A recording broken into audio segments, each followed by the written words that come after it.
Liberia, yeah, hello, hello.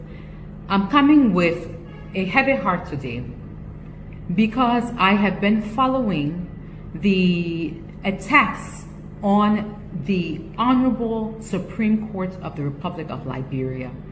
And as a counselor of law in Liberia, it is my duty to protect you who are consumers of the law, right? To make sure that everything I do as a lawyer is done with ethics, is done with integrity, so I protect those who are consumers of justice.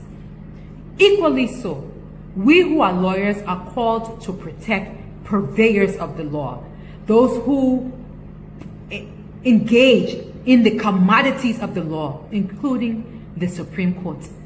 I have seen the denigration, the disrespect, the derogatory comments made about one of the three branches of government.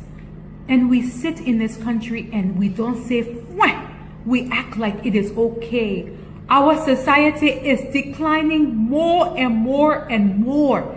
And those of us who know better sit here and just allow it to happen. We don't speak, maybe for fear, who knows what. But at some point in time, we have to let the young people know that this is wrong. No one, nobody, especially not appointed or elected officials in one branch of government, should be disrespecting and denigrating another branch of government. There is a way to express your thoughts. Freedom of speech is necessary, but you are a reflection of the president. You in the executive branch, you are a reflection of our CEO. The president of Liberia. That's your boss. You speak on his behalf.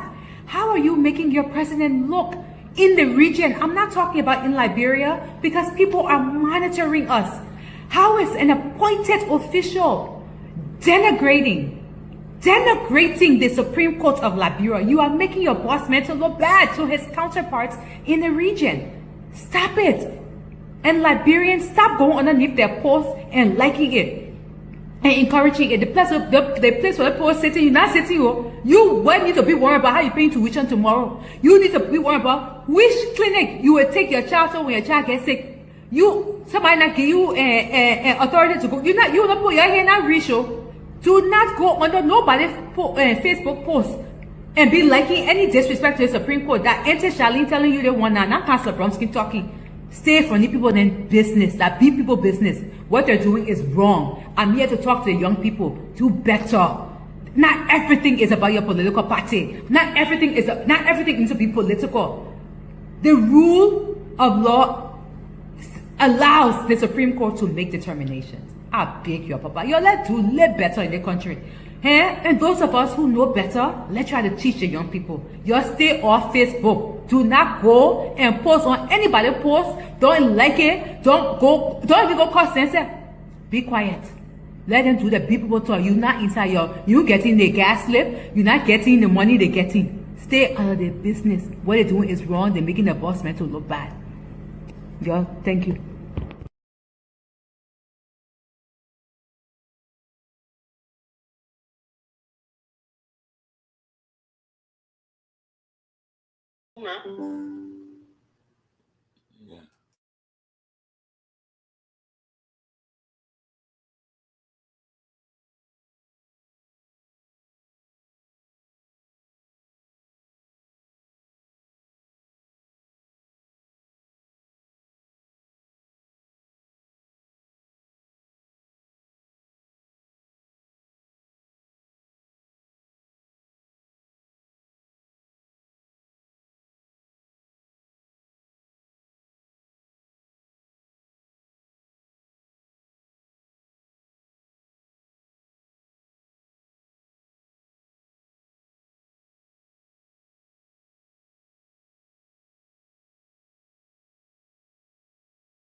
Liberia, hello. Hello. I'm coming with a heavy heart today because I have been following the attacks on the Honorable Supreme Court of the Republic of Liberia. And as a counselor of law in Liberia, it is my duty to protect you who are consumers of the law, right? To make sure that everything I do as a lawyer is done with ethics, is done with integrity, so I protect those who are consumers of justice. Equally so, we who are lawyers are called to protect purveyors of the law, those who engage in the commodities of the law, including the Supreme Court. I have seen the denigration, the disrespect, the derogatory comments made about one of the three branches of government. And we sit in this country and we don't say, "Wah!" We act like it is okay. Our society is declining more and more and more. And those of us who know better sit here and just allow it to happen. We don't speak, maybe for fear, who knows what. But at some point in time, we have to let the young people know that this is wrong. No one, nobody, especially not appointed or elected officials in one branch of government, should be disrespecting and denigrating another branch of government. There is a way to express your thoughts. Freedom of speech is necessary, but you are a reflection of the president. You in the executive branch, you are a reflection of our CEO. The president of Liberia. That's your boss. You speak on his behalf. How are you making your president look in the region? I'm not talking about in Liberia because people are monitoring us. How is an appointed official denigrating the Supreme Court of Liberia? You are making your boss man to look bad to his counterparts in the region. Stop it. And Liberians, stop going underneath their posts and liking it and encouraging it. The place where the post sitting, you're not sitting. You need to be worried about how you're paying tuition tomorrow. You need to be worried about which clinic you will take your child to when your child gets sick. Somebody not give you authority to go. You will not put your hand on ratio. Do not go under nobody's Facebook post and be liking any disrespect to the Supreme Court. That Auntie Charlene telling you they want now, not Pastor Bromsky talking. Stay from the people in business, that be people business. What they're doing is wrong. I'm here to talk to the young people. Do better. Not everything is about your political party. Not everything needs to be political. The rule of law allows the Supreme Court to make determinations. I beg you, Papa. Let's live better in the country. And those of us who know better, let's try to teach the young people. You stay off Facebook. Do not go and post on anybody's post. Don't like it. Don't even go cause censor. Be quiet. Let them do the people talk. You're not inside you getting the gas slip. You're not getting the money they're getting. Stay out of their business. What they're doing is wrong. They're making the boss man to look bad. Thank you.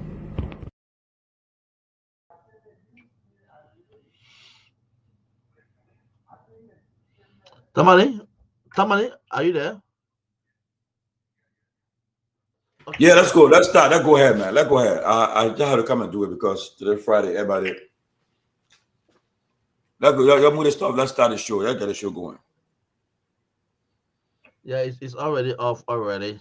No, but I see the thing that they thing still. I can't. The thing still on the picture, still on the wall. Okay. Myean. Yeah, so Myean is checking it already. Yeah, you have to do that thing now.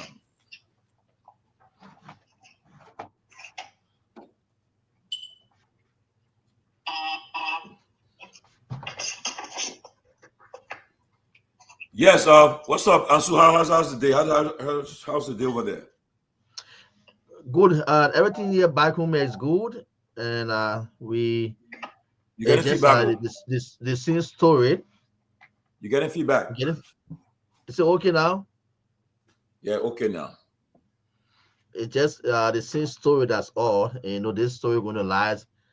Going to be the talking point for now. But not just the same story. Only today that you guys heard about the full opposition political party emergency meeting today at the ANC office. Yeah, so that's Yeah. so far the major. Okay. Y'all put the Councilor Bronskin video on. Let me listen to it. Okay.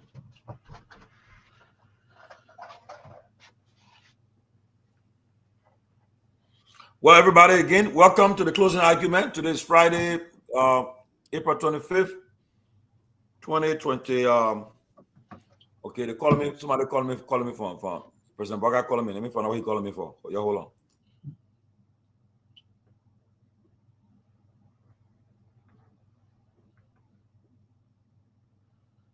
So you are listening to the closing argument here on Truth FM 96.1, and we are live also on Facebook, the closing argument page. So those of you finding us online, you can share the program, share the show, please. Yeah. Thanks to every one of you. Today is Friday, so it is the weekend edition of the program, mark the 25th day in April 2025. The callers will definitely get back to you guys. Let's just let somebody come on before we get back to the phone line to make it interactive. But let's see, we were trying to our production team trying to get our video back on the video for the councilor, Councilor Charlie Bronskin. You listen to our message.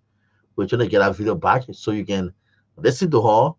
And for those of you on the page watching the program, for those of you by radio, so you can listen to her. So let's see what our production team can get up back on. But welcome to the program, folks. Closing argument weekend is Friday, so it is the weekend edition of closing argument, both on Truth FM and then on the closing argument page. And other radio station across Liberia also carrying this program live.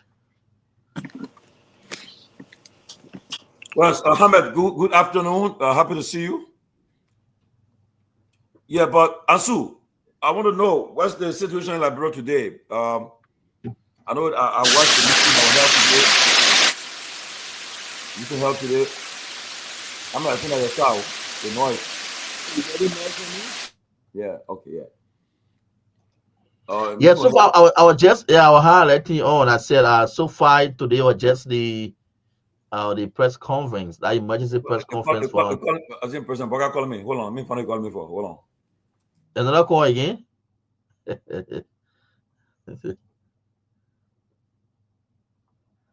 So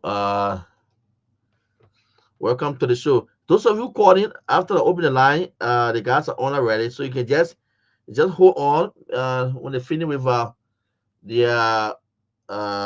finish with the intro and other stuff, I know they'll give you the opportunity so you can have your say. The callers, those of you that called in, please just hold on. We'll surely put it on. This one for now, the former VP, right? Where we are now, I never expected that we'll get to this point. That the number one citizen in the republic who vowed to respect all laws has decided to play politics with a constitutional mandate. The truth is, this constitutional mandate is not a debatable mandate. President Boyka, you must follow the mandate from the Supreme Court. There is a very clear difference here. Either as a nation we agree to follow a path of chaos, because once you do not go by the rule of law, then you are calling for chaos. We either do chaos or we do calm, where our country is able to move forward, where the hopes and aspirations of our people will be met, where the dignity that carries the name Liberia across the nations of the world will no longer be looked at as a pariah. This is the choice we have today. And that particular choice is led by the President of the Republic of Liberia. He can decide whether he wants a calm country so that he can fulfill the rescue agenda, which I believe is just a story, as I've been saying, or you can open a Pandora's box that will lead us to a place where we know where to be. I'd like to call on the President of the Republic of Liberia, President Joseph Nima Boyka, the members of the Unity Party and the members of the Liberian Senate and the House of Representatives to abide by the Supreme Court ruling. The reason why the onus is on the president is because the first branch of government is the implementer of all laws. The Supreme Court has spoken. What they have spoken is law and is a mandate. We look forward to its implementation to its fullest.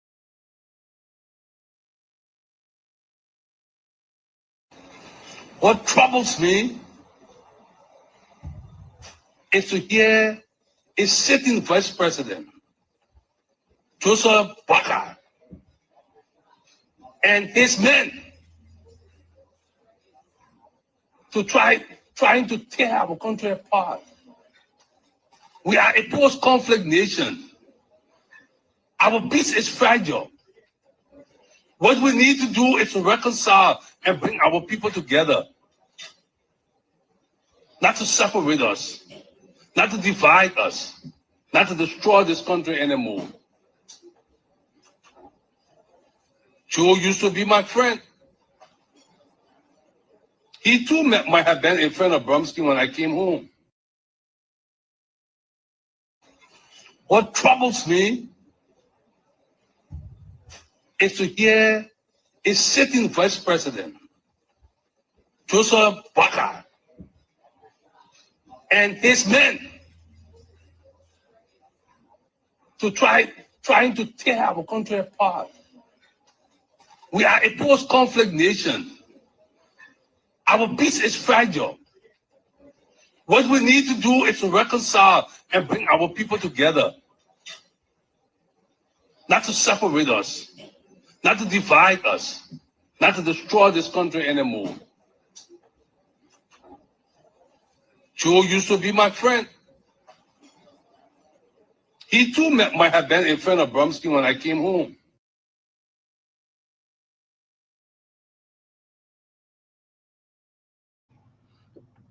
That was the voice of the founding father of the Liberty Party, the former president of the Liberian Pro Tem, Councillor Charles Walker Bromsky, one of Liberia's finest legal minds.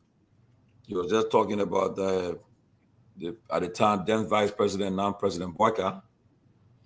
And, you know, since the president spoke yesterday, we're getting different stuff coming up. Somebody was saying today, they said they were warned that if Boakai becomes president, he will plunge Liberia into chaos. And I don't know what people are saying is true, because just from all indications, apparently this is the pathway this president is taking the country, to the extent where you have almost all the major political stakeholders. Even today, the veteran senior political comrades, Dr. Tomalin, Tipote, all giving the voices to what's happening. And it's not a good thing for the country. And I see some of our friends in the Unity Party who are in government now. I'll call their names. Boakai Jaliba, Mo Ali. They're on Facebook there and celebrating, talking about after Boakai go for 12 years and just like that. And history will tell you, when Charles Taylor was president, they used to say 24 years. Vision 2024. When anyone president, when we are president, they say 12 years. All the people say these things, and then they come back to bite them. And today, these guys, they have been given power again. This is how they're taking the country. And apparently, somebody taking it for a joke. But we owe enough to know that Liberia have been through a pathway of self-destruction. And we don't want to see the country go back to those dark days. And it's troubling, very troubling, that people who knows better, because of politics, they are trying to pretend if to say what the president did yesterday is justifiable. You know, I mean, honestly, nowhere in the world you have a Supreme Court and you tell me, say, you acknowledge the Supreme Court ruling, but you still not going to abide by it. You're not going to adhere to the ruling. Only in Liberia on Joe Boakai presidency. Now, I just got this thing. I don't know, but somebody said they call it the Gen Z movement. The Gen Z movement in Liberia is a youth-led force aimed at confronting systemic injustice, human rights violations, and the erosion of the rule of law.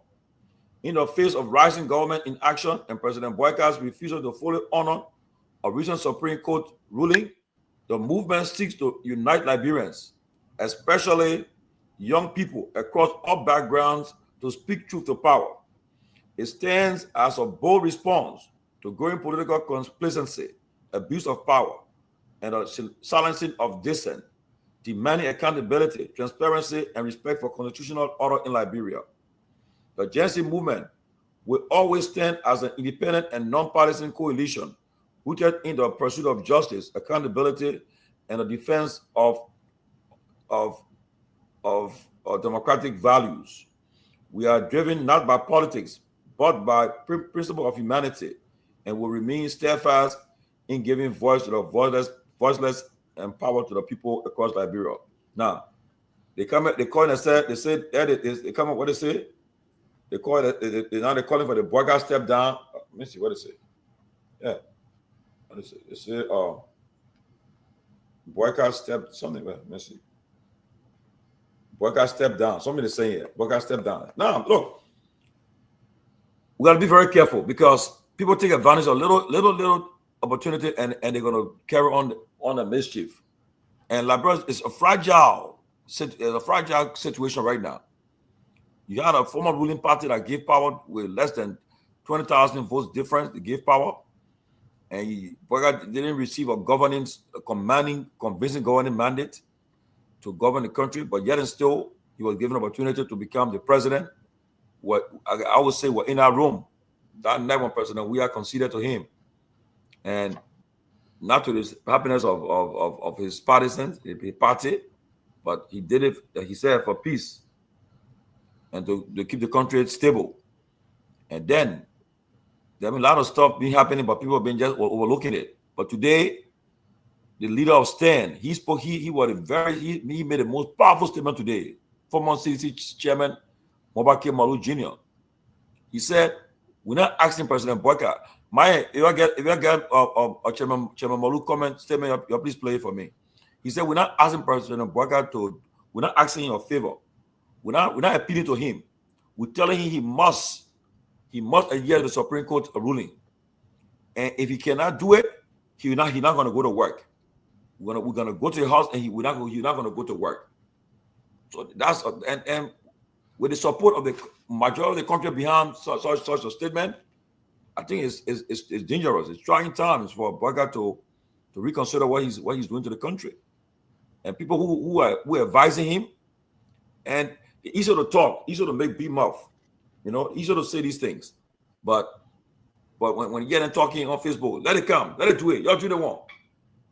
As soon as things start to happen, the very people that are making that noise, they will run away from that. They will take cover.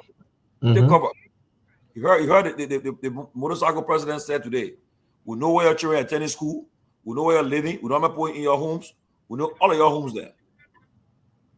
And we're just waiting for the go ahead. And I don't know what it's depending on, bro. Depending on the police, the army. The last thing anybody want to do to put their hands in trouble where you attack civilians who are protesting. We repeat, we saw this thing happening in the 90s, and it came to pass. These guys, you are given a mandate to govern the country. I think you need to govern the country and stop provoking the patience of the Liberian people. Stop provoking the tolerance of the people. Okay? People are concerned. And this time around, the late Congressman John Lewis said he will get involved in good trouble. This is what they call good trouble. If the people are protesting and come. There's good trouble to be. Come. Your count is low. Okay? The good trouble to be getting involved in. So we will use the occasion, use our platform to call upon the president again, and those who really care about this country to think twice.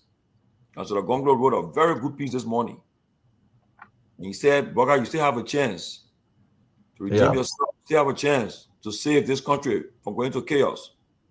Don't mind people that are making noise on Facebook talking. The Mu'alis of the world, the Boka Jaliba, all the guys, Stephen Johnson, all the young boys. The minute things happen tomorrow, they'll be the first to jump. They will find a way out of that country. They will not stand.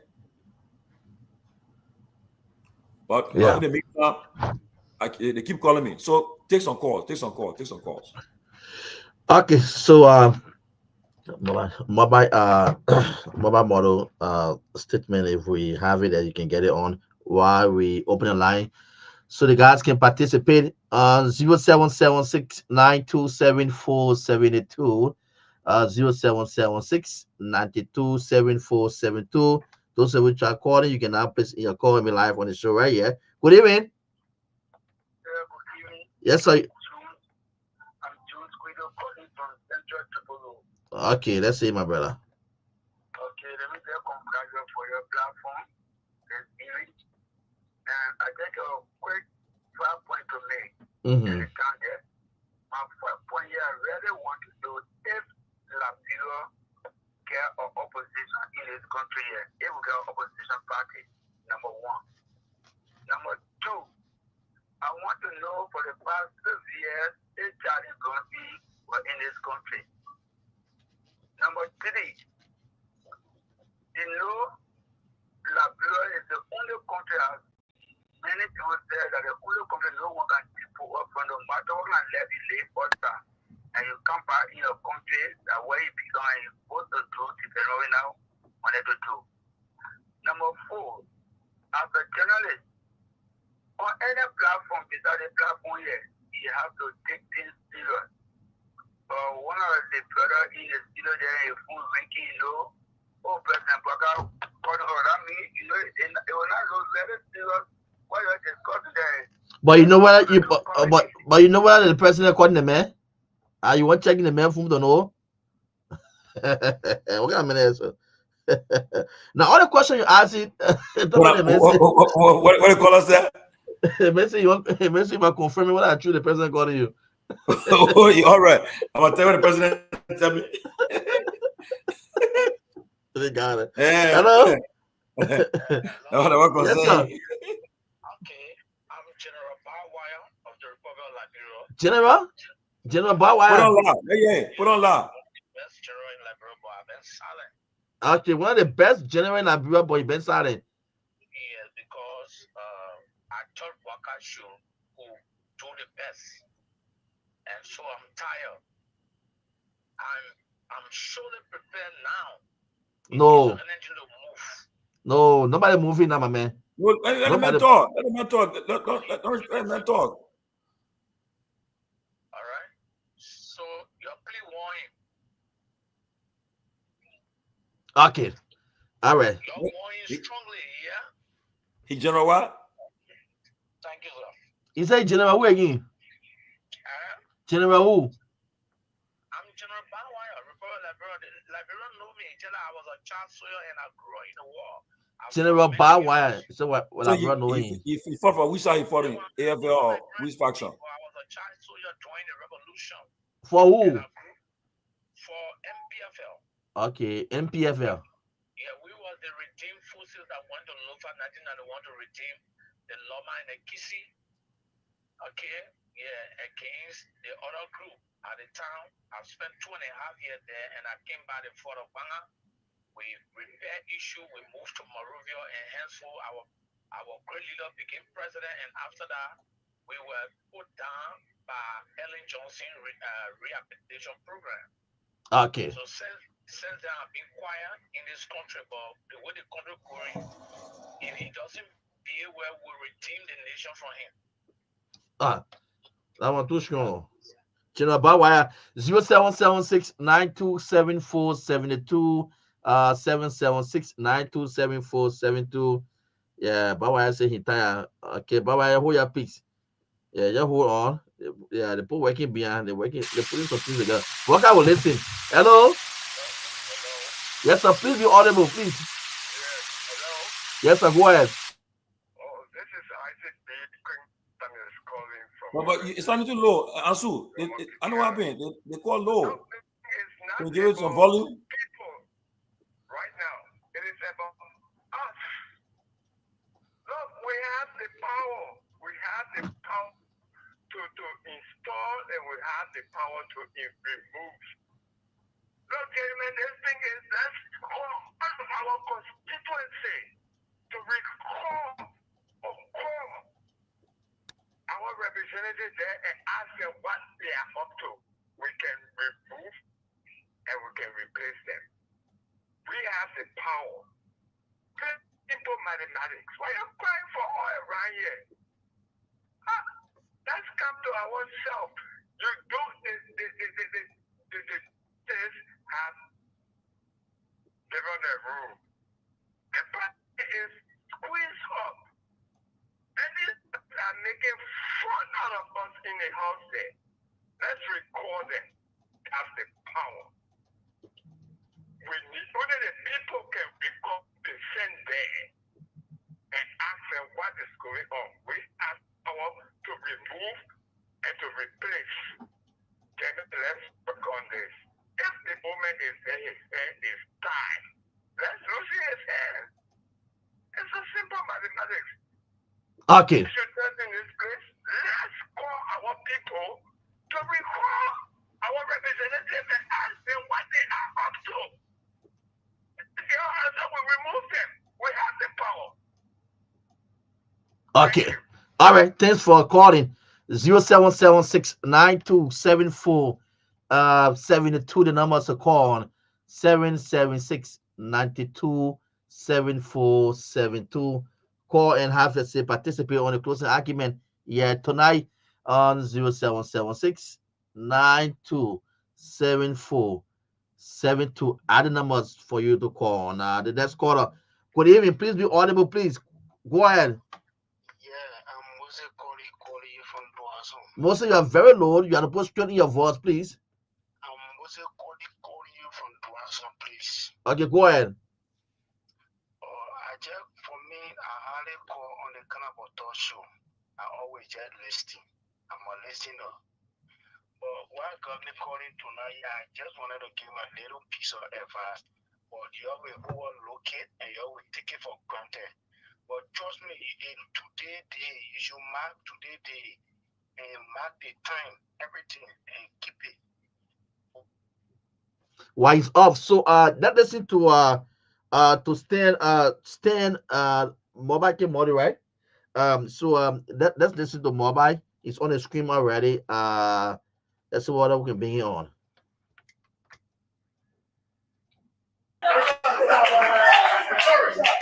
Mr. Boycott is a servant of the people. We pay him. We put gas in his vehicles. It is our money that we use to build the $1 million car that is riding today. So you will work consistent with the expectation of the people, or else the people can fire you. It is a right. So President Boycott has a choice to lead, or to leave.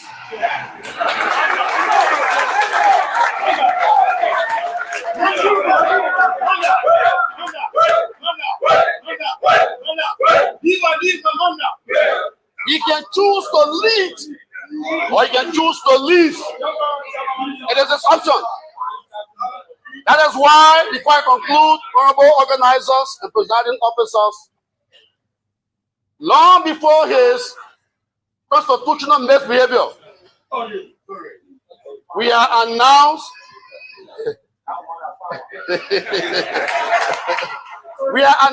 that there is a day of the people that has been proclaimed for July 17 to hold the polluters of the seat of governance accountable to the rule of law. So July 17 has been calendared, marked as a day of the people, where multitudes in the tens of thousands of Liberians that believe in the rule of law, that believe that the economic hardship must come to an end. Civil servants that were unjustly dismissed for political identification to parties civil servants that were removed from the payroll because they identify as elements of a single political party. Liberians whose homes have been broken under the false pretense of development. Petty traders that have been beaten and brutalized every day by a violent deputy police director, supported by a recalcitrant and lawless police director. We'll be coming outside on the 17th of July in what is referenced or captioned as the Enough is Enough protest to restore sanity to governance in our country. It's already been planned. It does not mean because we are planning our protest that there cannot be other protests along the way. Hello?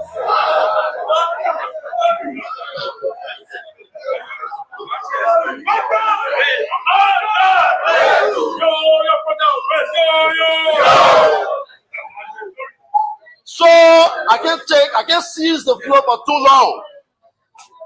But I believe President Boakai, in as much as he still has the chance to revise his misplaced governing ideas, I think they are losing the ball gradually or rapidly, in fact, rapidly. They call themselves rescuers. But you can't rescue anyone if they are drowning. With the chairman, by the vice president, how can you rescue someone if you are drowning? So Mr. Boakai himself needs to be rescued. And you have to rise up to rescue the rescuers. Anyway, let me say thank you for the platform. We are standing by to work with all sides that are doing what is right and what is just. We want to commit as a viable and vibrant civil society institution. Whatever model is developed moving forward, whatever process is developed within the confines of the rule of law, we will support it, we will stand with it, and we will not sit. We will stand until Mr. Boakai's lawless, misguided, and thoughtless rebellion against the Supreme Court ruling is revised. Long live the Republic. Long live the Liberian people. And I say thank you, and I wish all of you peace. God bless you.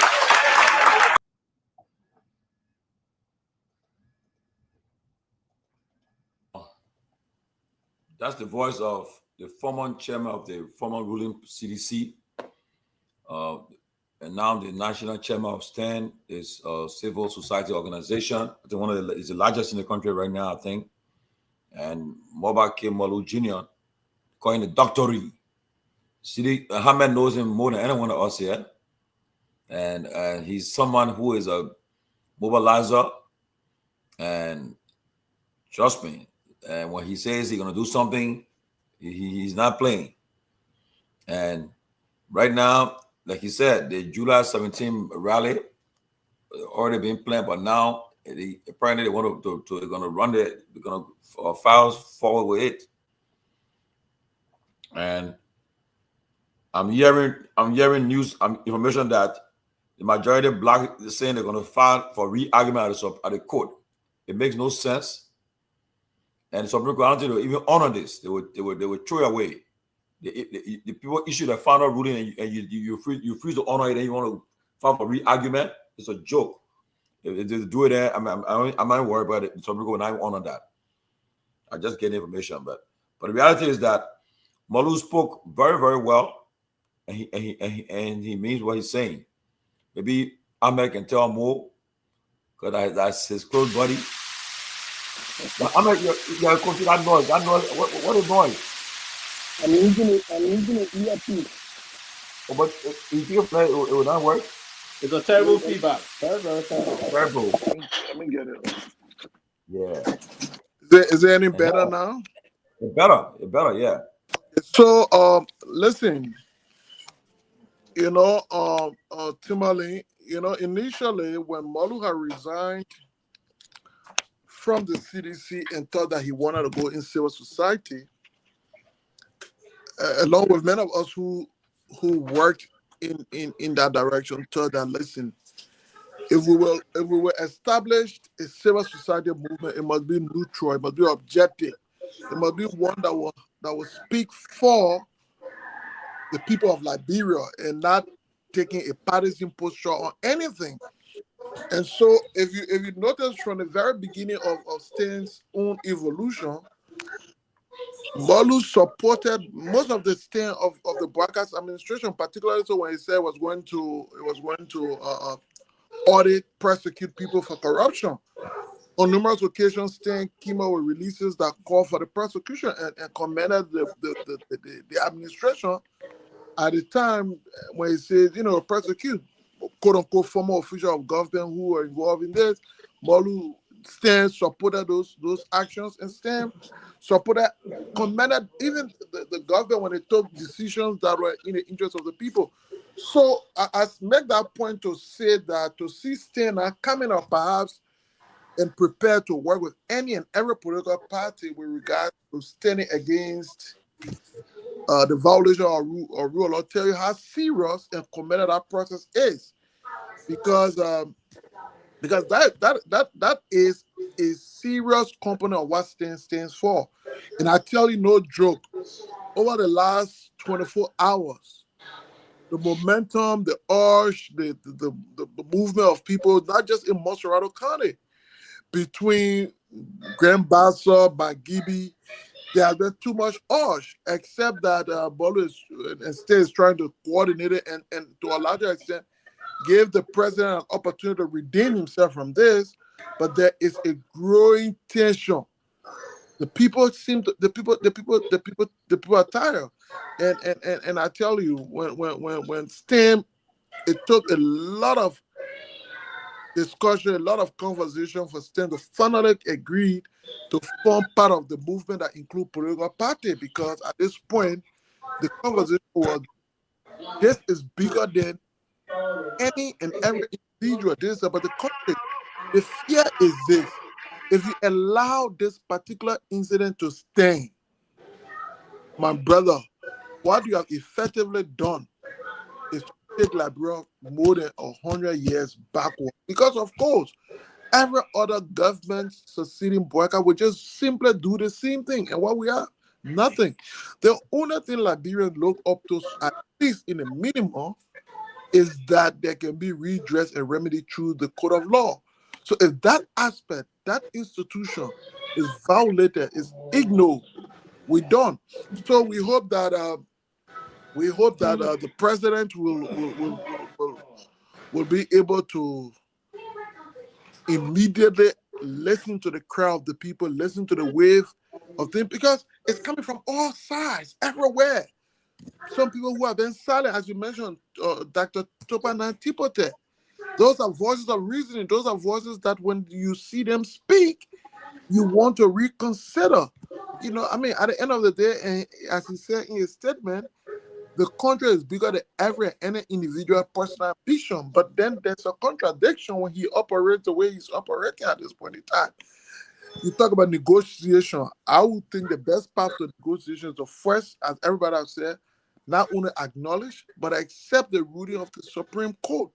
That becomes the basis of negotiation, because, of course, even if you accept that ruling your goal, there will still be some process of talking, giving here and there kind of a thing. But at least that should be the point where you start from. Negotiation will have a starting point, and the starting point should be on the basis of the law. And I think the president, as everybody has said, has no option. There's not something you can choose to do or choose not to do. So it's time, because truly, if you do not do so, my brother, you're going on a wrong path. So I just want to say that for now. Yes. Again, Pew, welcome. Look, but what you said, people stick, and again, I would say, if anybody who's a student of history would know that what's happening in Liberia it has a propensity to lead to chaos. And people have been complaining in the country, people complaining about the hardship and everything. People looking for the least opportunity to do mischief. And if you push them to do it, you blame yourself. And I tell them, if the people get in the street and they cannot put them down, what's going to happen? Next thing the people start saying, they will start saying, they already saying step down, step down. And when people overwhelm the authorities, you lost legitimacy, and the people start making a demand. And they'll make a demand, and they will say, if you can't even listen to ECOWAS even intervene. You can't listen to ECOWAS, nothing. Who you run to for help, to talk to? And the people telling you, say, in the street, they won't leave the street until you step down. What will happen? Who you run to?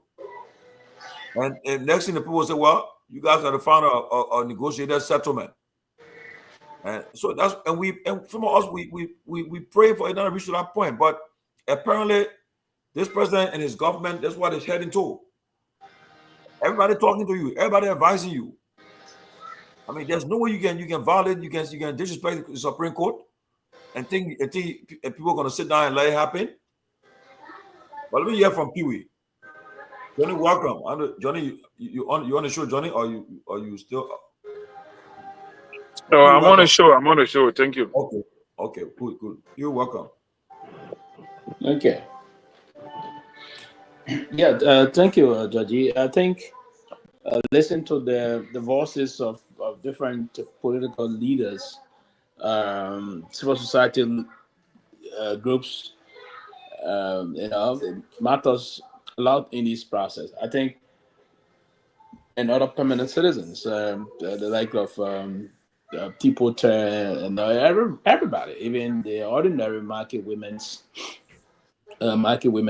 we have all in the streets. If you women in the rural markets, the younger boys, the intellectual class, the lawyers, the non-lawyers, the Liberian people by and large, they all spoke against this yesterday, and they spoke against it vehemently. What we should do is that we should continuously not back down from this, because they seem to be moving forward to double down. I listened to the deputy speaker not too long, he was sounding out. I think these guys are bent on continuously moving to violate and enroll the Constitution, and for us at this time to begin the process of saying we want to respect the Constitution, and particularly the Supreme Court, that's a recipe for chaos. If you cannot regard or respect the highest court, we head for problems. So I think this issue needed to be pressed on. It's not about us being sentimental as some of our friends sometimes. That's why I hate to communicate even in different chat areas. Some folks that are very dogmatic, foolish enough to always say this is unfolding or so. When the Constitution is openly violated, and clearly, if you want to say then mutilated by the office of the president and some other folks. But I think the president is airing the building, and he's trying to, and this is terrible. If you undermine the Constitution in your own government, it speaks volumes. So, but I listened to the former vice president today, and I thought she spoke very well, and every Liberian need to write it. The president will have to, this is emphatic. There's nothing you want to bring out to change the course of what is happening in the country. So, the CDC is, it's not the CDC. The today meeting came out, actually, they said July 17. Approximately, we're talking about a month to almost 2 months. Yeah, because we have May, June, 2.5 months to go to do this. But I think more pressure will have to be pushed on the government to ensure that we stop this. Because if the president is saying that they will follow the the constitutional quorum, I don't know what the constitutional quorum is, other than what the Supreme Court has spoken to us. So it's a sad day for the country, and we have many people that we believe that should not be part of this, and they themselves are doing. But I'm getting from inside the executive that the president did this now. He's embarrassed, and he's even getting mad with most of those people that even prepared the speech for him. And this is one of the things we're receiving, that even internally there are certain folks inside the United Party that are saying to them, this is wrong, because we canvass against these things. But the issue is that they take the Liberian people for granted, and that's the problem. They believe Liberia is a society that things will only be discussed for 1 week, 2 weeks, and then we move on. That's part of it. But now even the president is trying to push back to see how he can rescind his decision. They say, no, Mr. President, you said, and this is what they calculated. They knew very well that they will push this on him, and for him to revert now will be difficult. They will use the issue that's the office of the president. You can't say things and retract the statement. That's why now they're saying, but he's increasingly disappointed in most of his handlers, particularly those that are behind carving this speech yesterday to force the president to not allow him to even read it, to digest it, and he just went and read it. It's quite unfortunate. So I think it is quite embarrassing for them. And now the backlash, I think international partners are calling him. So he's increasingly disappointed. I think there will be, between now and middle next week, you may see some shift in the executive, or some decision will be taken. I don't know, but I've been told that there's this serious tension in the executive mansion on the reckless disregard of the constitution of our country, and this is not a good thing to do. Where his former boss, the former president Salih, didn't do this, and he sat there for 12 years. He saw that she didn't do this. President Weah didn't do this. He didn't flagrantly disregard order coming from the Supreme Court. This is not anything anyone would sit and want to believe, that this president would do this, and those that are, and that's it. There are certain group of individuals in the United Party that are pushing this. You saw the way they behave. Our own friend and brother Waka Jariba is saying someone going to be there for 12 years. We know that is very reckless. And you see people that we expect to be very polished would make a kind of a debased statement that you don't even want to engage them in moving forward. On a serious note, it's disappointing. When other people said it yesterday, I was very clear. One person that normally used to joke with people, I said, hey, end your first term and win election for 12 years. Don't just be saying, there was history. You read money. We are old enough to witness that. Most of the guys that were even with the Joe Weah folk at the time, they were saying, 12 years. I need to tell folks, finish the first 6 years and go and win election before you talk about 12 years. Then he's coming saying, the president, so one, they are trying not to validate what many people have been saying, that there's a plan to even dethrone this president. Yeah, there's a plan. So the vice president got a team. And yesterday, it was very clear, Banka Jariba said it to us, that he's planning to move the president and won't be there for 12 years. Now, the way we want to do these things is not the way that one want to engage, if you will. The same way they're trying to ignore the Constitution, that's the same type of tendency that is currently unfolding. So it's very disappointing that we will sit down and see these things unfold in the country and don't allow people to come and make a statement and push things. I would hope, Mr. President, quickly, the best thing you do to save your regime and respect the rule of law. Powerful countries across the world, particularly this country, the United States, our major premier partner, America, paid a lot of money to ensure that we reach this level today. And I don't think you want to be the one under your regime to knowingly and intentionally order coming from the council, the Supreme Court of our country. This is quite unfortunate. Look, Pewee, you said it all, and what's happening? President Barker has to be careful before they'll have a pilot school right in his own government. When all the young guys that are in the government are making all this noise, having the audacity to be talking about 12 years. When you got a president still in office, you gotta be careful. And I'm talking about 2 years for that president. Is it 2 years for his vice president? For the vice president. So President Barker, be careful. These boys don't not ready to get you out of that job. Be careful with these boys. Boga Jaliba, Stephen Johnson, Mo Ali, be careful with them. These boys don't want to, they want power. They have tasted power now. They want power. You know, when President Sadi was president, most of them were in school. So you know what, when her second term came, they left power. So the Boga didn't win 2017. So they've been fighting to come out of power. Now they have tasted power for more than a year and a half now.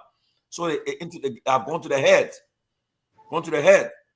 And mind you, most of them, they got citizenship in other countries. The many troubles trying to run for and leave that country in turmoil. So and they shouldn't sit down and let it. And all the radicals are beyond Boga things. Say they acting tough, giving record and speech writing. They're the ones who will be pushing that they push that woman out. But I don't listen. You will feel it though. You will feel it. These boys then they want power. Their whole goal is to take power for the next 20 years, apparently. They want power. That's why you see the writing, they're being reckless. Reckless statement on Facebook, social media. They didn't care. Today, Thomas Fala, he said, he made a fool of himself again. How can you say you have a quorum, but when you're calling a roll, only 20% you call? You're calling a roll. Yeah, I'm not. Before you continue quickly, Tony, what I'm suspecting, I may be wrong.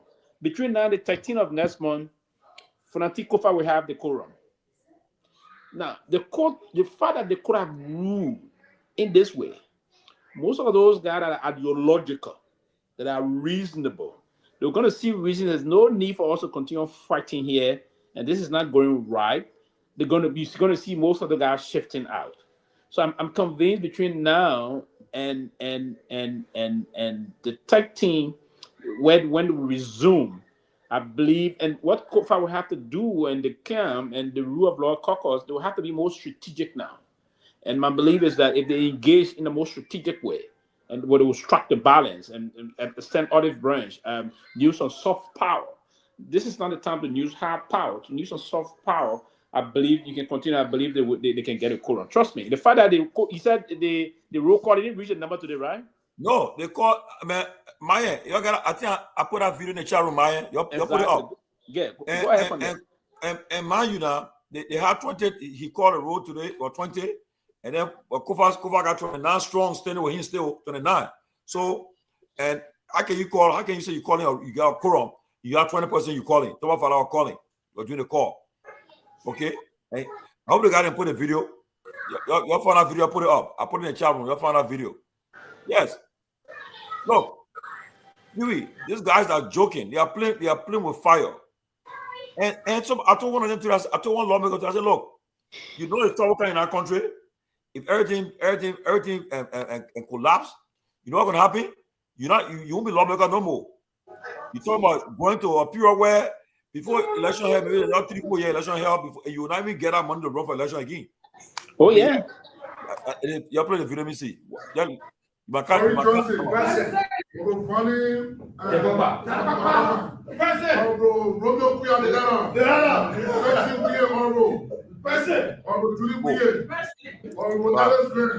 Honorable Sokan Jeremiah, always present. Deputy Speaker, present. Honorable Speaker, present. Honorable Sekou Cannon, present. Honorable Prince Quentin, present. Honorable Master Bani, present. Honorable David Nancy, present. Honorable Neke Gay, present. Honorable Tosi, present. Honorable Prince To, present. Honorable Honorable Siafan Boto, present. 20%. So yes, gentlemen. You know what? They wanted to show something, a show of strength. And what they want to do, but unfortunately, they didn't calculate. Show of strength. They already counted 45, 46, 47, 48. It's lazy show of strength. That's a shame to them, right? You want to show of strength, and then you counted 20% or 21 thereabout, and you boasted of having 45 or 44. Now, meaning the number is dwindling. And if the number continues to dwindle, it is a serious problem. And that's why I'm saying to you, my suspicion, I may be wrong. My suspicion here is that the current Speaker of the 55th legislature, I'm inclined to believe between now and the 13th of next month, he's going to get this quorum, the 37% to do business. I'm very seriously inclined to believe I agree with you because he only need 8%. He got 8%, 37, 39 plus 8, 37. Simple majority is a quorum. And that's why and so Baka got to be careful on what's come out of hunting, because if this man gets a quorum, he's a legitimate speaker. Well, what you do? Will you still do business with your cool? No, they won't do business, and that's what the guy going to do. Baka, the people are not going to waste their time, waiting for that time, because the people are moving fast. Okay, you can't keep the country hostage at this. Oh yeah. That's what's going to happen, and I still believe Mr. Kofa going to do this, and hopefully, I still believe he will resign, but they will ensure that there's elections, and then we got to become a new speaker. Now, listen, I don't think he want to clinch onto power. He want to remain speaker in spite of what is unfolding there. But what he intends to do is to get the right thing done, right? Do it constitutionally. The fact that if you had to go on his gavel and say to him that we have issues, he will recuse himself, and whosoever will be there to deputize him will take his course, and then you conduct business. If he sees to the process that you're about to, he will going to resign. Then the process for new, fresh elections will unfold. And that's why probably he intends to do. That's why he said he's willing to pay the ultimate price. But willing to pay the ultimate price doesn't mean other people should muscle democracy. No, that is not a good way to go. But the show of strength today proved to be very weak, and I thought that was a wrong calculation on their part. To you doing this thing, you had 20%, and then you see other things that are unfolding. That is quite unfortunate. But we hope to see what's going to happen moving forward, and the country will have to move on. And I think that's part of the reason why we motivate most of us to even be firm and want to participate in the politics more. And even because you shouldn't have those kind of people moving in the country to say, and then when everybody keep quiet in that kind of time, it's difficult. It's difficult. Had we have introduced this kind of a tendency, you would not be here today. No, but he didn't do it. No. He had a means to do it. But he didn't do it. He called you and said, "Oh, congratulations! I think I didn't win the election." Right? Move on. And therefore, you should then ensure that your government is peaceful. When you honor money, your own government. I don't see the leader that want to do that. Come on. I mean, the leaders making fun of the country. What they did to them, they're making fun of the country. They're not lie. And yeah, my little brother Abulo. I know that you're saying nothing will happen. Abu, let me tell you something. Right now, when you sit in the comfort of Liberia right now, where you have a job, you relax, you enjoy it, you think nothing will happen. But I'm telling you this, people, what the president is doing, he's provoking the people. And it takes, look, just imagine somebody like George Weah, who has a mass following, okay? And today when the chairman of ANC spoke, he said, political leaders will be on Tuesday. And if they do anything, they will all be involved in the forefront. Now, if you see the likes of Weah, Cummings, Ure, Musa Benete, Gongloe, you name it, Kemenya, all the political opposition leaders there with the partisans coming in the street. What will you do? You tell Guar Commando to attack them? Or you think the army, you think what the man named General Follett, you think going on Lofa Julius, he will go and attack the people? I'm gonna stop joking with the people. You know what you're talking about, because you know what you're talking about. You won't make that statement, okay? Because tomorrow you'll say, yeah, men are in charge. What is he saying? Men are in charge. And tomorrow, when things happen, you'll be run away. You'll say, and I know what happened. I know what happened. Men are in charge, but your words will haunt you tomorrow. I'll tell you the truth. Trust me. What men are in charge? Eh?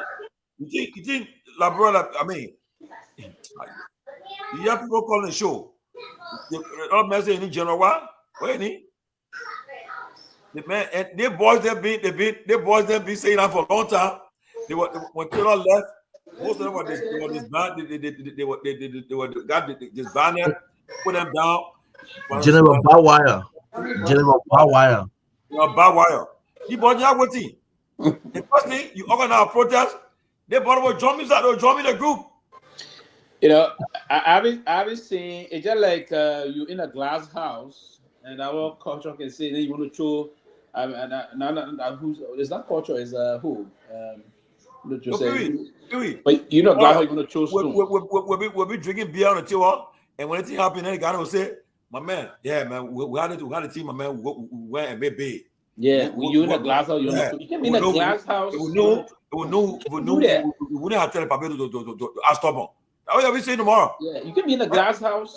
You can be in a glass house, then you come outside, you spot, then you tell you, right, you stole someone in a zing house.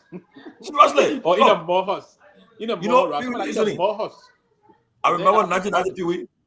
1990 Pewee, I remember we went to the American embassy. We marched there. And they were Reverend Reeves. When the man, I cannot forget the words the man said. The American Charge Affairs were Dennis Jeff. I don't forget Dennis Jeff. In a ring, my man. When the man said, he said, let me, I can quote the exact thing he said, very in a few seconds. He said, let us remind the government of Liberia and National Patriotic Front that as they continue to fight, today, Green Bassa have become a ghost town. Nima is bleeding. Bong is falling. Look, the guy was giving a speech that they said because the two parties were fighting and there was no end to the fight. Okay, when he was saying it. And what happened?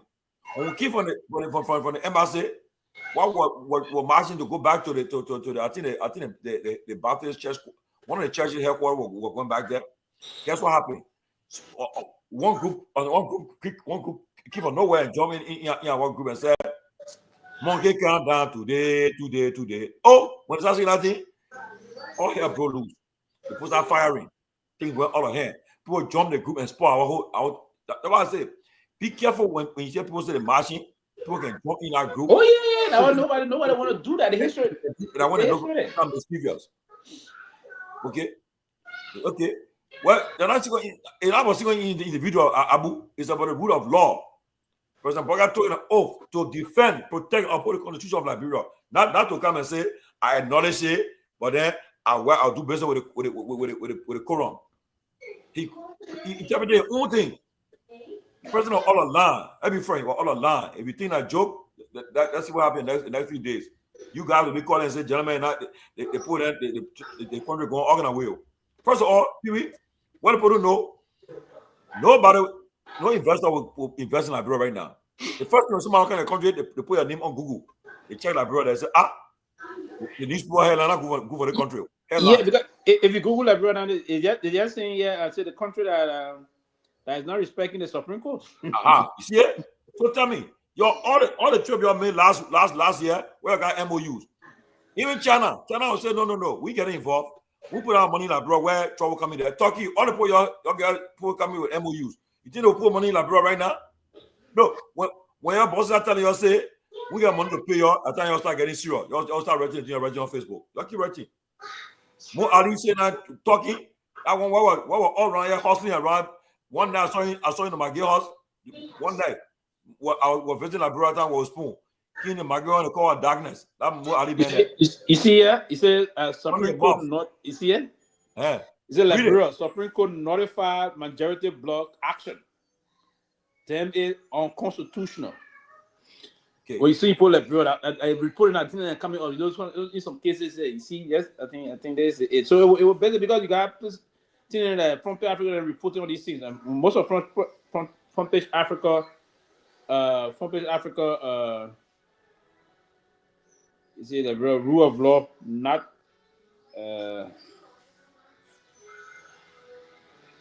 Now you see they quoting Tipote and all.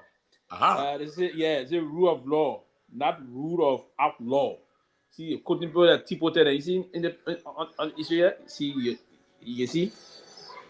That's what Tipote. Don't see the man saying. That's what Tipote.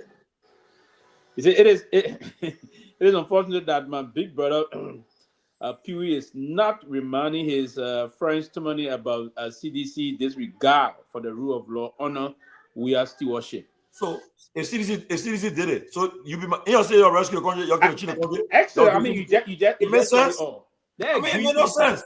Like CDC did it, right? So you people do it too. Yes. I mean, if I was the leader, assistant leader of government official, I would fire him somewhere early. Because that's you're not even helping us to make general. They agree that even CDC did it. Yeah. Does it require for you? Will it be right? You came in to rescue the country, according to the whole thing. I mean, come on, man, Abu. I thought you come on the show tonight. You can, but man, sometimes you see, I can remember when we were on the University of Liberia campus. The woman to be full and go back, go to ear. The woman getting better, woman will come say the pinner, and those that will come and will be saying that so they will speak big English. So one of them supposed to hell about English. Then one of Papa asked us, "Oh, but I thought you not know boys." And she said, "When you among the university students, we're learning from them." So, the woman will kind of inhale the intellectual breath of the students, so they themselves will be intellectual. So I thought, Abu, when you come on this show, I thought that would allow you to. And you saying the kind of thing, man, come on, man, Abu, stop that.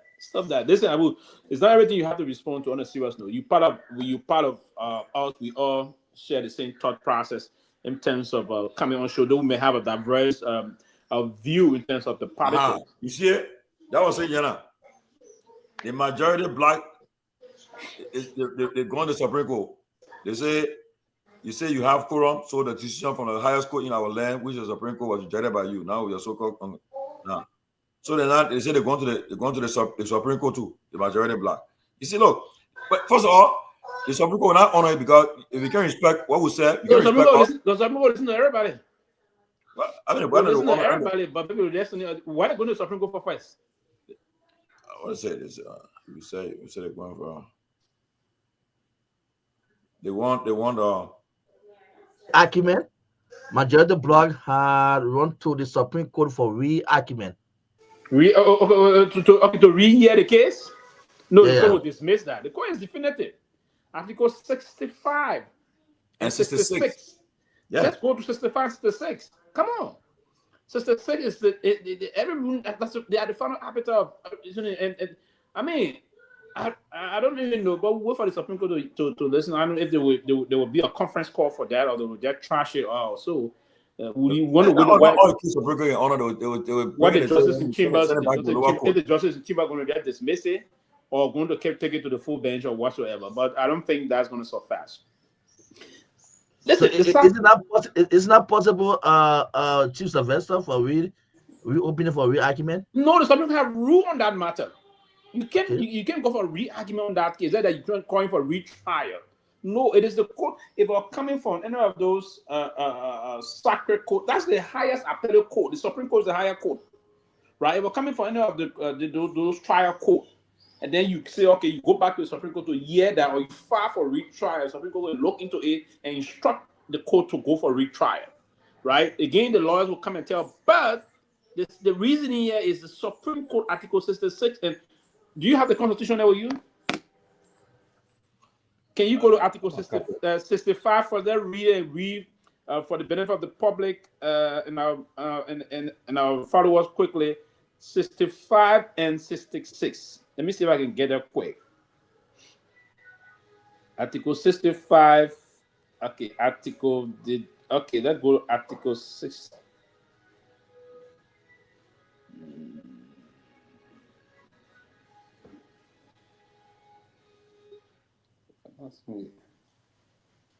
Okay, we'll go to Article 65. Let's see 65 first. Article 65 says that judicial power of the Republic shall be vested in the Supreme Court and such subordinate court as the legislature may from time to time establish. The court shall apply both statutory and customary laws in accordance with the standard enacted by the legislature. Judgment of the Supreme Court shall be final and binding, and shall not be subject to appeal or review by any other. Thank you. So then we read it again. Read it again. Read it again, Pewee. Okay. I can maybe go back there. I won't go from where I stopped. Okay. Judgment of the Supreme Court shall be final and binding, and shall not be subject to appeal or review by any other branch of government. Any other branch, anybody. So it's clear. People, any other branch of government, you cannot review it. And that is you try to review the people's decision. That is 65. That is Article 65. They will come back to Article because and so I'm just trying to answer your question for the sake of the viewer also. The Supreme Court shall be the final arbiter of constitutional issue and shall exercise final appellate jurisdiction in all cases, whether emanating from court of record and court of non-record. Right? So the court of record will be those sacred code and other things, court of non-record, all the other one is done. So it is the final appellate. So that's what someone was saying. Where are you going to carry this again? So you're going to carry it to who? I listened to the speaker respond yesterday. I'm sorry, the former representative respond yesterday. When the daily ruling came out, he said that we're going to go to court. What are you going to carry? They are the final arbiter of everything unfolding from both court of record and not record. So whatsoever they say, it shall be binding on everything. Nothing want to change it. Nothing whatsoever. If you want to put it in a simple term. So that's why I want to also go to see what the law say or what the Constitution say, because the Constitution is the instrument by which our country is governed. The country, the structure of the country, and that is same Constitution that the president is violating blatantly, that even brought him to the Liberian presidency. That's because of the Constitution, when he's driving to work, we all will leave from the road. Because of the Constitution, we all will park our cars so that he can go. It's because of the Constitution, before he can speak to the nation, they will play the national anthem. And the reason why they play the national anthem is because of Article 50. Go back to Article 50, let's read Article 50. Wherein the executive power shall be, Article 50 says the executive power is posed in the President of the Republic. Let's do some things so the public will understand. Go back to the executive, which is Article 50. The executive power of the Republic shall be vested in the President, who shall be head of state, 1, head of government, 2, and commander-in-chief of the armed forces of Liberia. Head of state, head of government, and commander-in-chief of the armed forces of Liberia.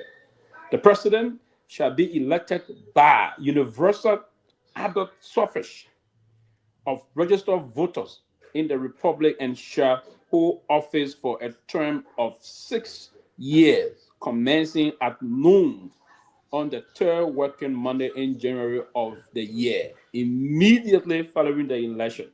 No person shall serve as president for 2 terms, blah, blah, blah, blah. So it's clear. It is because of Article 50 that he was elected also. Right? And I mean, he was elected because of Article 50, and the all the power in the country is vested in he alone, because he shall be head of government. 3 is head of government. Sorry, head of state. You head in the whole state, the entire state. The head of government and commander-in-chief of the armed forces. So if such a person would now come and honor mine, and the Constitution also states that the president took oath, he shall take oath to protect the very Constitution. The very Constitution. And then we'll come back to Article 2 of the Constitution also. I mean, and I think we have to reintroduce the teaching of civics in the country, so our students and people in the country will start to learn the basis of the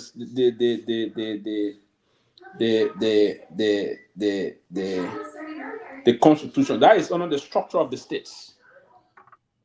Article 1 first and foremost, and that's what people are saying. Listening to the other people who are looking at the structure of the states. Article 1. It says all power is inherent in the people. All power is inherent in the people. It's Article 1.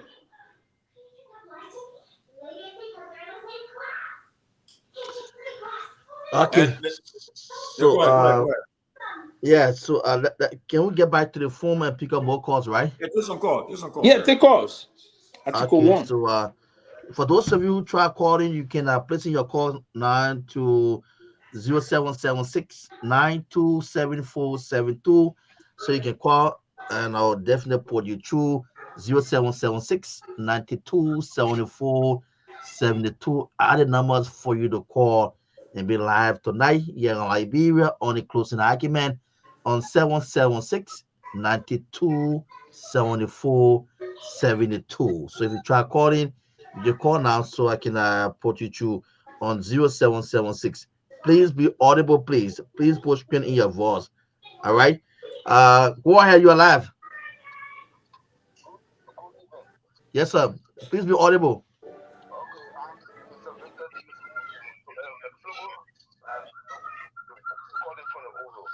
Okay, Pavita. The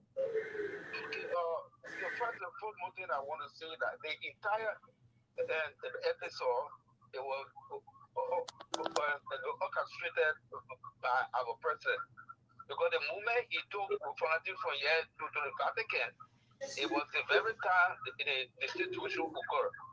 So at this point where the Supreme Court had ruled, and then authority is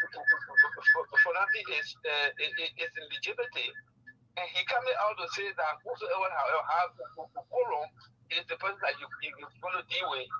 Then why not, when he spoke that he will have to invite religious, the traditional, and say, so that they can be able to resolve the problem and put away the political differences. So then why he made a statement? Made a statement because you have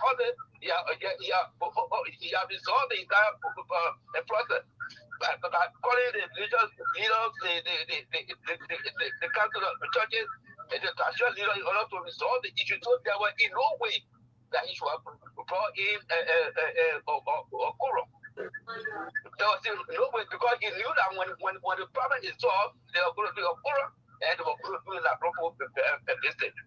So for what he said, if you could tell me the statement around, no, there where the problem lies. Okay. They're respecting the law. Okay.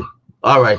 The law is the law. He disrespecting the law. 0776 9274 72 776 927472. The number to call.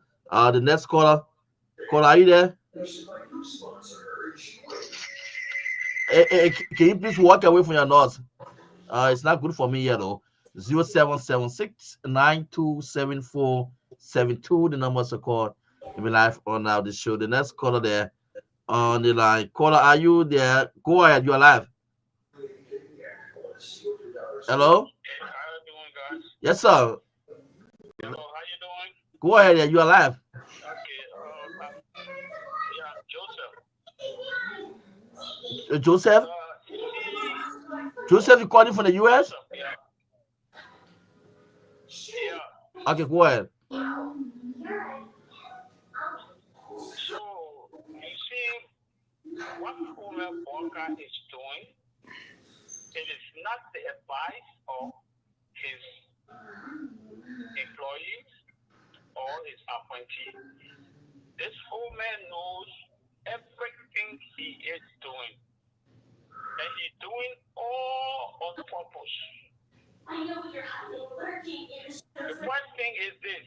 He's trying to scare the opposition community not to protest against him, not to speak strong against his government for the fear of reprisal from the government. That's why you see police, they are shooting, killing citizens everywhere for no better reason.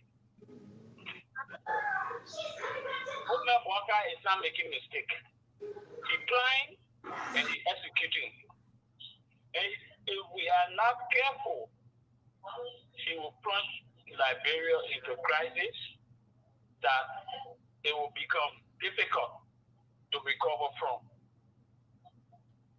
He has nothing to lose. He has nothing to lose. Mm. And we have to do things with caution.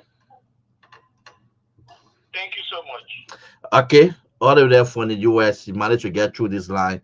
Thanks to for calling. Plus 231 776 9274 72. Plus 231 776 9274 72. Just in case you want to call from the US number there. Liberia is 0776 9274 72. 0776 9274 72. Go ahead, you're live. Yes, sir. Please be audible, please. Okay. Thank you so much for this beautiful night. I've been following the progress.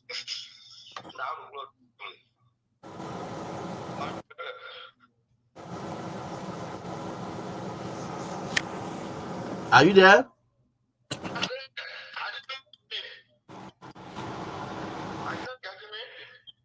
Yeah, go ahead now. The feedback, there's a feedback. But go ahead. Go ahead. It's okay. Go ahead. It's okay now. So, as I was saying, firstly, let me say bravo to all of you in our studio for the wonderful work that you people are doing for the people of this land. You know, when you started the program this evening, I listened to one best friend, Mr. Best friend. He will give you some synopsis of how the war was being created and how things fell apart before the actual event that killed more than how many thousand Liberians. So today, when we have a government, after we have suffered over those years, and they have come to power in the name of rescue, and not willing to do the needful for the people of this republic, it's highly unfortunate.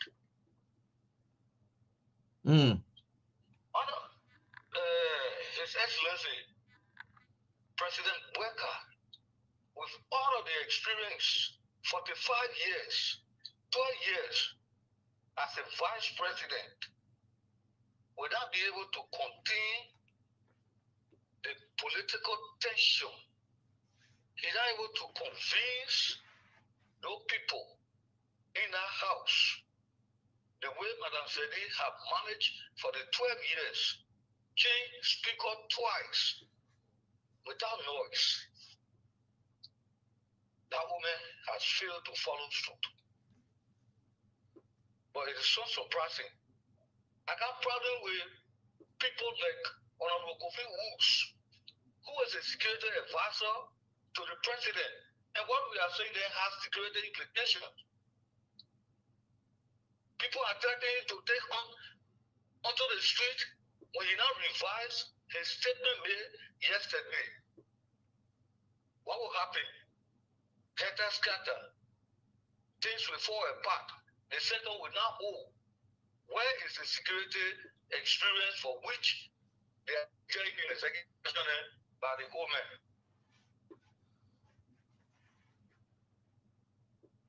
Okay. All right. Thank you. Thanks. Thanks. I just want to ask you a question. Perhaps Tomalin can chime in. If there's no other call, but if there's a call, we'll hold on. Go ahead, brother.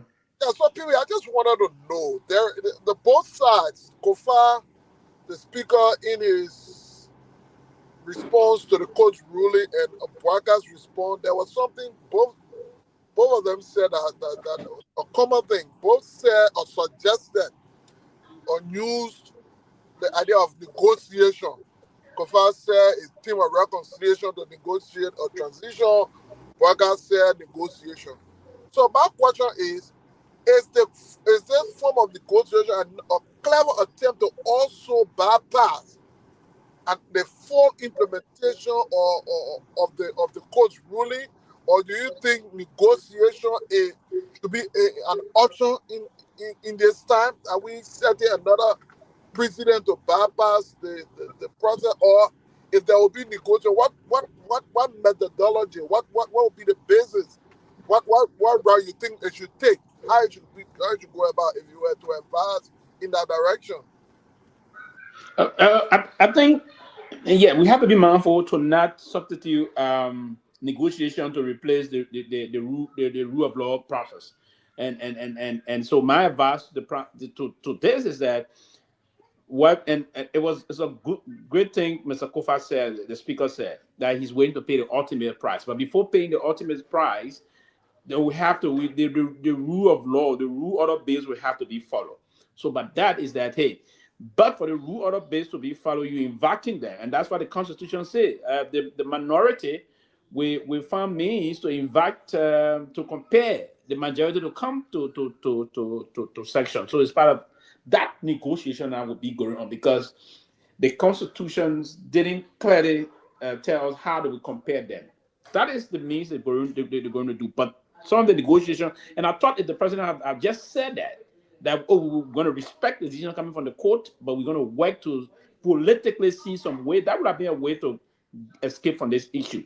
But from my side, I would think that the speaker or the other side, the way to go about it is for the speaker to begin the process of extending audit or having discussion with some of those from the other side of it to convince them to have quorum. That would be the best way to do it.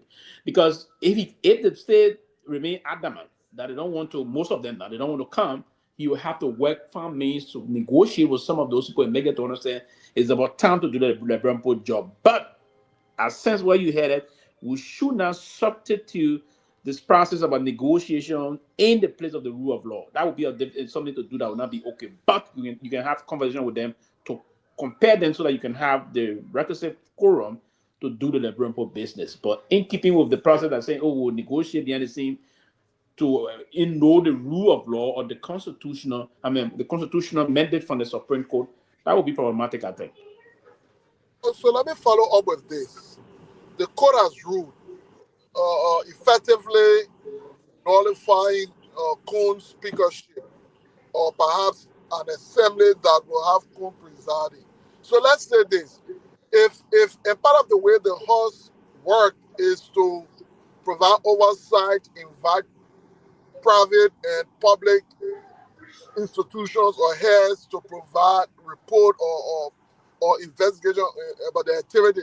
So you think if, for example, a company was called or a government official was called, you think if they were to attend the call, go to the call, ahead to that call, you think they will also be in violation, or they will be violating the Supreme Court's decision? Hold on, I think I got. Like for example, if a company, let's say China Union, Firestone or so, were invited by House Planner to provide some issue about how they were operating under its own speakers, you think if they were to adhere to that call and attend that invitation, to honor that invitation, you think they will also be in violation of the court's ruling? Oh yeah, definitely, and yeah, it's a problem. I mean, it's an issue, my brother. Everything have been done by the Coon so-called speakership at the time. Moving forward, they are all unconstitutional. After this process, there will have to be a special instrument passed to legitimize all the things that they've done. Other than that, in the future, the past government, people can get sued for it, people will go to jail for it. But here's the thing, though. The argument to that is the law is not retroactive. So it was never illegal until the court said so. No, my brother, it's illegal. The fact that the court said everything you did is illegal. So everything is illegal. Where it starts before the court said it, or when the court said it going forward? No, before even the court said it, all the things you're doing is illegal. So yes, honestly, because what if the court had ruled on the contrary? If the court had ruled on the contrary, then I mean it's right. So that means that the legal illegality of the action was made known on the day the court ruled. No, it was made known on the day the court ruled. But if the court ruled that whatsoever you did before, your setting was illegal, everything you did is illegal. There's this issue. They say why it's not done at all. Why it's not done legally, it's not done at all. What is not done legally is not done at all. right? So that's it. So everything they have done in the past is rather illegal. So in the future, there will have to be a special instrument passed as per a resolution legitimizing those things, and that people will want to challenge them to court tomorrow. Even if you have to do some ratification on concession issues, those things can be, I mean, and that's why companies will have to be very mindful now. And that way, it's going to be a very difficult process for business, because no serious business is going to come to the country in the midst of this kind of a political turmoil that is unfolding. Because anything you have to do, there will be trouble. They say, oh, they can sue my company for this, we can lose millions of dollars. There's no constitutional order, there's no rule of law in the country. The government is not respecting the Supreme Court. So why we are sued after getting involved in certain things? So it's troubling, my brother, for them. And so yeah. So how do we address this? There's this issue with the Bikano Port Initiative. I think it was I don't know whether the Cones quorum group had any role to play in it, but the embassy issued a statement calling on all parties that it endorsed that initiative that says that Liberia will own the role. I think that saw an amendment to the agreement between the Metas and so. So I mean, I'm just looking at all the different complications going forward in that direction. But yeah, it's a serious thing that legal minds are advancing most of these companies, even the government, that there will be time that these things, it got a long-reaching effect, and that government will have to be mindful of. And that's why I thought it was very disappointing for those guys to push the president to do these things, and they got some big implications. Some of them that are very myopic would believe that these things are going. They didn't have the thought process that they got some legal ramification, right? If not addressed, it's going to be troubling to the government. So we have to take some time, look at those things, come back and check most of those issues and do the right thing. Other than that, they're going to harm them. And even people maybe go now. Even those guys that they suspended, the Supreme Court said their decision was basically wrong. Now, there were money for those guys. They got their salary, suspended them, and took their money and ate it. They squandered the money, almost $1.7 million. People may go to jail for that. Oh, no, it's very serious, government. How did you just move on? Okay, you suspended the people, you took their money, you diverted it, and all of things. And the brave man there is alleged that the deputy speaker is the one that was cutting the shot, telling the people, let's do this, right? So the brave knew, so they ate all money. And it was illegal. They don't use it. I mean, that's corruption. A lot of things going to happen here. And we're not mindful, trust me. It may not be now, but it's begin to die and put people to jail for this. You know, rising star, and he destroyed himself. That crap he keep doing. He put the man left hand up and swore the man as $1.7 million is gone in no time. And the same time for that, put the man left hand up and said, "I can begin speaker." Today again, he clowning, talking about say he calling quorum, calling roll call. You know, they keep on doing the thing they're doing. They guys will pay the price. They'll pay the price. Look, there's a day for reckoning. There's a day for reckoning. It will come. Look, just imagine on why the government, the Liberian government, they had a spring meeting in Washington D.C. On the edges of the spring meeting, you doing that kind of nonsense in your country. Yeah, it's unfortunate. Minister of Finance is here. The Public Minister is here. Education Minister is here. LDC boss is here. The World Bank promised them $490 million, and now everything now is in limbo. You're not going to get that money. You need to put money when your country, your lawless country, where the president can't respect the Supreme Court ruling. And all the things they did, they expect you to do this thing, money to come in the country. No, they won't come in the country. No, it won't. ECOWAS will not support you. The African Union will not support the thing you're doing. Your embassy in Liberia will not, and the Western you're doing too.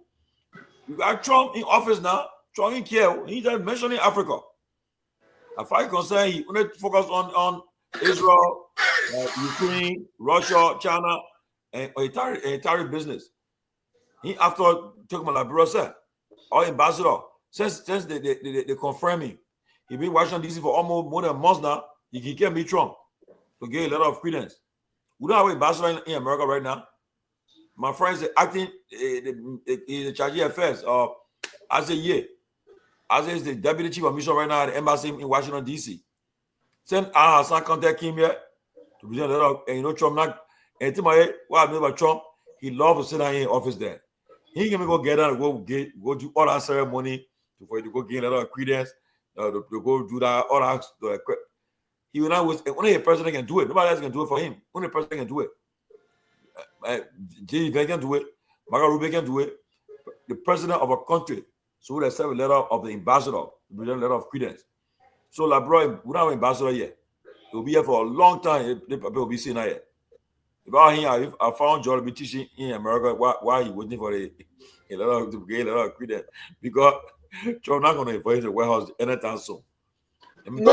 I think if they push, basically there's this order in terms of how.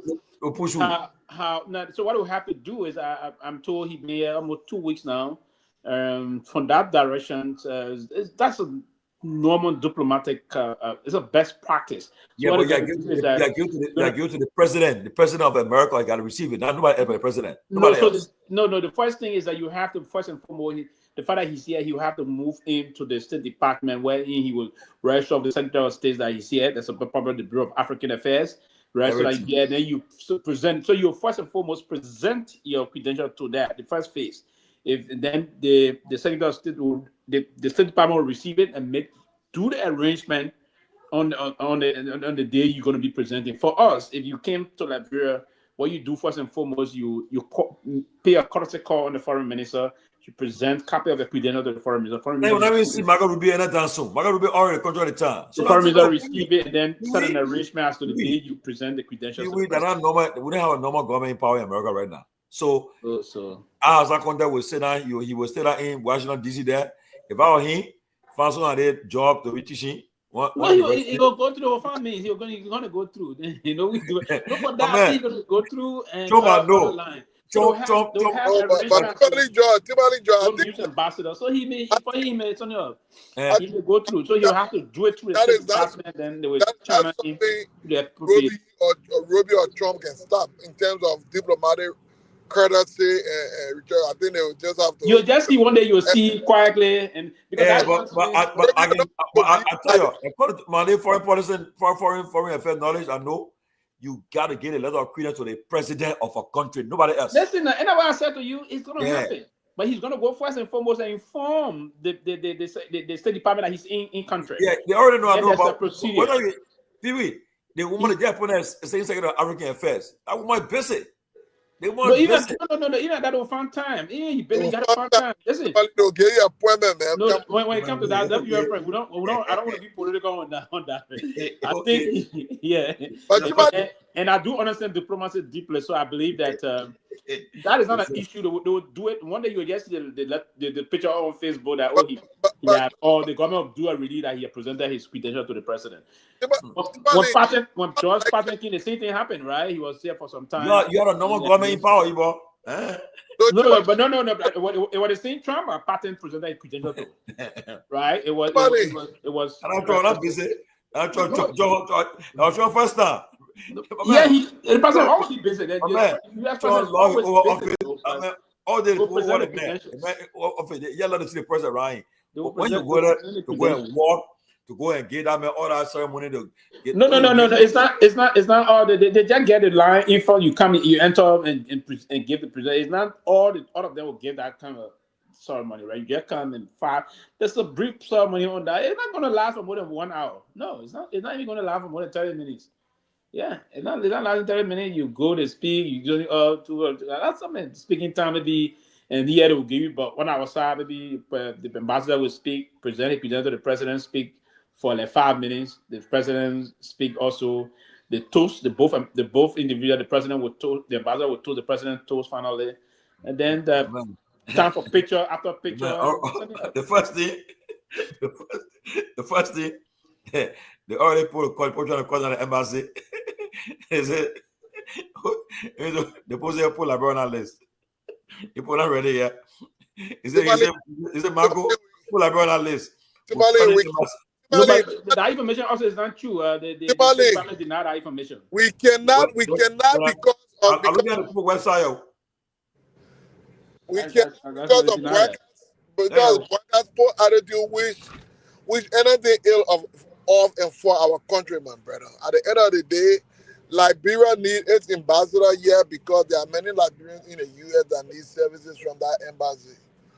So we hope that Trump can do the right thing to provide that courtesy recognition of the man's credentials.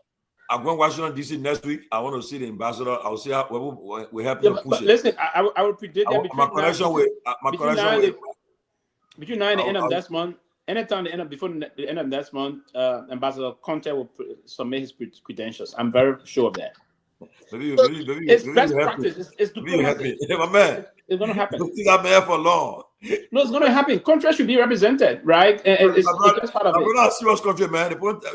Somebody, I want to ask you a question. Somebody, I want to ask you a question. The leadership is challenged, and the team are not happening good, but yeah, we'll come to that. I want to ask you a question. I'm not taking this rubber. Yeah. I would like to ask you a question. Perhaps Pewee can also add up. You earlier on, you lifted or highlighted a post from Boaka's Jariba in terms of that it will be in, I know Kun will be in power 18 years or whatever that is. So I just want to know, you think Boaka, the president, is speaking or being influenced by the minds and thoughts of his official government, or his official government are highlighting or running with the president thought? What do you think? Who you think they're influencing who in this regard? Is it that Jeremiah Kun has this much influence with regard to in a cabinet that they will prefer him now as president going forward as opposed to Boaka, or is that Boaka is saying to them that look, Kun is my successor and I'm not going to run again, he's going to take it from there? What do you think is? First of all, let me put this first. Okay, first of all, Kun is young, 47 years old now. So right now, Boaka is saying it is. So if you in a government, as a young person in the government, most of the young guys in the government most of them are our crowd of guys. They are, very well where their whole mind now is they've been more loyal to the vice president. They will not tell you, but the loyalty there. You got to feel that, okay, this man is happy for the presidency. He's young. He's okay. Anything happen, he's president tomorrow. Okay, number one. Number two, they see me as somebody who they feel that he'll be running 2029. They see him in our mindset. So right now, let's get closer to him. So right now, like I was informed that the president returned from Ghana. The night he returned from Ghana, his house was packed. He told them and said, well, I won't talk nothing but this thing until I get up in the morning. Guy in the morning went to the Vatican to sign the book of condolence of the late Pope. He came back. The president, from what I was told, he was leaning to the point where he was going to come and say, well, some people have spoken, we got to abide by it. But a radical group in a cycle there start pushing back. Look at that speech the president gave yesterday. You know that Joe Boaka wrote that speech? I want radical person wrote that speech there. You can see the speech. And I tell you, I can bet my head that my man wrote that speech there, and Bushi Bennett. Anthony Kestali there, the likes of Kestali there, Bushi Ben, Kofi there. Maybe I put that speech together. I want to believe so. Okay? Wrote a radical speech. And the president, they changed the whole thing got changed. Okay? So I believe the young guys, young stars then are the one that are pushing it, that are doing the pushing. They got it. And it's not like doing Mana Salif time, you will say, they will say engineer what in charge. Engineer was one of the strong person around her. We are time, McGill. Everybody knew. But Boaka, you know who is really the mean go-to person. Before we thought of Mamaka, but when that machine making about, she and the VP fell on now. I don't know why they end and it's still 14 machine business. So now Mamaka we thought she was in charge, but apparently she's not. Graceby thought she was in charge, but he's not in charge. Because it's a group of people. Depending on which side, he wake up tomorrow, he wake up and Sidigi, and the first person you see, and Sidigi tell him what you take. He woke up he sleep again. He got a corner jacket. The papa will sleep. I think he can sleep. 3-4 times in a day. The guy is a sleep pattern. So when he get out of the first sleeping pattern, he get in the morning in the afternoon. He see Pewee. What Pewee tells him, and why he will go back. So apparently that what happening. What do you think? In responding, Pewee, to that, I wanted you to add it.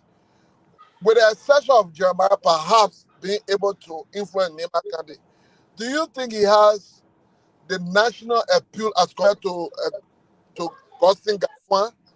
Do you think now that it's a smart strategy for the UP to conclude that Kum to be the one automatically to replace Boaga if they were 20, or should they leave it open and compete with regard to who else? What do you think if the choice was to be between Gafwan and in terms of nationally now? Yeah, so the current vice president, from the nationally, I don't think the appeal is not actually there. He's counting on the Nimba support, and what is unfolding, the Nimba themselves will have to be very mindful how they want to tread, because this issue, they shouldn't see this as a means of always creating the king. They are the kingmaker. Other countries going to seriously whenever and here's what's going to happen if he were to be push as the candidate for the United Party. The parties are going to be plays that most of the other candidates are going to be very mindful. We want to say, okay, we're going to vote away to prove to them also we have the same tendency of voting. So, but nationally, it doesn't have that national appeal on the most serious note. One of the things he's counting on is that he's from Nimba. So he'll be looking for how he's going to position himself, who he's going to select as a running mate if he were to, for him to gain any. Now, for him to even have the mindset, and what these guys are doing, they trying to, and it's not the best strategy they're working on. Probably they don't understand or they don't really know this old man. It's going to push those that are close to the old man also to have, and they're already saying that, hey, this guy is harboring this thing too much and he's going this level. And it may just push the old man to the 11 hours to change mind to see who he's going to annoy.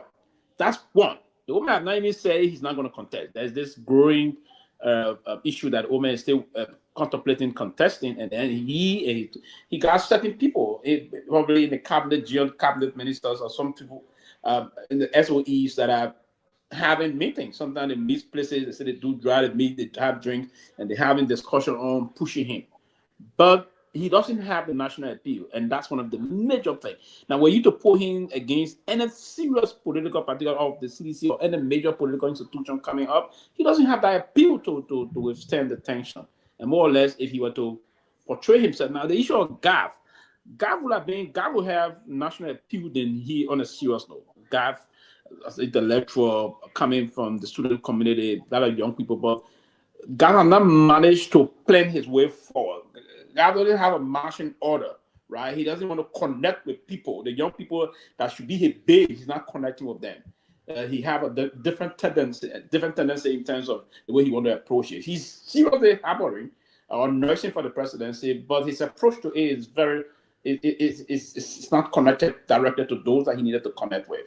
Now, and he's been in strategic position before to allow himself plan adequately, but he's not doing that. He may have the national appeal, but the strategy to gain that and to drive that is lacking, and that may also be a serious impediment to his issue of running for the Liberian president. So the both men currently, God will have the national appeal. He lacks the strategy. Kun doesn't have, but he got the means to the presidency because he's the current vice president, and that's one of the reasons why folks will have to be very mindful of what they want to trend, because it's power. People do anything for power. That I don't want to say what I'm saying about. I will just stop halfway. Liberian people have stereotyped different tribal groups for different reasons in the country, right? So people will have to be a little mindful as to how they push the quest for the vice president coming to be president. I think it was very ill-advised and dumbfounded on the part of Waka Jaliba to come out and say that, the man will be 12 years president, while you still have a president that stay in his first term. That was very insensitive on his part. Now, and the reason that go ahead.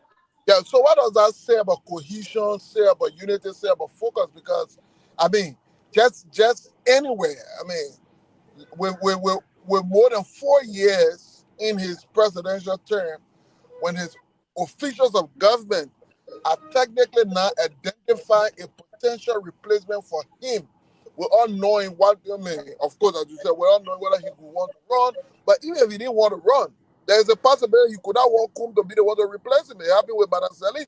And I said, for 12 years. So what does that say? Is that a crack in the governance cycle? Is there a cohesion problem?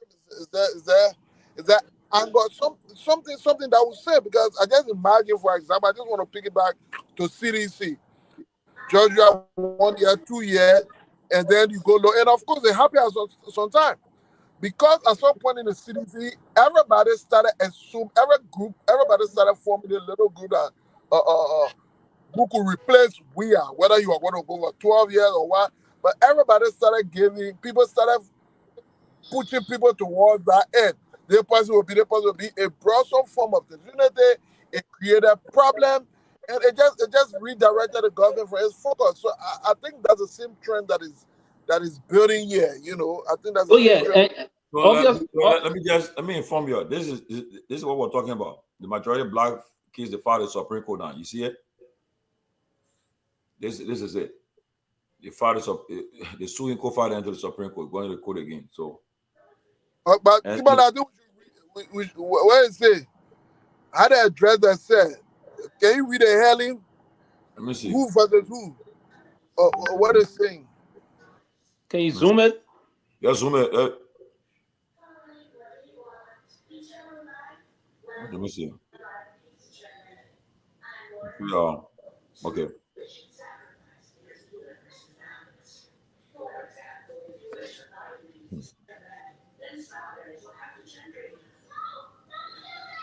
I know they say let me put my other glasses on. It will help me. The other one, they want to make me read things. Let me see. Okay. It says, okay, yeah. Okay. Okay. They put that honorable they put that, okay, let me see what it said. Okay. Yeah. Honorable Richard N. Kuhn and certain members of the House of Representatives of the 55th Legislature, petitioners, versus Honorable J. Funati Kofa and certain other members, House of Representatives of the 55th Legislature. No, imagine what they put there. You see, they made a mistake there. It's the 5th Legislature, respondents. Honorable J. Funati Kofa and certain members, okay, they are saying that Honorable Richard Kuhn and certain members of the House of Representatives of the 55th Legislature petitioners in the petition for re-argument proceeding, respondent in the Bill of Information proceeding, beg leave of your honor to have the above entitled Bill of Information proceeding redacketed and a new hearing conducted, and for legal and factual reasons show have the following to it. Okay.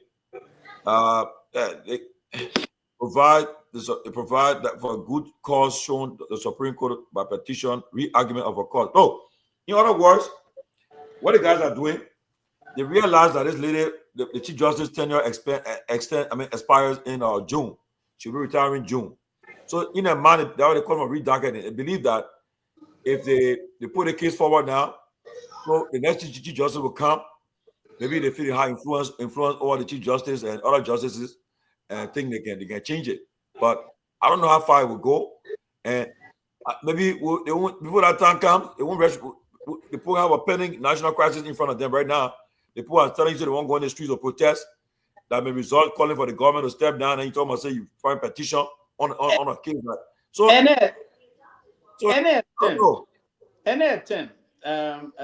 what they're doing there is just on it. There was a 4-to-1 decision. Yeah. Agree you appoint a Chief Justice that will come in on your side. It will still be 4-to-2 decision. 3-to-2 decision, right?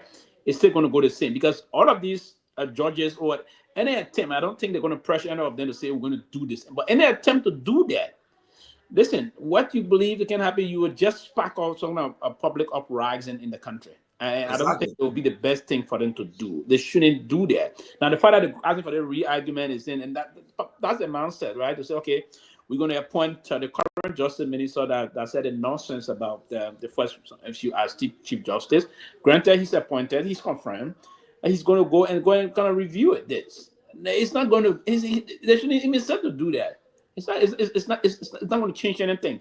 But I believe the fact that we want to do this, then I mean they agree that what the court says is true. right? Or you think other people will review it or not review it? The code is just clear. Nothing can change this issue. The best way is that for them to, if I was the shoe of the president, begin the process of going, calling your people, say, hey, stop this issue, go back and open up to elections. Go back and push for new elections. If you guys don't want the speaker, present under his gavel. Go under his gavel and present the resolution. He will recuse himself. That will be a process. And I want to believe if that is presented and he recused himself, that's seen that he will resign. If he resign, then the floor will be open to elections. That's the basic process. If you want to go on a gavel, recognizing him as the speaker, as the Supreme Court said, you present your resolution, and their fear is they will not get it for the now to remove this man. Do it legally, Tony. Do it legally. It shouldn't be a fear. Oh yeah, they will have to do it legally. Myean, please play the other tip with the Chief Justice speaking. Please play that one, man. What she's speaking. I want to help you interpret what she said. You're not a lawyer, but I ain't still what said. Myean, please play the other video for the Chief Justice. Man, put it according for a joke. Yeah, give it some sound. The Chief Justice. I am not a lawyer, but they pretend to know the law. And the first utterance is that I am not a lawyer, but if you're not a lawyer, shut up.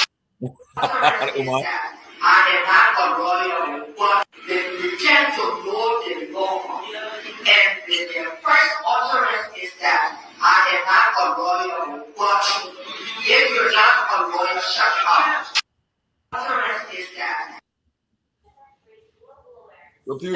And she absolutely correct. Yeah, she said, I'm not a lawyer, but then she said, you pretend to know a lawyer. If you ain't a lawyer, then shut up. Yeah, she's right. And when it comes to this legal issue, that's why for us, we would serve as the commentator to do the commentary on this issue where it required legal intervention. We call on the lawyers to do those.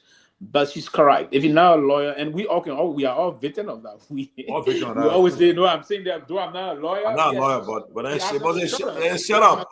Yeah, but Chief Justice, we will shut up, but we will count on the lawyer to do the basic interpretation for us. But again, as one would say, in certain areas, sometimes also you don't have to be a lawyer to know certain things, right? To know that certain things. Now, so we don't have to be lawyers now to know that what the court said recently that it is unconstitutional. It's not good. It's not right. It's against the Constitution. So she's correct about that. But again, the guys, we have to respect this. I know very well that June. Is it the end of June that she's leaving? She's leaving end of June. Yeah. Yeah, I didn't know her birth. She having the same birth month that I have. You're June born. Yes, and also if she turns 70 in June, Justice saying you, man, she'll go down history as she'll be a legacy. Yeah, she's turning 70 years in June. Then she's gonna be out. Maybe by the end, I think she retired. So let's say by July or so. I don't know, but maybe by July we should be hearing a new Chief Justice appointment. Now they're gonna be crumbling. Struggling there to show who's going to come. There's going to be this battle now. We're going to want to come for this. I don't know Kofi will want to go for it. I don't know who want to go for it, but I don't think people like Kofi then should be given this kind of a job. Kofi who is a disappointment to his generation and all of those of us that respected him before when he sounded like the only angel around here, pretending to be a human rights lawyer. Of course, we didn't know that he's compromised. He's one of the very compromised individuals that will sit and see right from his nose, and that the law is butchered, the Constitution is butchered, disregarded, and he wouldn't say nothing, right? If you were to see the kind of name come out, don't be surprised as the Chief Justice.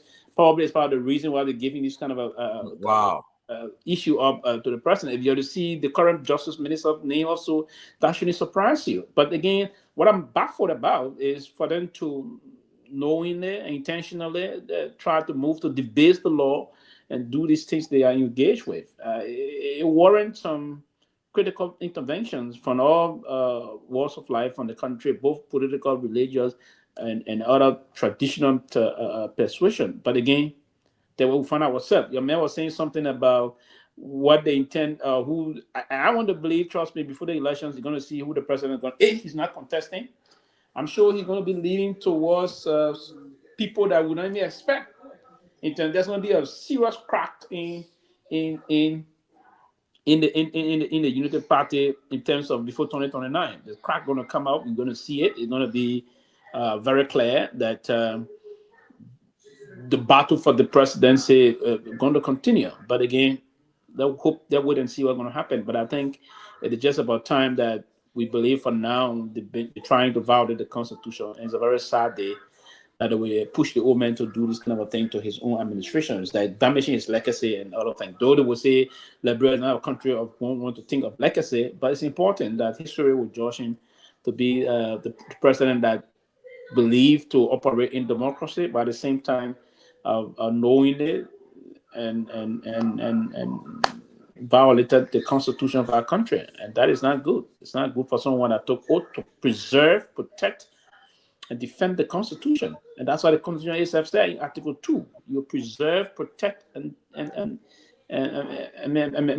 Article 52, right? You dare to preserve, protect, and preserve the Constitution. You took oath to do those things. So Pewee, right now, what do you think right now in the diplomatic circles? What do you think happening right now? What do you think happening with ECOWAS? What do you think the Minister of Foreign Affairs is hearing? What do you think that they are hearing? And then also, the guys at the spring meeting in Washington right now. What do you think is happening on the sidelines? What do you think the U.S. embassy? What's getting to their mind? What's happening with all that's happening? The European Union.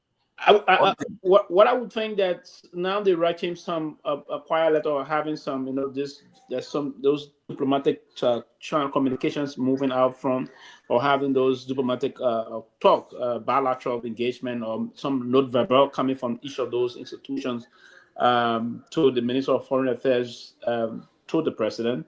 There's a diplomatic note being sent that some are concerned, and that's one of the concerned, because yes, there's always this process about the host country and the visiting country, where there's a way you channel your communication, but superpowers would normally be just to communicate with you, but they would do it sometimes diplomatically via diplomatic channels, expressing their own concern. Sometimes they will say this is concerning. The concern is you should take it seriously in diplomatic term, right? They say this is concerning. What is it that is happening? We're hearing all those things. So they will communicate that with the foreign minister behind the scene. A lot of those things are unfolding. And that's how the process most often unfolds. They communicate these things. They have a disappointment with the foreign ministry and all of them to diplomatic cables. And then if there's no adequate measures being taken by the government, of course, then those that got the strength to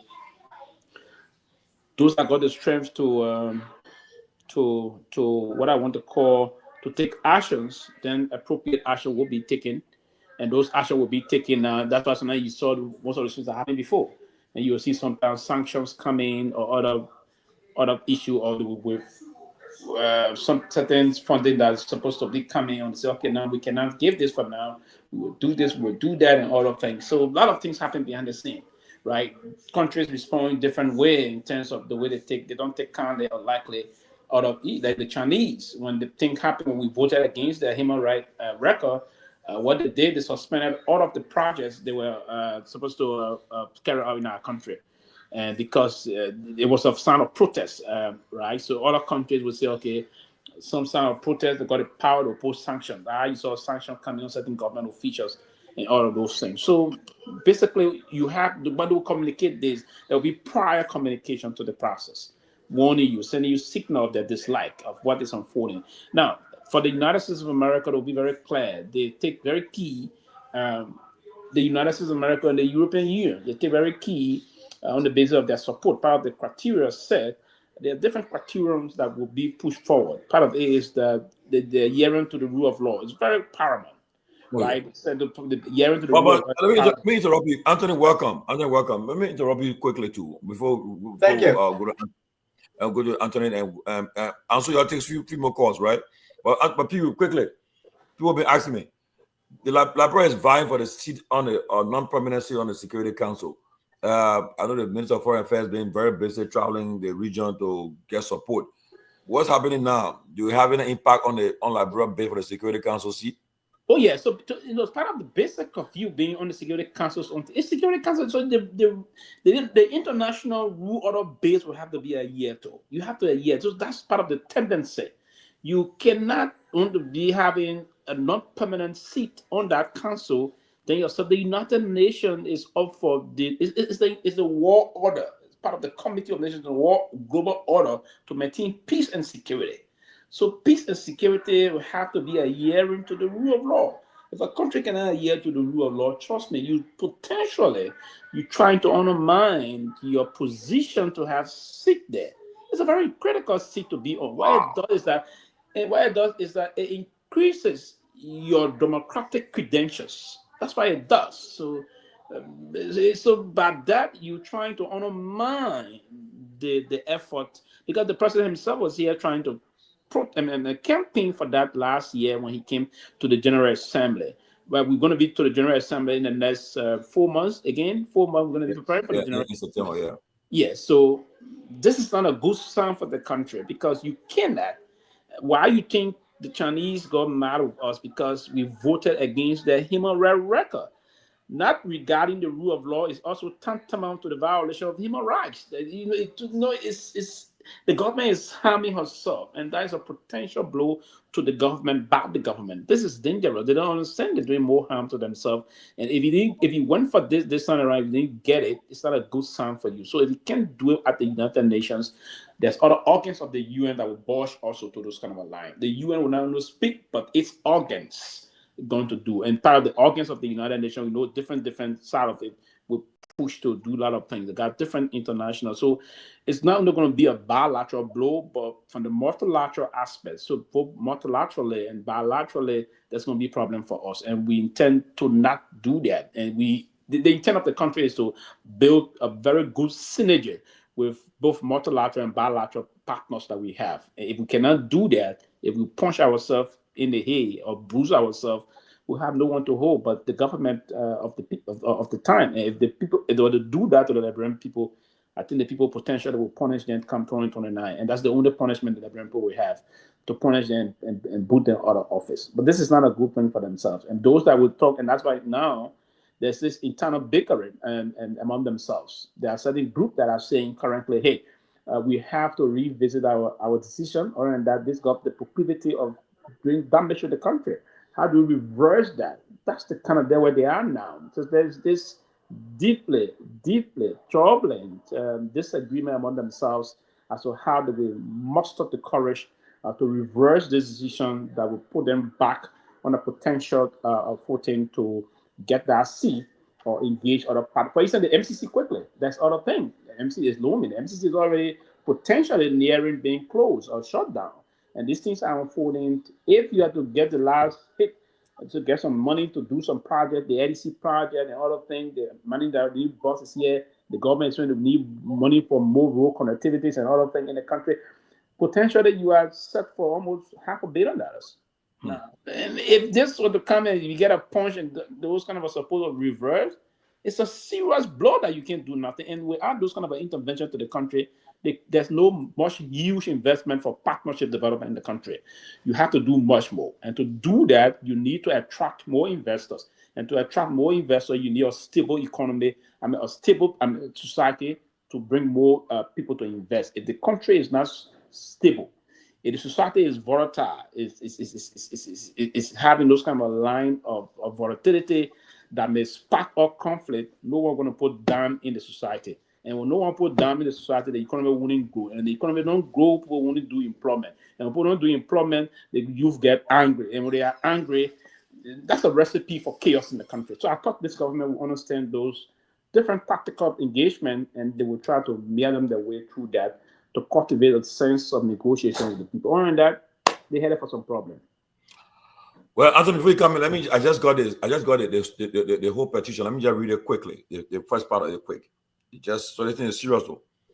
The majority bloc of the House of Representatives, led by Representative Richard Kuhn, has formally filed a petition for re-argument before the Supreme Court of Liberia. Okay.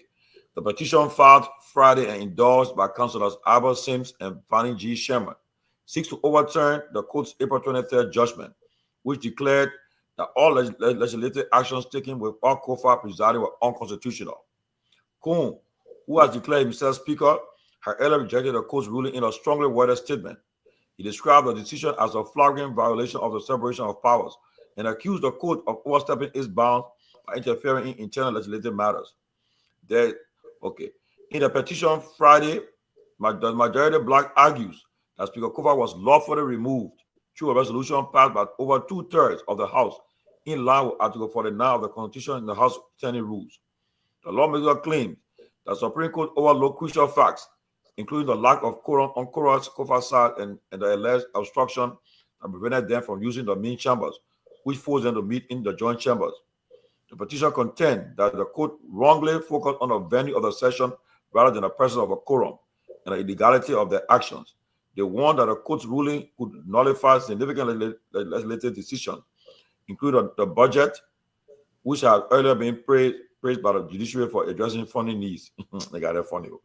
They are asking the court to redact the case, record its opinion, and affirm that the decisions taken under Kun's leadership are constitutional and valid. So look, right now, I don't know. Just what the Supreme Court, that's what the guys did today. You see what they're doing now? They're trying to play games. They kind of put the sweet words. They put that when we pass the budget, the judiciary praise. They say they praise it with sweet words and say, yeah, because they get money we get them money for the operation. But they're not begging for it. Not your money. You're supposed to do it. And look at the Northern is saying that Supreme Court should recall for decision. Recall decision, and the one people gave you honor you.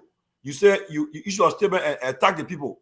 And you see, boy, you go to there again for and look, my people, you all had a meeting today. You don't waste time. That's you're getting in the street, man. You're getting in the street. They put joking with Liberian people, joking with your too much. First of all, Tomalin, before I make my comment on the majority black issue, I want to commend Pewee for what he said about the Security Council and the importance of Liberia adhering to the rule of law. Liberia is a founding member of the United Nations Geneva Convention that was declared and signed in 1945, October 20th, if I'm not mistaken, if my history set me right. I'll be right back. I'll be right back. Okay. So Liberia also voted for the nation Israel to become a sovereign state today. So we have come a very long way, my people. The 1847 we can be joking way. Let me say the Liberian way. Liberia had played a vital role in the world for a very long time. But today we are here because we have leaders who take for granted what Liberia, that was once the beacon of hope of Africa, is now becoming a playground. So we have a group of men and women in the Liberian legislature who does not understand basic civics, but yet call themselves lawmakers and don't even know that Article 66 exists in the Constitution, Article 65 exists in the Constitution. Where are you going with this? The Supreme Court have ruled and you're talking about they should rescind that decision? Who are you to ask the Supreme Court to rescind her decision, right? And so when you have people like that, look, now I hear people using this cliche, political theater. In that theater, there are rules and regulations that govern that particular theater. You cannot practice politics void of the rule of law. Politics, you can use political maneuvering and tactics to lobby, to network, to do other things. But you don't use political maneuvering to circumvent the rule of law. And if you don't understand the difference between the two, then you are in the wrong line of work. You're not supposed to be there, right? They also made the argument that, oh, the Supreme Court overstepped its boundary. They did not read your Liberian Constitution, right? They are the final arbiter of the law. They also intervene when there is a dispute, whether an elected officer, official, or a citizen. And so I don't know. Yeah, 3 separate branches of government. Each one of them have a distinct function. And only the Supreme Court has the authority to settle dispute when it comes to constitutional matters. The executive have the responsibility to enforce the law, and the judiciary and the legislature make the law. So where you guys going with all of this? I want to commend the opposition group that came together today, but we don't want to see another press conference. We want to see a movement where the people gather together in peace to stand up to this administration. We can do that. This thing that happened in Liberia was not happening in Ivory Coast. Because I was in the Ivory Coast when that happened during Gay Roberta, and we know the history of that. The people marched in the streets and they did what they're supposed to do. Only in Liberia, when people are violating the law, they say, oh, let's do it just for peace sake. But when somebody is infringed upon, then we say, we found a way to justify that behavior. Mr. President, you cannot say you recognize the Supreme Court judgment or ruling, but you gave a condition, you're going to work with the quorum. Where the quorum is right now is declared unconstitutional. They didn't use other various word to say, oh, it's confusing. They use unconstitutional. Unconstitutional means unconstitutional. I hear other people saying, oh, people around the president. This president has his mind of his own. He's not a baby. He's not a child. He's a grown man. And also one of the longest serving public servants. So he should have the understanding of the function of government and the Constitution of the Republic. I don't want to give you any leeway here at this moment. Mr. President, you have an opportunity today, tomorrow, and anytime from now to do the right thing. If not, the people will compel you to do the right thing. And by Tuesday, it's not going to be a press conference. The nation, over 20,000 people will hit the streets. We don't have 20,000 men and women in uniform to stop them. And I think those men and women also in uniform are law-abiding citizens. And so they themselves too, they will also abide by the law. All right? We want a peaceful nation. You're not going to have it this way. We have been through a lot. We are sick and tired of going through what we're going through. As you clean, think Liberia, build Liberia, and love Liberia in your own word. I want to challenge you with your saying that you should think Liberia now, build Liberia, and love Liberia by doing the right thing, by upholding the Constitution of the Republic that you have taken an oath to protect, defend, and uphold. And so I want to close with this point that put politics aside, put nation first, put the people first. There is not a country that's going to survive with the rule of law being compromised. And since you came as a rule of law agent to put in order rule of law, then do as you promised. That's the best and the least you can do for Liberia today.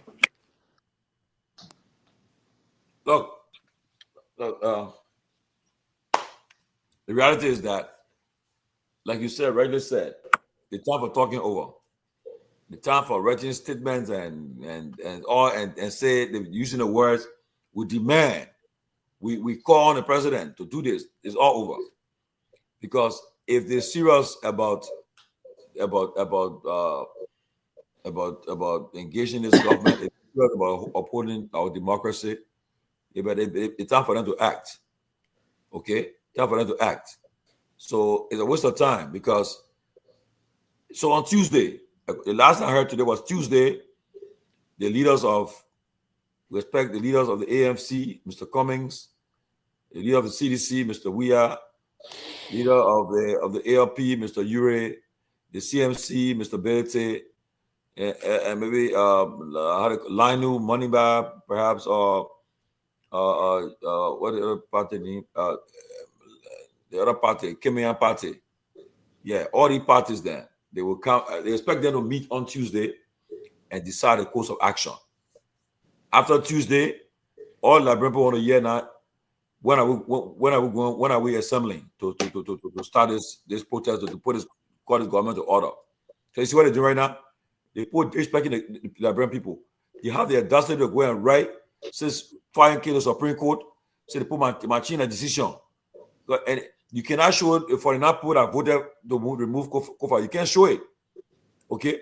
But you claiming that you get for enough people that did it. You lying to the people. And have a audacity to go say where everything they did was illegal. Look, I know about my people. I know, but that was where. Yeah, so the petition by these guys was signed by one of what we consider Liberia as two lawyer Vani Sherman. What I don't know how he's an officer of the court, so I don't know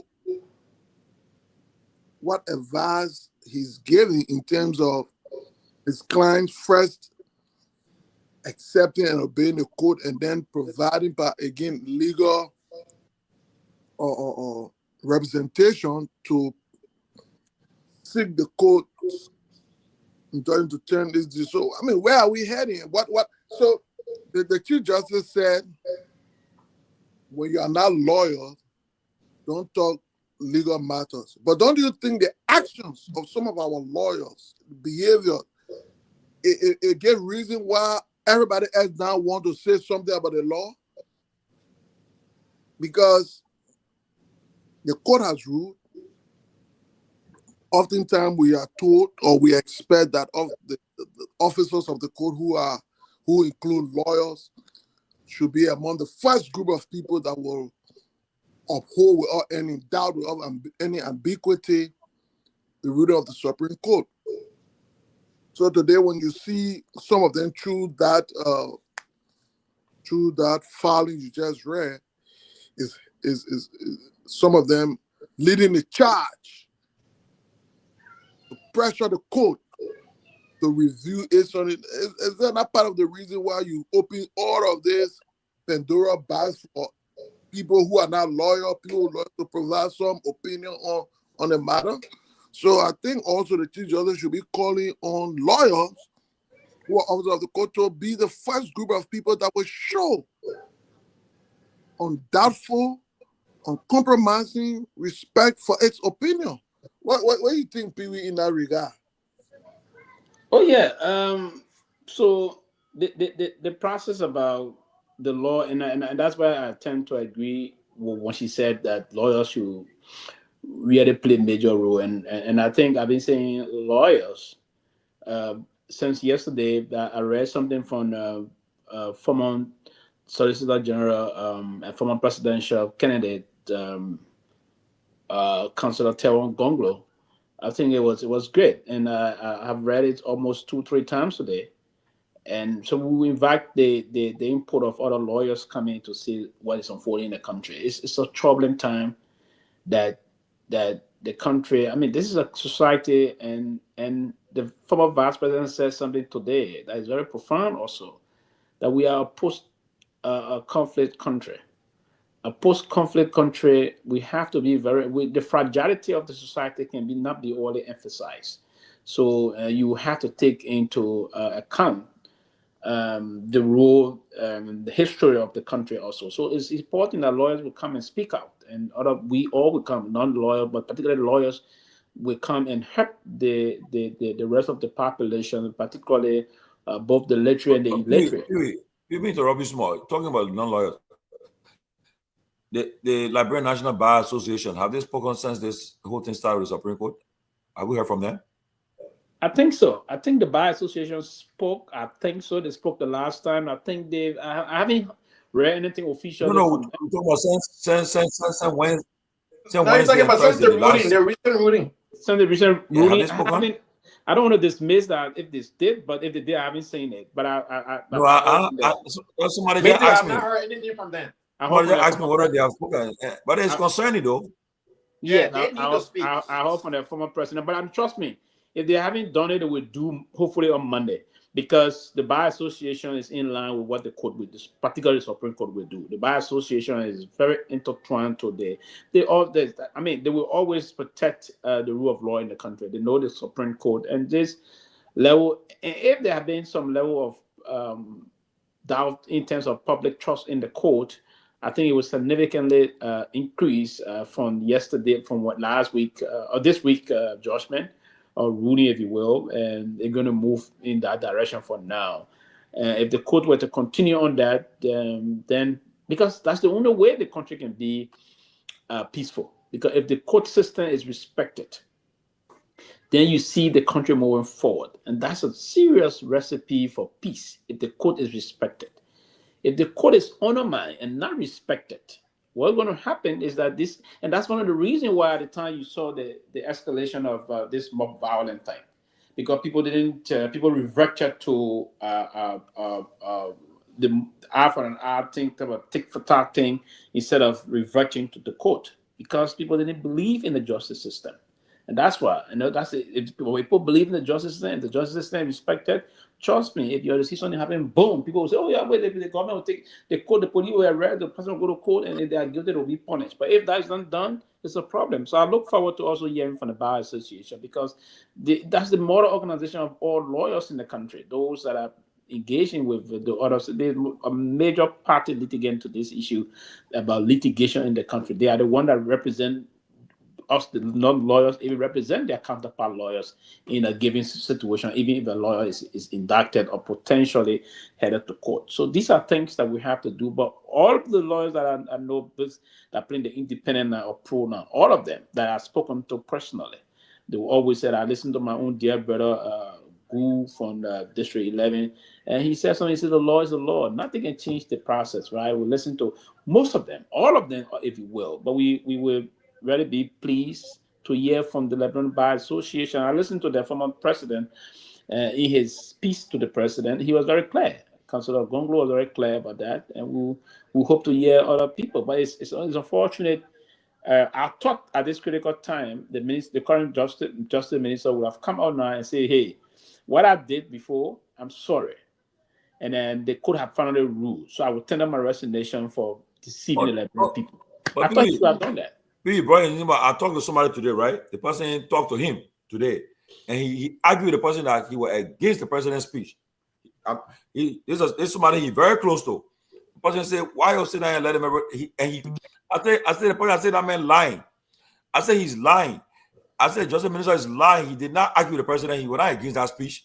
Sorry. He's not lying. He's not lying. They forced him to do what he did. Let me end this quickly. Do I say lying for Pewee? I know. He's the only cabinet minister that can disagree with the president publicly. So you think if you are against that speech, you would not have spoken, Pewee? No. Yes, to disagree publicly, it's just tantamount. He says you want to resign.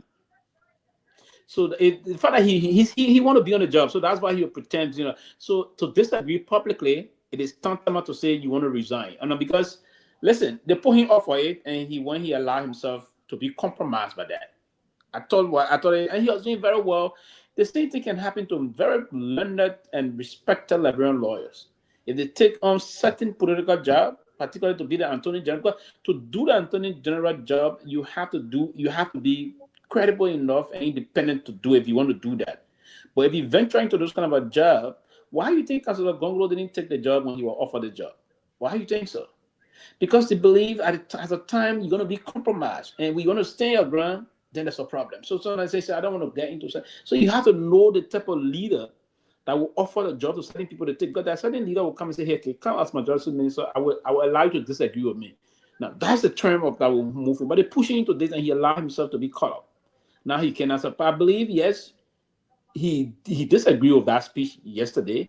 And I believe that if they sought his opinion, he disagreed with them behind the scene. But here's why he can't do, because he wants to be on the job. He will not publicly come and speak against it. That's what harming him. And that's why he almost all the people, Musa Dane and the rest of the other folks, again, when some things happened before. Let's be very honest. Reputable Liberian lawyers tend to just go flat on the ground. They get deflated in terms of respect. In no time, they begin to blunder. So that man was doing well in his legal practice, very well. Now he came on the public space. He's doing the kind of repugnant things, very repugnant, and it's unacceptable. Pewee, about me, Siddiqui, please. Pewee, about me. So here's the question that I have here in this particular issue we're discussing about this justice ministers. So for the sake of this discussion, let's agree that the justice minister don't want to make a public statement so he cannot lose his job or so his job cannot be jeopardized, whatever the case may be. If this is any matter that require legality or that require the constitutionality of a matter, isn't the justice minister should be the legal counsel of the president? Mm-hmm. So why the justice minister was not instrumental behind closed door to say, Mr. President, this particular speech you want to give on the ruling, I don't agree with it. Because they got some dangerous element around the president's cycle that are trying to intervene in anything want their will to be done. And this justice minister is not an insider, right? He wasn't brought to some recommendation of some of the side, so he's not an insider. And the insider believe that this way we should go about doing it. We need to protect our party and our governance process. They didn't know they further exposing or harming their governance process. So that's it. So if you see the justice minister, for a justice minister to function in an independent way in country like Africa, or particularly ours, Liberia, that minister of justice is difficult, my brother. On a serious note, we have been around a little distant from seeing governance in the country because the justice minister can be very competent and respected person and want to go to the side of the law, but he get consumed and compromised by selfish protege around the president, right? So, and by that, you either two things you're gonna do, and most of them don't want. Listen, they want the prestige to be the Attorney General of the Republic. You don't know what power is. They want that prestige, and they allow that prestige to compromise their integrity. How does the prestige commensurate your integrity? Yeah, they allow to compromise. Somebody just said, I think one of y'all said that. Pewee, what you said, I think maybe I read what I just got. Okay, they said, amid ongoing tension between the Supreme Court and the majority black, Representative Austin Taylor, member of the Black, has publicly declared his commitment to the rule of law. So he's breaking with the majority black. That's why we'll start having a small. He said in a statement he posted Friday, Taylor emphasized that good governance is a side that I take, showing the importance of respect for the judiciary, justice, integrity. Well, like you said, they break it. You see, he on the majority black, but now I'm not a soothsayer. Let me say this to us: between now and the 13, Fanatikofa will have the 37 to do business. I will say absolutely. Most of those that are ideological people, most of them will break aside. Then he have to negotiate now to get the rest to do business. This is going to happen. We're not far from it. We're not going to be far from this process, and that's my prediction. I've been looking at the Liberian politics, and as a first man, between now and Monday, Tuesday, you're going to see more moving on.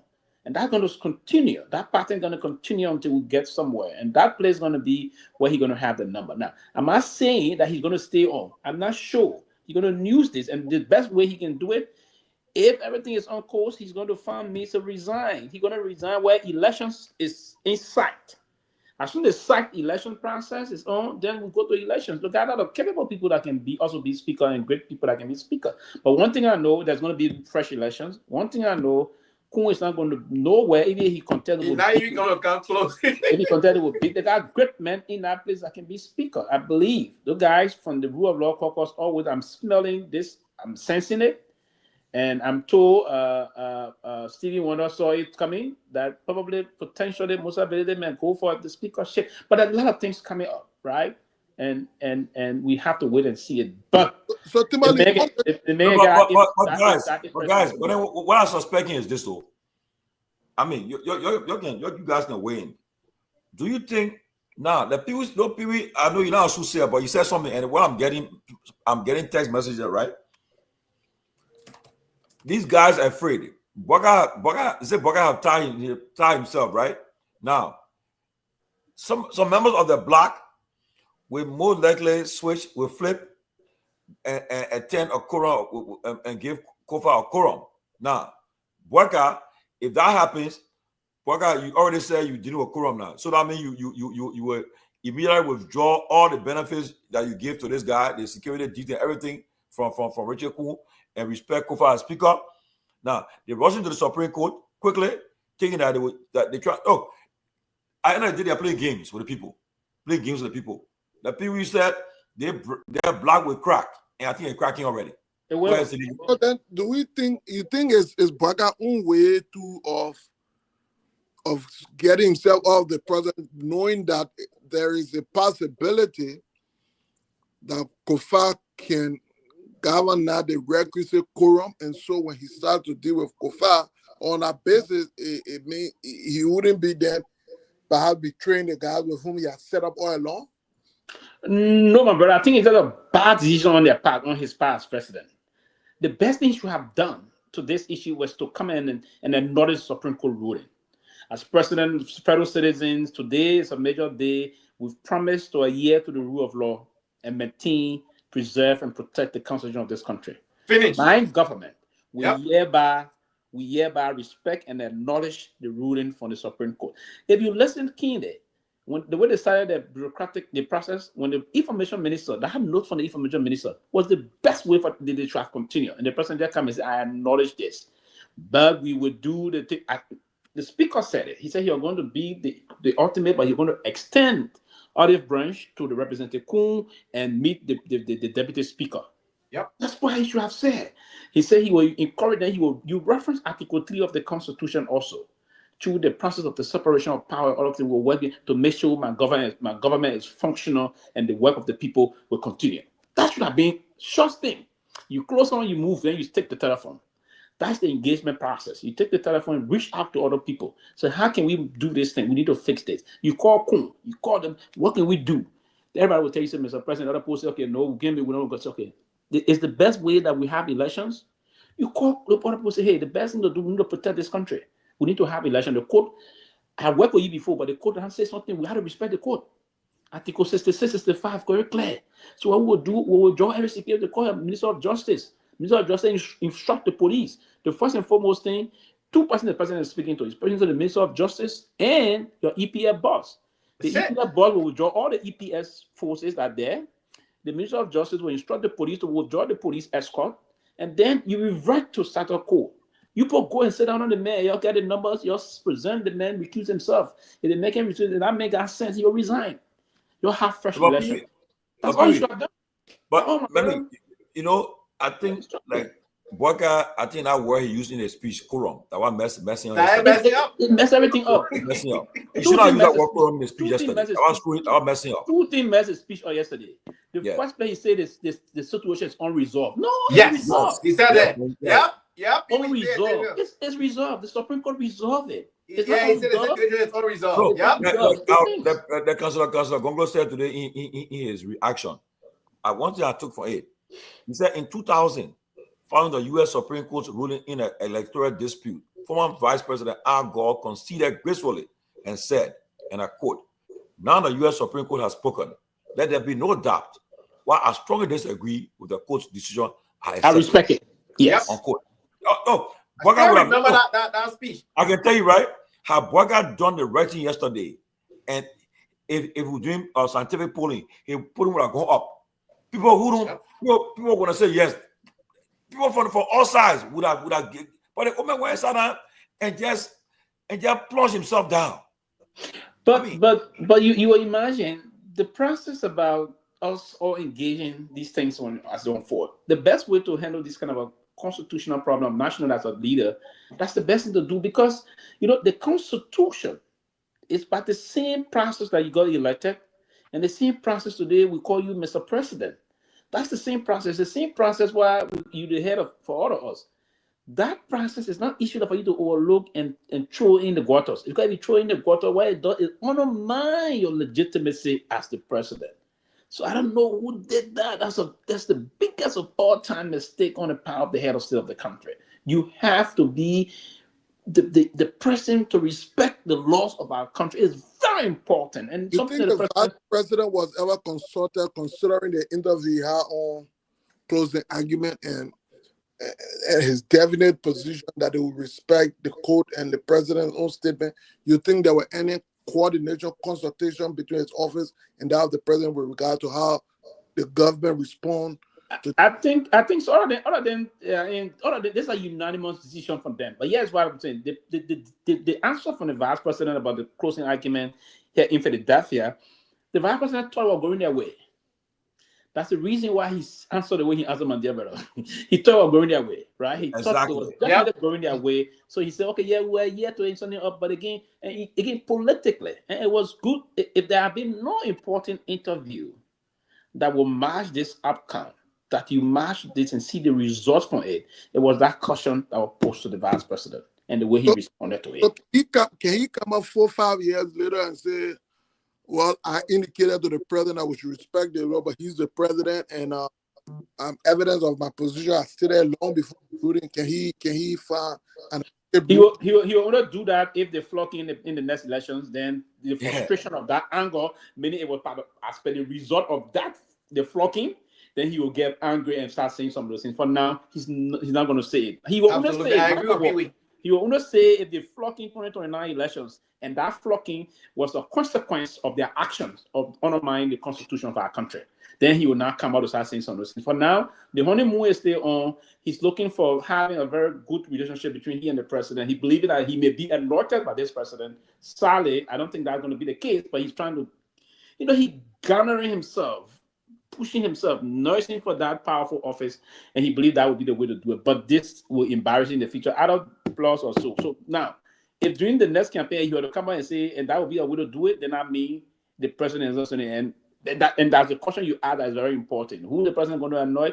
I don't think so. I think if Garguah starts playing his card very well, eventually the president will be a little tribalistic to go for Garguah than go for him. And that is the mistake President said he made at the time that led to the trouble when we had defeated the woman. President said he was very indecisive as to who she wanted to be to anoint, right?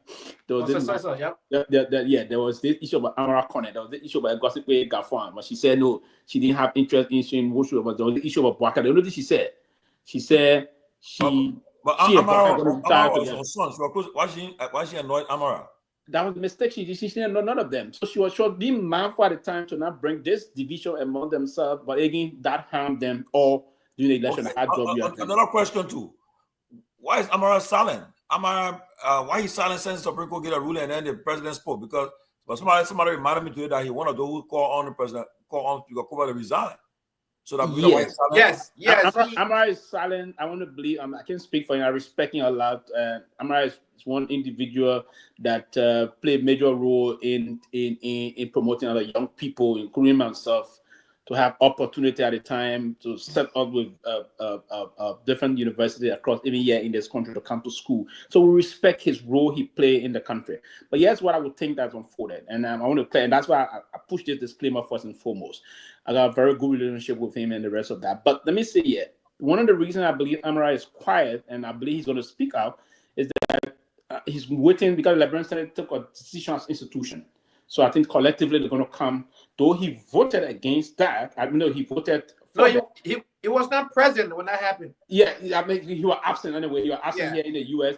But I think he don't want to take an individual decision on this case, and the Liberian Senate is going to come and take a decision. But I mean, increasingly inclined that someone that will vote for him and run that the Liberian Senate collectively is going to take a decision to recognize Fanatiko as the speaker, the legitimate speaker, and respecting the Supreme Court ruling. But yeah, he won't speak. I don't think he's going to speak. If he will speak, it will be immediately be after the Senate decision. And I spoke to one of the senators again. I'm very close to, very. I'm not going to call his name. Very close to someone that I worked with before, right, in the executive, right. And his belief. No, I work with others. I work with them. There are 3 in that place I worked with before. So, they believe that about he being and all the rest of them are called that they will respect the Supreme Court. That's a decision. Because if the decision was based on the Attorney General decision, now the Supreme Court has spoken, and the Supreme Court said the Attorney General decision does not what? It's of no significance. Okay, I know Dylan spoke. Dylan on record. Dylan already on record. So Dylan and McGill. So, but I know I'm hearing that Dylan being on fire. A lot of things, but Dylan, I trust Dylan. Dylan will come back. He will fight back. He won't let it. He won't let him. He won't credit. He won't let him get ahead of him. Dylan's a smart guy. So I know Dylan will fight back. Dylan is preparing his response. He will face the public. In fact, I'm going to bring Dylan next week, sir. Yeah, he So will play to the public sentiment. So the Law Liberty Party, if we hope it doesn't get there, but if it went up to the point where the people have to protest as a way of putting pressure on the government, you think the Law Liberty Party could form part of that process, considering that he now believes that the president's action to disrespect the law is counterproductive? No, they won't. They won't. Today I asked a question. They won't. No, but I asked a question today. I said alliance. today, or during a meeting, I said today, I know when the Liberty Party had a meeting recently, Yombly said that they were opposition party. They made it clear. Say we remember opposition party. But I was surprised today that I didn't see the Liberty Party at that. I know Lani was missing. Liberty Party was missing. Yep. I think ALP was missing and Liberty Party, but ALP said they would join. They sent a message but, that join. But Liberty Party was you see they were conspicuously absent. You see that? Yep. They were not present at all. So I know Charlene Brunskin, who's the MPP. She's been speaking about respecting the Supreme Court. So I'm definitely gonna reach out to her tomorrow to find out the year from them. And also the Liberty Party chairman, Ruki Barry. She remember of she was Kofa, Ruki Barry, the Liberty Party acting secretary and chairman. Yeah, so we'll find out from them because. Yeah, the Senate will have to. We want to wait and see how soon the Senate will. Now, I can see the Senate respecting the rule of law. Dillon is a very influential guy in the Senate, and I know 4 other senators who will also join. I'm pretty sure my senator from Grand Jide will definitely join. The other representative, 2 of the other representatives right now in our group chat, they are being, pressure to join the rule of law, caucus. They were part of the majority. That is Senator Representative Johnson and Representative what's the name? Gao. To join the rule of law. Not John. Zopen on that. No, Zopen on by he's a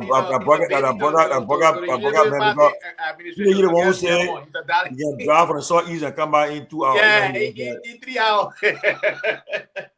So Zopen will not join, but I can tell you for a fact, Representative Jeremiah Suka and Representative Johnson in our group chat, in our county group chat, they have been pressure, to do the right thing, and I'm pretty sure they're not going to let that constituent down because the constituent are pressurizing that this is the group that have, the group chat that have over 400 members. So I mean, people are, chatting in there each and every day, telling them to do the right thing.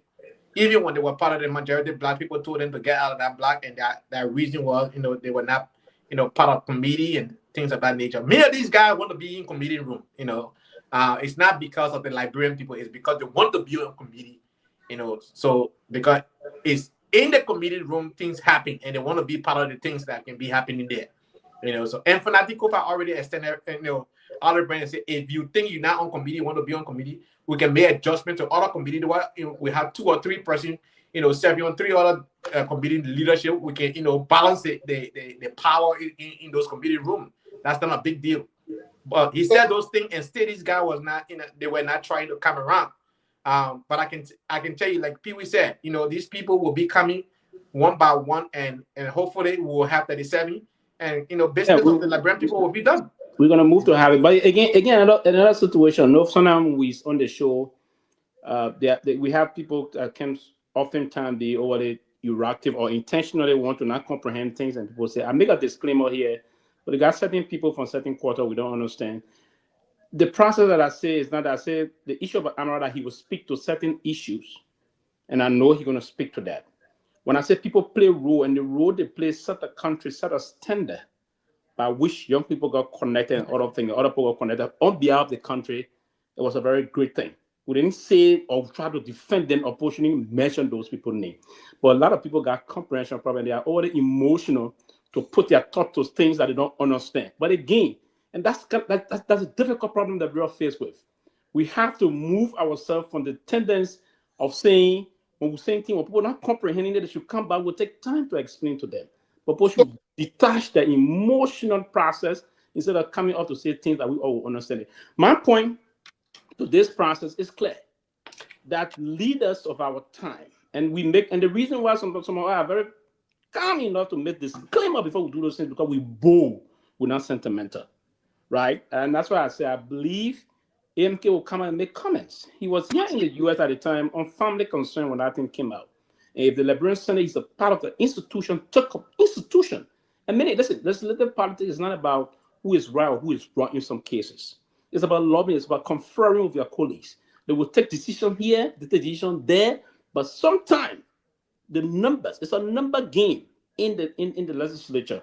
And if you didn't know this, that's what my late mentor and political governor Will, Professor Sumo Kupi, he always said this. He said, my son, the legislature is an institution that comes with number politics.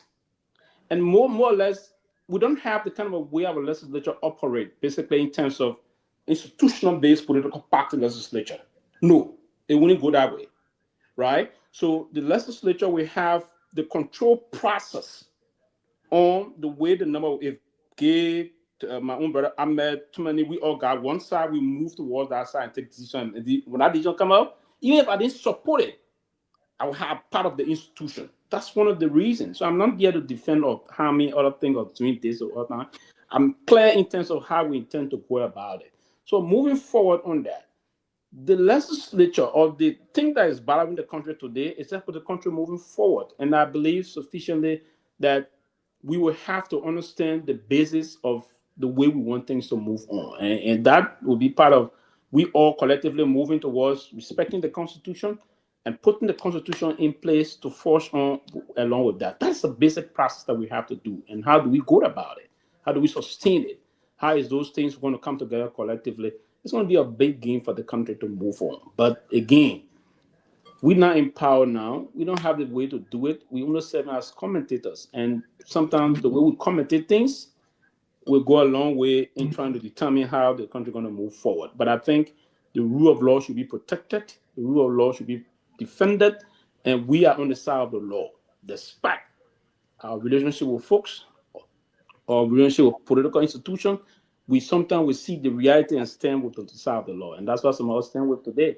And that's it. So we'll only serve as commentator and we'll predict. It may come through, it may not come through.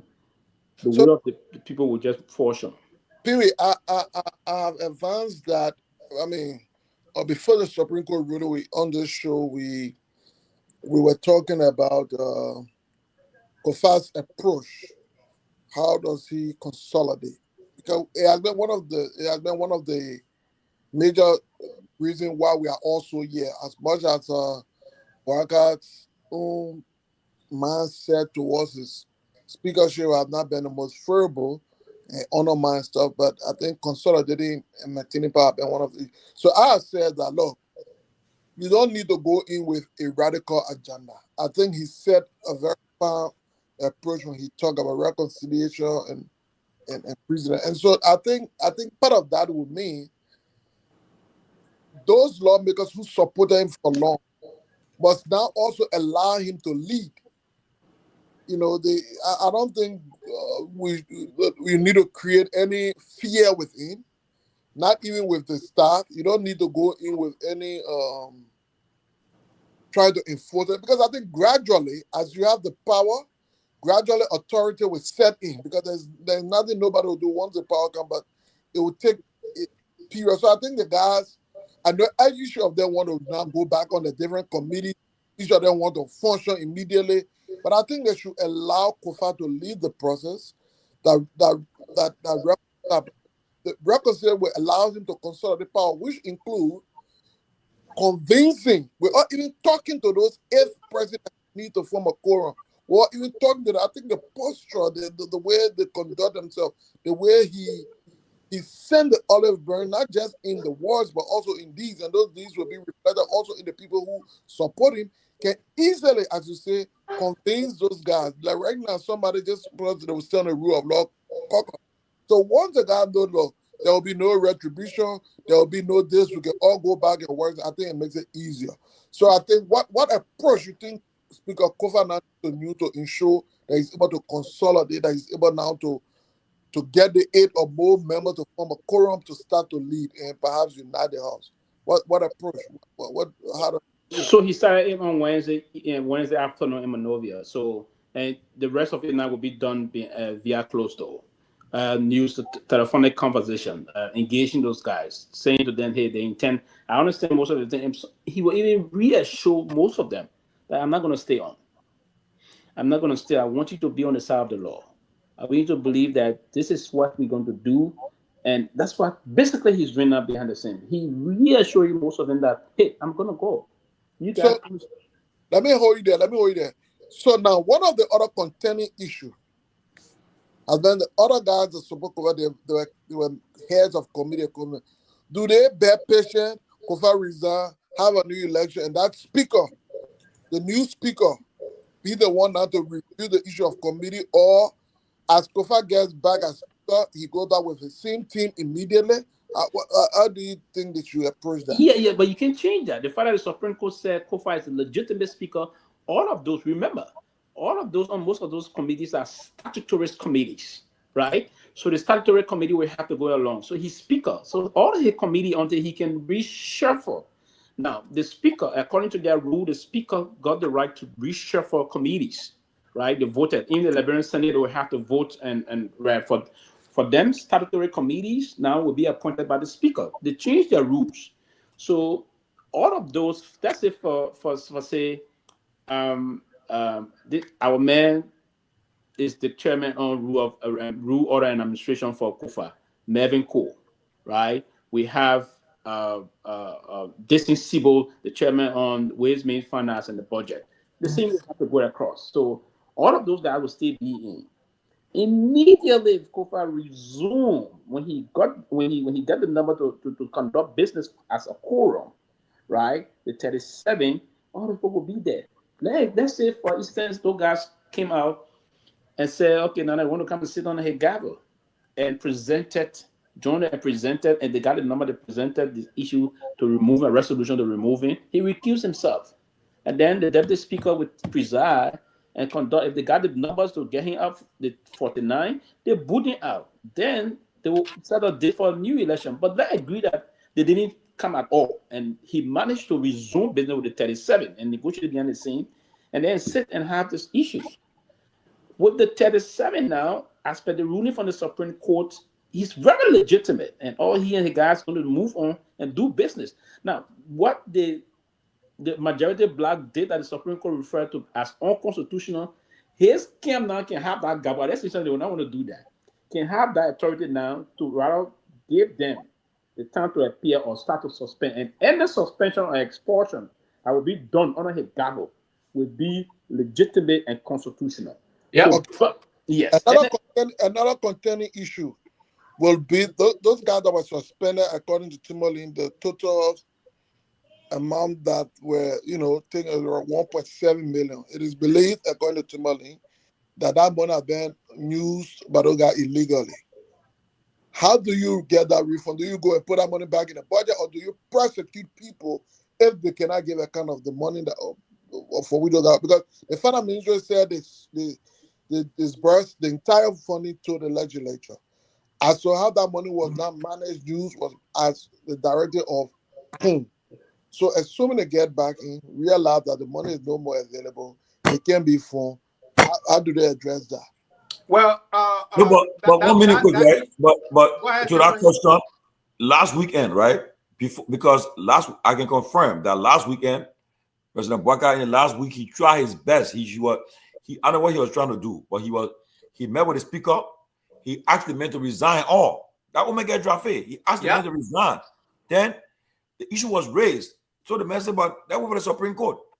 So, and besides that, the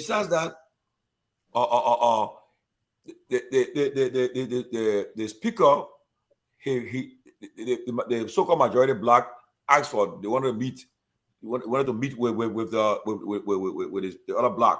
So Kofa sent his team, led by Reverend Enders, Ellen Atto, and I think another person. And the first thing they put on the table was, look, you want to talk to us, our arrears or your pay our arrears. When you pay our arrears or owe us, all the money your see our pay, then we'll talk. They couldn't reach to that point. Another one is that y'all withdraw the case from Supreme Court. The one that y'all talking about, all other stuff. They posted no. So you see, what I try, another way you're trying to do. He thought by you're going to convince Kofa to resign, and after you are part of the whole thing, or you pretend that say you're part of it, try to get the man to resign. He met the man. The talks broke down with Kofa group and the other people group. They broke down. And how can the Supreme Court issue the ruling now? And he have the audacity to come and say, okay, I will go I'll take a hardliner. I will go this way and make sure maybe you want to do it. You'll be forced to resign. You say, but about me, no, resign. I think he met the wrong guy. Take it or leave it. Kofa is a smart lawyer, brilliant lawyer, strong man. He will not easily succumb. And the guys that have stood with him for the last 6 months are great and credit. Oh, yeah. Go in the poor pay, the poor been surviving. But mind you, the point now, they come to a point where when just people say something very profound about this, about the black breaking up. But Sidiki, I can tell you, Anthony and Pewee tonight, depending on what happens on Tuesday, listen carefully though, on Tuesday, if the leader is George Weah, Arizona Comics, Bernard Ure, Musa Ability, Tiawan Gongloe, Sakamiya, Maba Malu, when all these people meet, when they meet on Tuesday, and they decide to say, look, we are met, we gave a joint statement that we are calling our supporters, our partners to join us. We're taking the streets. I can bet you, if you see people running to, because the problem with them is that May 13th, let's let you come back from the recess break. So they may either call for emergency session. So let's go quickly to go further, do the thing, because their fear might be, because they're taking a risk. If the protest, people get into the street and the protest becomes successful, next thing will happen. Because if you know about protest thing, after 48 hours, if the government cannot find a way to quell the protest, you can lose your legitimacy. Because first you start hearing, people start telling you, say, but Mr. President, the people calling you on to step down. So the best thing now, if you cannot put it under control, we have to intervene. Either the army or somebody who can't take what the country until your country. It lasts a long because 1 year. They put what they got right now in the national budget. They know what they got there. They know what they have right now. If you decide to come to that point, you will lose everything. Oh yeah. Some of them know they can't survive. So you want to take that, you want to go that route. So should the protest be, if there is a protest, should it be before or after May? The protest be before May 13th. So what will you be protesting for before May 13th? Because what you be what? Why you be what I will be protesting for? Wait now, the Supreme Court ruled that Kofa is the speaker. Okay. The legislature is on recess. The full implementation of the court ruling will be if the legislatures meet. That is, couldn't go back to the legislature and behave as well, call another quote-unquote court forum to act and do quote-unquote legislative business and Kofa go in there. So when you go to protest tomorrow, the after tomorrow, what exactly will you be protesting for? They're protesting for the president to recognize Kofa as the legitimate speaker and ask the rest of the other people to work with Kofa. And the executive mansion should work with Kofa, not quorum. That's what the protest is all about. The president should uphold the rule of law, the ruling from the Supreme Court, and don't work with the quorum. The working of Kofa starts when he goes back to work, or it starts now while he's on recess? So first and foremost, this protest is not about Kofa. The protest is about the executive mansion respecting the rule of law and doing business with the legitimate speaker. That's what the protest is about.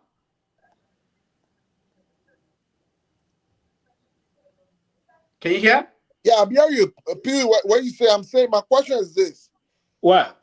The entire legislature on recess, of course, I'm sure that's why we have not heard from the Senate as well. Perhaps they're waiting to come back to give the position on the matter, and et cetera, et cetera.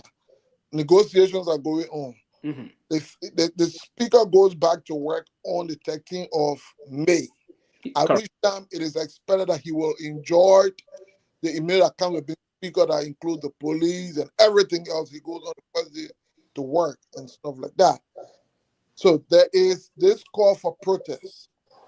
I'm saying, do you do the protest now, or do you wait and see if the speaker, when he goes to work, the executive will stay on the president? At what point do you think would be the most appropriate? Well, even at this current time, the fact that it's court rule already, the speaker, even if they are on recess, the speaker is the speaker. He should be given all privileges and the rest of that. I thought immediately after the court ruling, what they should have done was to examine the speaker with his usual, because it was due to the conflict that was unfolding in court. So he respected the decision. So what he did, he discharged himself of the privileges and all those things. He even removed the plate from the vehicles and the rest of that. They forcibly removed him from his office. So I thought when the Supreme Court came in, they should have automatically restored all benefits to him as the legitimate speaker. They didn't do that. So he should be, even correctly, all the things should be done. But unfortunately, they have not yet to that. The presidents went the other way yesterday.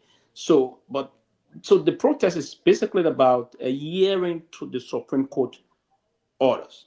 I want to believe that's the intent of the Supreme Court, restoring every basic rule of order at the Capitol, right? That's the line.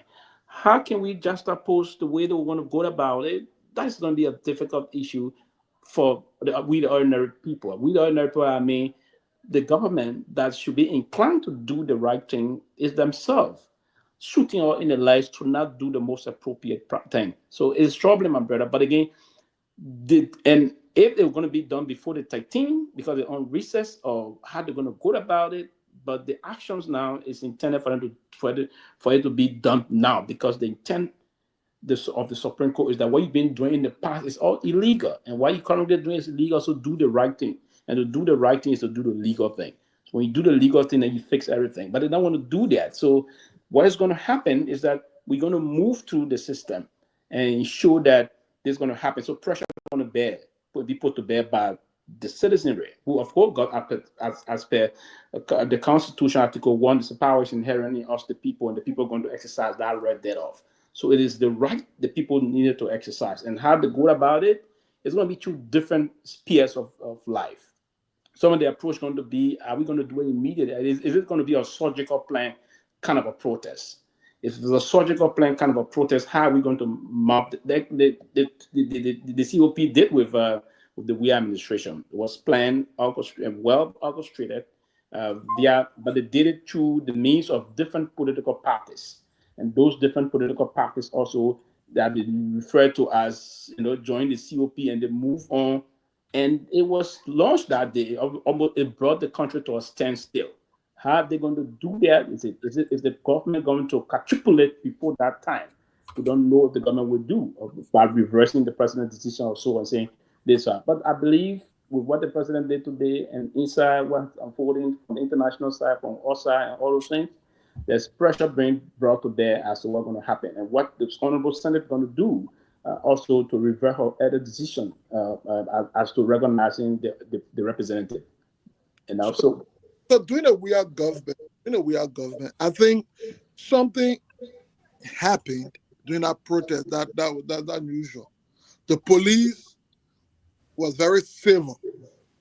So the protest was to a larger extent successful in a way because the police was civil. They protected not just the protester, but they ensured that other lives and property were protected. For example, as early as the morning, they barricaded the streets so that redirected traffic to a different part of the main street, so the protesters could have a passage through. Do you think, considering what has happened, we have seen the Boyka's police going to the CDC headquarters before, we have seen them engaging motorcyclists? What do you think? What will you think if a protest were to occur now? What do you think would be the response? Do you think they're going to be very respectful and allow the protests, or you think there's going to be some involvement? Look at its past history with other protests. The one in King George, they shot and killed the people there. The motorcyclists, some of whom were beaten and hit. Of course, you saw what happened in the morning at the city. I'm not saying regardless of who right or wrong, but I'm saying what you think the police mentality action could be. Now, so the past police. Before, let me announce, on Monday we have the Honorable Reverend Samuel Enders, representing the loving people of District 6, Monsuaro County, as our guest. He's his second term. Reverend Sanders is one of the most vocal member from the COFA end. And he's been involved in a lot of discussions. So you'll be our guest on Monday, Reverend Samuel Enders. Okay. The record of the past police and versus this current police is something that's very important to emphasize here. The past police, headed by our own dear brother and Patrick Sulu, I think engaged in more or less. That's one of the methodology the international peacekeepers at the time introduced in Liberia. And this methodology, I can recall before even that time, before when we went for peace, I was privileged to have I worked with the DDRR program at the time. And one of the key things when we work at the various cantonment sites, when they were disarming and demobilizing and reintegrating most of those ex-combatants, the new police that were being trained at the time, they introduced a system of community policing. It's part of the way of trying to amicably resolve problems before they escalate, right? So it was part of the de-escalation program in communities to not allow, because it's a post-conflict country. How do you mitigate most of those problems? That process was very heavily introduced by the Patrick Sulu administration, right? They introduced a kind of a community policing process, and that was one of the ways they mitigated most of the potential things that would have escalated at no time. They managed to bring those under control. Now, and they executed it very surgically in terms and put into place all the basic regimentation that requires non-paramilitary enforcing organization to do. They did that. Now, if you have to juxtapose that with the current administration, they wait for the fee. And you classically gave an example as to the King George situation. I think 2 persons got killed. Another situation, someone got killed. Unlike the Patrick Sulu time, the balance with giving cold water, giving food, people start to eat and do things and all of things, you know. You imagine, you saw that entire suffering rally. The guys went to protest, and then most of them were calling for water. The police did that. The process of now, and you're right, you saw June 8th protests. That were organized, 7 protests that were organized by the COP and the rest of that. Thousands came out, and you saw that was a serious test to the Guar administration. There was no chaos. It was never chaotic. But Pewee, what you just mentioned at June 6th, 7 protests, I heard that had that protest lasted the next day, the government would have collapsed. How? Because what? How would it collapse? If that protest was so massive, first of all, had that protest lasted the next day, the first thing the people were calling, they were changing the tune now to cover, we had to step down. Then what would have happened? If you cannot continue the protesters, your very diplomatic mission was actually, you say, either you engage them or bring it to an end, because everything is coming to coming down. And now if you know what happened in Egypt, the Egyptian, what happened in Egypt, the protest, they asked the military to take off. So because they couldn't allow things to go to hand. So happening. So I don't think the government protests cannot, don't let protest last more than 48 hours. So they try to put a chain or two and say step down. Yeah, I don't think the government will have collapsed. But the thing the George Weah administration did at the time was the best way to handle it. And I can recall my then boss man, and I was with him when we went there. We moved into the cry, and he, along with some ECOWAS delegation, they moved to the capital building to speak to the cry, and that managed to calm the situation that day. The foreign minister, some ECOWAS representative, moved to the cry and to carry a particular message from the president to them, that the president is going to listen and all of things. That alone calmed significantly that issue, and managed before the late evening hour between 5-6. Then some of them intended to do things to disrupt the situation, but the security people responded in keeping with their own basic regimentation, and that was very correct and calmed the situation down, and eventually they dispersed, right? And you saw the situation calming. The next day it played out, and that's And there was another planned protest, but again, it didn't work again because the government would have responded to it. But, and as Ahmed said, the way the people would want to handle some of those things and other things. But again, let me quickly agree with one of this roof about Marco Bakra Francis. It's true. He's one of those that we really miss in the country. He had the boss as he rightly intimated. He was one of those prelate of the country that were fearless. He was very firm, and at the time, he and Taylor, they got into it one other time. Taylor went after him also, right? So he's one of those leader of the country that we really miss, and that's why today when situation are unfolding in the country, we miss people like that, religious leader that got the balls to come and speak out. He reminds us of just the fallen pontiff that just died a couple of days ago. How brave he was actually, and it's true. And we need those kind of people, particularly from the religious community, to be very fearless but very balanced in terms of how they want to strike. Because these are people that will allow Tomoko to move. If he was around, he would have had a press conference. President actions. And you know, when the Catholic institutions speak out, it carries serious weight, and it's unfortunate that their voice would be missed. Trust me, it's a very powerful. Bishop Francis was the moral conscience of our society, one of the moral conscience of society, and he stood the test of time. He engaged the leader. In fact, I give these guys credit because they battled against a military government. Yeah. Right now, you have democratic government, but though the likes of Bishop Brown, Reverend Francis, Bishop Francis, the Reverend Victor Striker, Kafuma Kone, all the people engaged a battle against Doe. They were in uniform. Military were in charge, and they fought. They went back and forth. But nowadays, up to now, Liberia Council of Churches, they're silent. Even the Liberia National Bar Association, I ain't heard from them yet. Yeah, I believe they will speak out. They will speak out. Yeah, but anyway, let's get Kehleboe time. Kehleboe just coming. Kehleboe got a few more minutes. You can't late out. You're late in class today. You're always late. Got a few more minutes.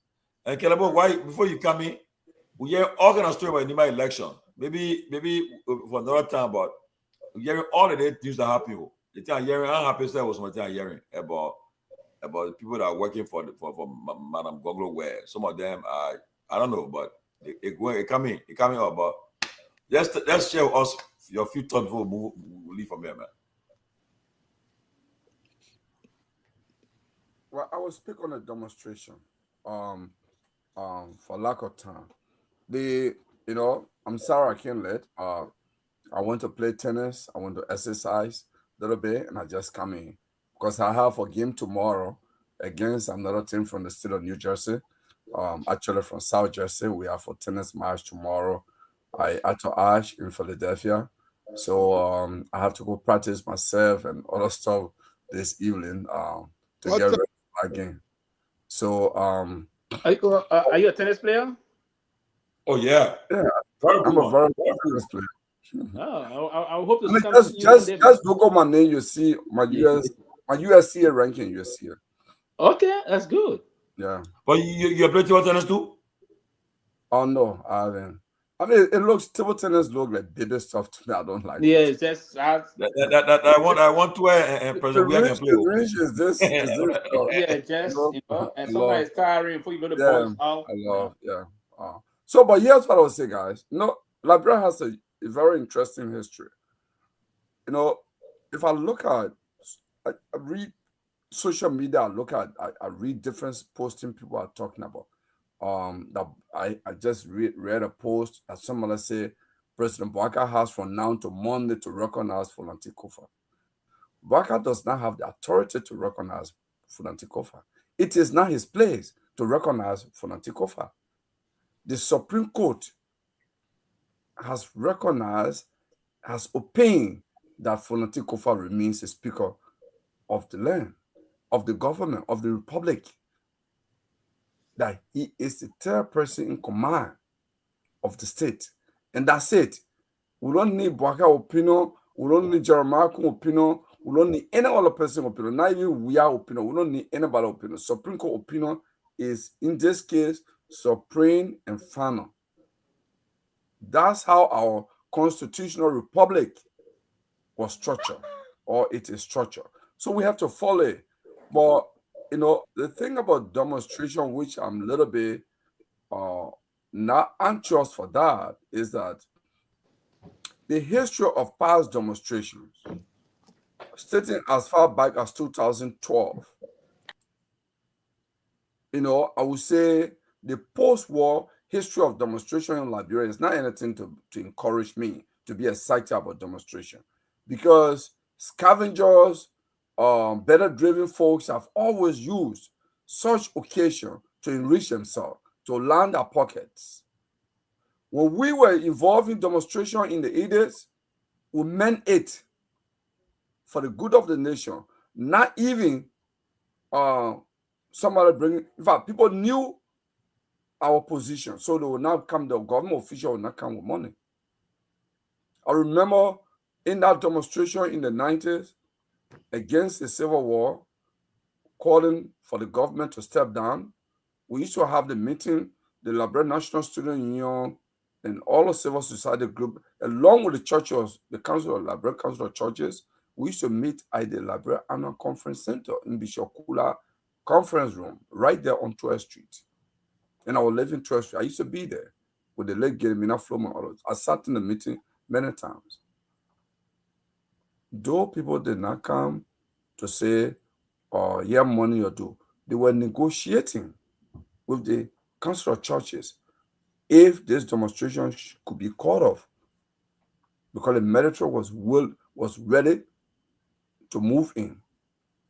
That did not deter. We got in the street that morning. I was part of the group that went by the way of Jalatan to hit the old maternity center. And all also coming from Pinsway Way. And all also coming from Intown, from Douala. So that is a spirit, patriotic spirit, that demonstrations were held in. But if you look under Sally, the one with some of our comrades, I don't know what I should say, our comrades. All the boys under Sally 2012, when they say the country was tough, Salim must step down. What did the guys at Ministry of Finance and all the people do? They just called them on the side, gave them money. They say, oh, the country is so fragile, we don't want this. And that was it. Under we are all kinds of rumors about the COP movement, all kinds of things. So I'm not excited about that. But I would love to see a genuine demonstration, because this government has undermined the rule of law, has violated the laws, whether it be the eternal law, be it even the election law. See what they did in Nimba. The government took the entire central bank and unleashed it in Nimba. Publicly buying votes. The government does not respect any more law. So the best in such a situation do is not even to just limit it to the Funanti case. I think it's right now to call for Boaka to step down. It is proper to do that, because under our system of government, the Republican system of government, when you violate our constitution, there has to be consequence. There has to be consequence. Since the legislature is corrupted and is part of the problem, we don't expect the legislature to hold the executive for violation of the law. But the legislature itself is violating the law also, right? So it's better when we say government is not just a president, we're talking about the entire three structure of government. They should step aside. Let this country move. And I will end on this note. I've seen Robert and others come in. And I'll keep repeating myself on this from show to show. There is one person in Africa today that is very popular. There is one person in Africa today that is popular with Africans in the diaspora. There is one person in Africa today that is popular with progressive in Latin America and the Caribbean. And that person is called Ibrahim Traore of Burkina Faso. That person did not come to power through democratic elections. That person came to power through a military coup d'etat. We should ask ourselves, why are the young people in Africa, why are they popular? Why do they love this guy? They love him because he's doing the right thing. They love him because he's standing up for the country. And I want African leaders to take that country, to watch it. That the young people love this guy. who came to power through the military dictator. In fact, today I was watching Professor Dr. Pierre Lumumba. He was saying Traore and the others are not military leaders; they are revolutionaries. What it did was a revolutionary act. It was not a coup d'etat. And Pierre Lumumba is a distinguished scholar. And he's well read, both in the Bible, law, and history. And this guy is defending Pierre Lumumba over what you may call, quote unquote, civilian leadership in Africa, which you begin to think twice. And for me, and I will say it, no one should have phobia about military leadership in Africa anymore, because Traore has proven and is showing to us that military leaders are good people. I will end on that. Wow. Is that where Liberia could gradually be heading, or Robert? It's possible. Well, listen, I wrote a post yesterday where I said that I'm not disappointed in Joseph Boakai. I'm not disappointed, neither am I surprised of what's happening. I think when this thing happened, from the inception of this thing, I said on this platform that a takeover at this magnitude could not have happened or dragged on without the approval of the executive mansion. And I said that only because of the power of the presidency in Liberia. Joseph Boakai has so much power that he can do what he wants to do if he wants to do it in Liberia, right? And so the fact that we are where we are right now, it's indicative of the kind of person Joseph Boakai is. When those who believed in Joseph Boakai, when those who had some sort of hope in his wisdom, don't forget he ran on experience and wisdom, and we were on this very platform countering that, because every time Joseph Boakai has been given the opportunity to display the wisdom and that level of experience, he does something totally the opposite. When the CPP was in disarray, you would have expected that Joseph Boakai, as the elder in the room and the most experienced, would have said, gentlemen, we need to have a seat at the table. Let's have an internal discussion. Let's solve this problem internally. This is not something that needs to end up in the court. We have a bigger election coming up, which is the election against CDC. Let's tone it down. Guess what? What did he do? He threw in the tower. He threw in the tower, and it was under his watch. That's the beginning of CPP destruction started, right? There have been many instances where Joseph Boakai was given the opportunity to lead, and he failed. So I don't know what people were hoping on, but what you saw yesterday is exactly who Joseph Boakai is. Joseph Boakai looked defeated yesterday. Joseph Boakai looked like a man who, instead of leading, seemed like a guy who is being led. It seemed like there's someone calling the shots, and that person is not Joseph Boakai. He's taking all of the advice, and he's not using his wisdom to make final decisions. I mean, in the statement, one thing caught my attention when he said, "We are reaching out to the chiefs, the town chiefs, and the elders. We are still trying to solve this problem." And the emphasis on reaching out to the chiefs and the town and the elders. Look, I'm a traditional guy, right? And I believe in traditions. Though we've lived all of our lives in the West, I believe in traditions. But what I also believe supersedes tradition and the elders and the town chiefs is the Constitution, the Supreme Court. When the Supreme Court speaks, you do not need the advice of town chiefs. You do not need the advice of elders. You do not need the advice of religious leaders. This is 2025. This is not 100 years ago. And even 100 years ago, these things did not even happen. Imagine a president who committed under his agenda to the rule of law, is ignoring the Supreme Court ruling and has settled for town chiefs and religious leaders. Are you kidding me? This is who Joseph Boakai is.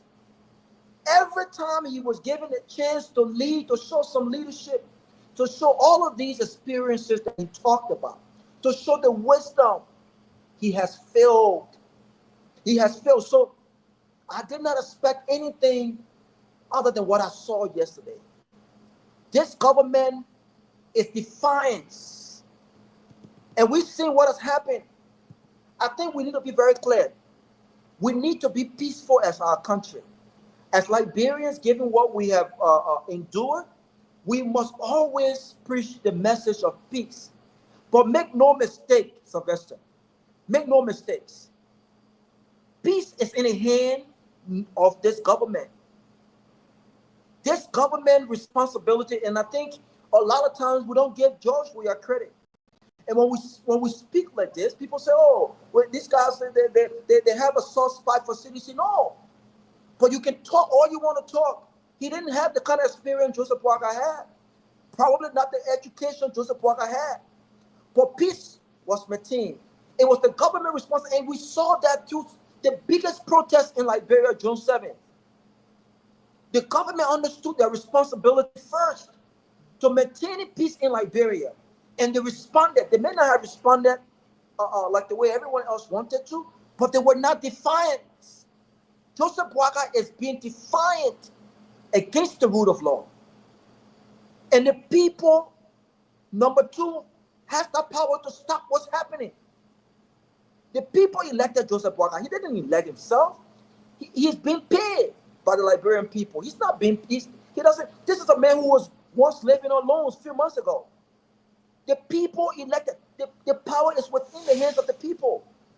If Joseph Boakai and Unity Party feel as though that they will disrespect our laws, they will disrespect our constitution, when the highest court of justice and the rule of law in the country speaks, that opinion will be ignored, then the people must rise up. Simple as that. The people must rise up. Joseph Boakai and Richard Cole must be taught a lesson, gentlemen. This is not, it don't have to be violence. But if he must step down, either he leaves or he leaves. If he cannot lead, then he must leave. Because it's been proven that Joseph Boakai does not have what it takes to rescue anything. He's drowning. He needs more rescuing than anything else. But we can't sit by and allow this blatant disrespect and disregard for the rule of law under this administration. We can't sit by and allow these guys to bully us. We can't sit by and allow Joseph Boakai and his folks to tell us that their voices are more permanent than the Liberian people's voices, than the Supreme Court voices. No, we can't do that. The Supreme Court spoke, not just once, twice, on this very matter. And if they refuse to listen, they must be made to listen. Peacefully, they must be made to listen. If we continue down this path, folks, if we continue down this path, you know, and the more I think of it, gentlemen, the more I think of it, the more I retrospect on how did we get here after all of these years? Why did we fight almost 20 years? Why did 200-something Liberians die? Why are thousands, if not millions of Liberians displaced across the world? Why is it that 84 to 94% of the very folks who elected these people to make their lives better continue to live in abject poverty, and yet still they have not woken up? Why? It's because Joseph Boakai and others, other politicians, have made them to believe that it's either about a political party, it's either about a political affiliation, than it is about the country, then it is about your own livelihood, then it is about what is important. You cannot have a functioning government without the rule of law. You cannot have a country that respects the rule of law when the government itself is not leading that charge. Something must be done. I am so irate. I'm so pissed off because it seems like we can't let this happen, gentlemen. I don't care who this. If this were George Weah, we would have spoken up. If this were Ellen Johnson Sirleaf, we would have spoken up. We have to stop this. The reason why Jeremiah, listen, I'll close on this note. You saw what happened when these guys illegally said that they voted Speaker Kofa out. The executive mansion did not hesitate in withdrawing Kofa's vehicles and security details. They didn't. When the president ordered the interpretation of the Supreme Court ruling rather than following that ruling or being guided by that ruling, they did not hesitate. This is the doing of the executive mansion, folks. Joseph Walker been in on this stuff from the genesis of it. But we can't let this happen. We can't back down now. The Supreme Court is on the side of Fanati Kofa. The Supreme Court is on the side of the Liberian people who believe in the rule of law. And it is on the back of the Supreme Court we must act. We must act peacefully. We must be united, but we must act. We must send a warning to not only Joseph Boaga, but to all government waiting. If you dare attempt to disrespect the rule of law, we will force you to respect the rule of law. We will mandate you to respect the rule of law. Imagine what would happen if Jeremiah Cohn woke up today and says, we have lost confidence in Joseph Boaga. He does not have the mental and the physical strength and ability to carry out his responsibility, backed by top government officials, and says, you know what? I have taken over. What are we supposed to do? Are we supposed to respect Richard Cohn as the next president because he and others in the government have lost confidence in Joseph Boaga's ability to perform? Is that the constitutional way of going about how you've lost confidence in leaders? We've got to respect our laws. We've got to respect our rules. And those who choose us otherwise must be taught a lesson. People must act. We must act.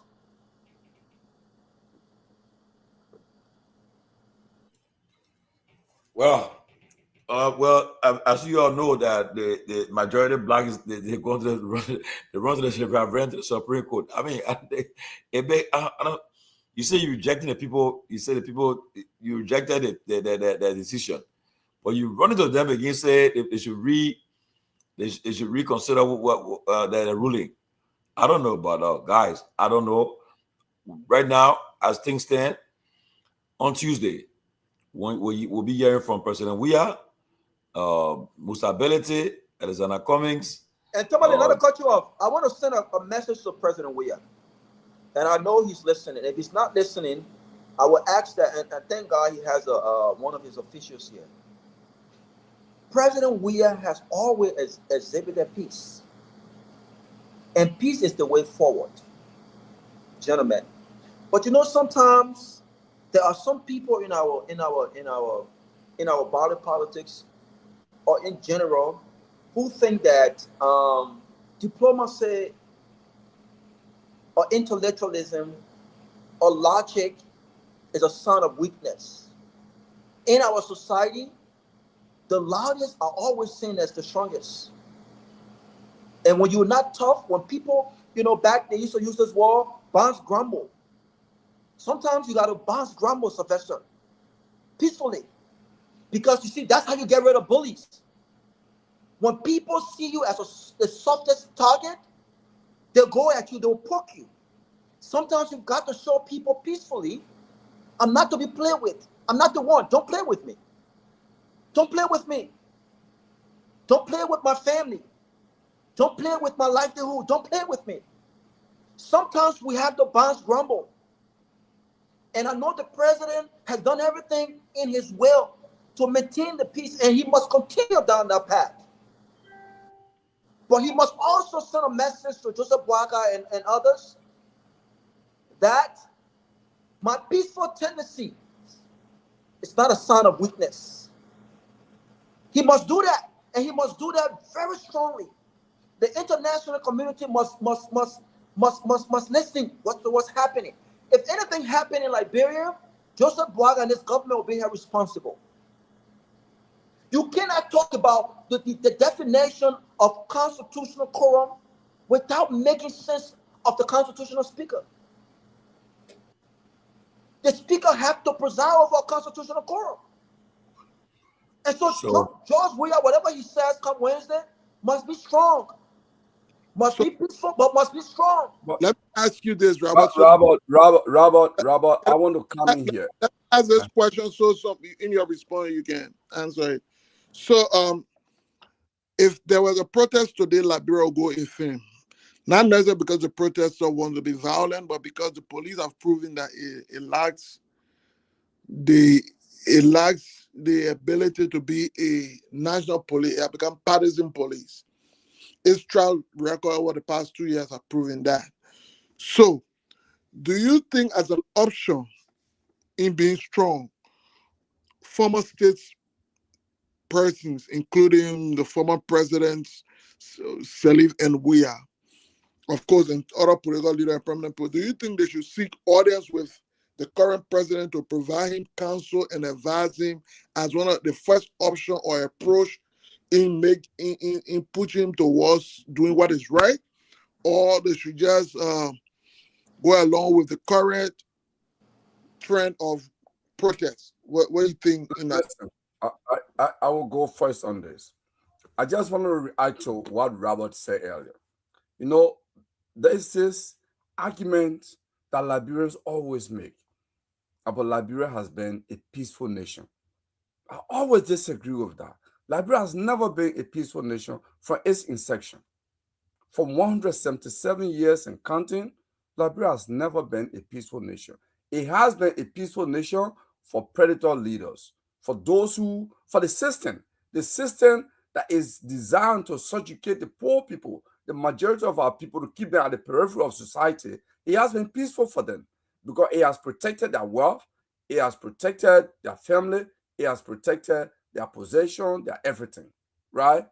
But millions of Liberians go to bed hungry every day. So that's not peace. They live in a violent society, and we live in a violent country that the system is, wreaking violence out against the people through the policies, through the actions and inactions of government. President Weah is a former president. He is one of those who are at the helm of that system. So I don't expect much from him, whether he's peaceful. Boaga said the same. Boaga is peaceful, but Boaga has been the system, and Boaga is a system. It is a system that they help to protect. That system has kept the masses of our people, the millions of people in poverty and suffering every night. So for me, the only option the poor people have is to fight back. And the way to fight back is to fight back with their feet, with their mouth, with everything. They take the street and teach the system that we too have the power. And I think that's what is needed to be done. We don't need President Weah in this demonstration. He's been part of the system. He's been held of the system. It is a system we're fighting. The system is wreaking violence on the poor people. And the poor people, it's time for the poor people to fight back. We don't need President Weah in this. We don't need President Salif in this. We don't need all those who have been in the executive mansion in this. We need the ordinary people to take in the street and bring down the system. That's what we need in the country. I think, Sylvester, you want to come in? I can go. I think to answer your question, I think that given the fact that Gongloe, given the fact that we are still a very significant figure in our body politics, right? CDC remains the largest opposition political party. Of course, there are other leaders within the opposition, and I like the fact that you saw leaders from various parties and organizations come together today to respond to the president's address. And so I don't think there's anything wrong with Weah and others leading that protest.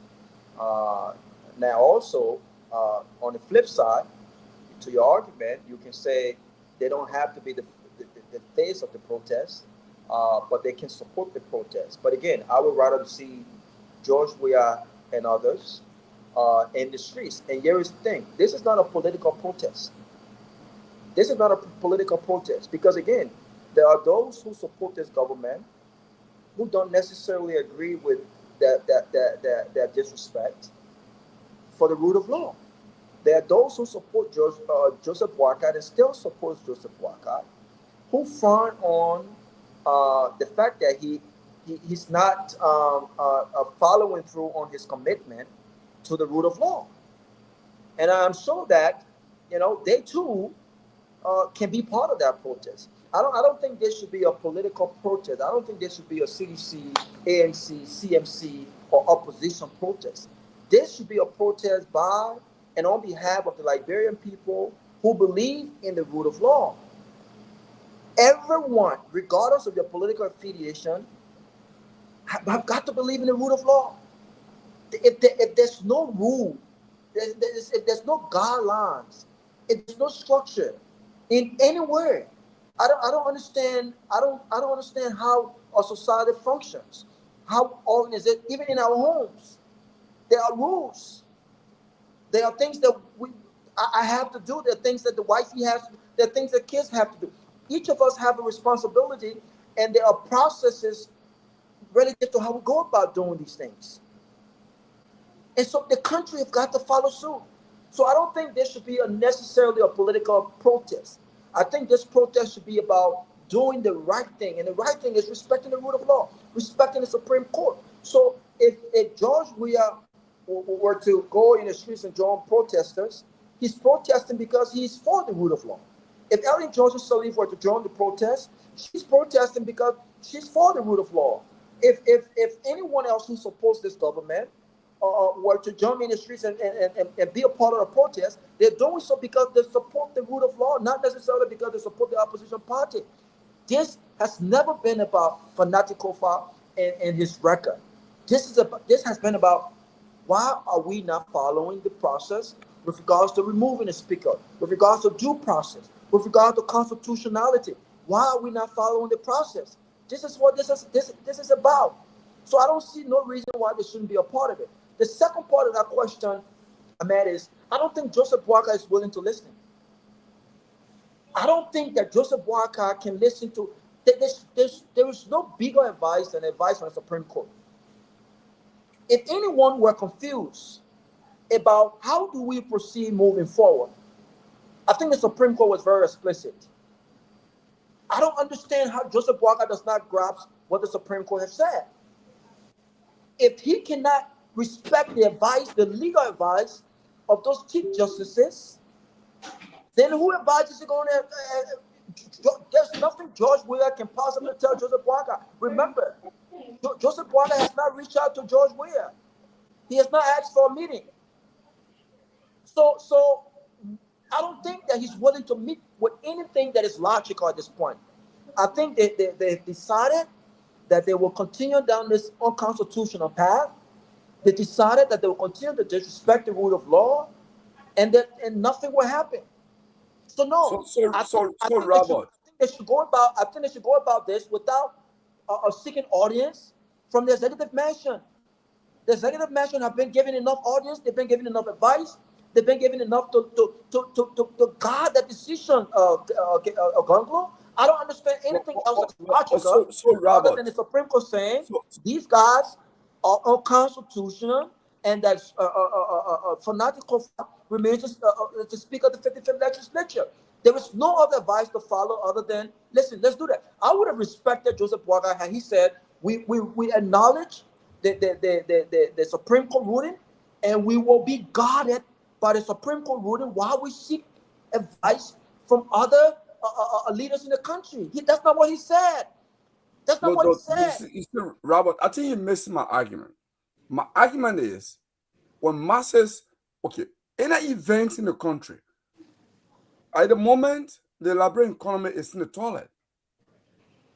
Look at all the economic data. The trend effect is global. It's not just in the United States. You go to shopping today, you go to grocery shopping. What happened? You take 3 items, you pay not less than $50. Just buying avocado and a few other stuff. You're gonna hit $40 and above. It was never the case. The inflation is rising. Prices of basic commodities are rising. The same with Liberia. Liberia is an import-oriented market. We nearly import 80% of most of the things we consume in the country. Okay? Poor people are suffering, are being impacted by that. Okay? The ministers, the president, they are being paid by taxpayers. The money that is meant to benefit the rest of the country. Very few people, less than 1%, benefit from that. So when there is an issue that have a direct impact on the poor people, we don't need people who have benefited from the system, who fail to reform the system, to come and lead this process. We want the masses themselves to be the champion of their destiny, to be the captain of their destiny. That is why I'm saying, under President Weah, or also instance of not honoring the Supreme Court decision. Under Ellen Johnson Sirleaf, I remember one Liberian took a government to ECOWAS code because they didn't abide by the Supreme Court decision. Under Boakai, he's not. In fact, there are multiple instances of not respecting the Supreme Court decision. So my argument is these people have all been captain of the system that suppresses the poor people. We do not need them to come and validate and give us an encouragement, because when our people stand up in the street, they are standing up against the system, not an individual. It's not even more, it's beyond Boakai. Boakai is a beneficiary of the system. So we want to teach the system. We want to tear down the system. If you are part of the system and you're standing up to uphold the system, will tear you down. And that's what message we want the masses to go in the street and teach the Liberian government.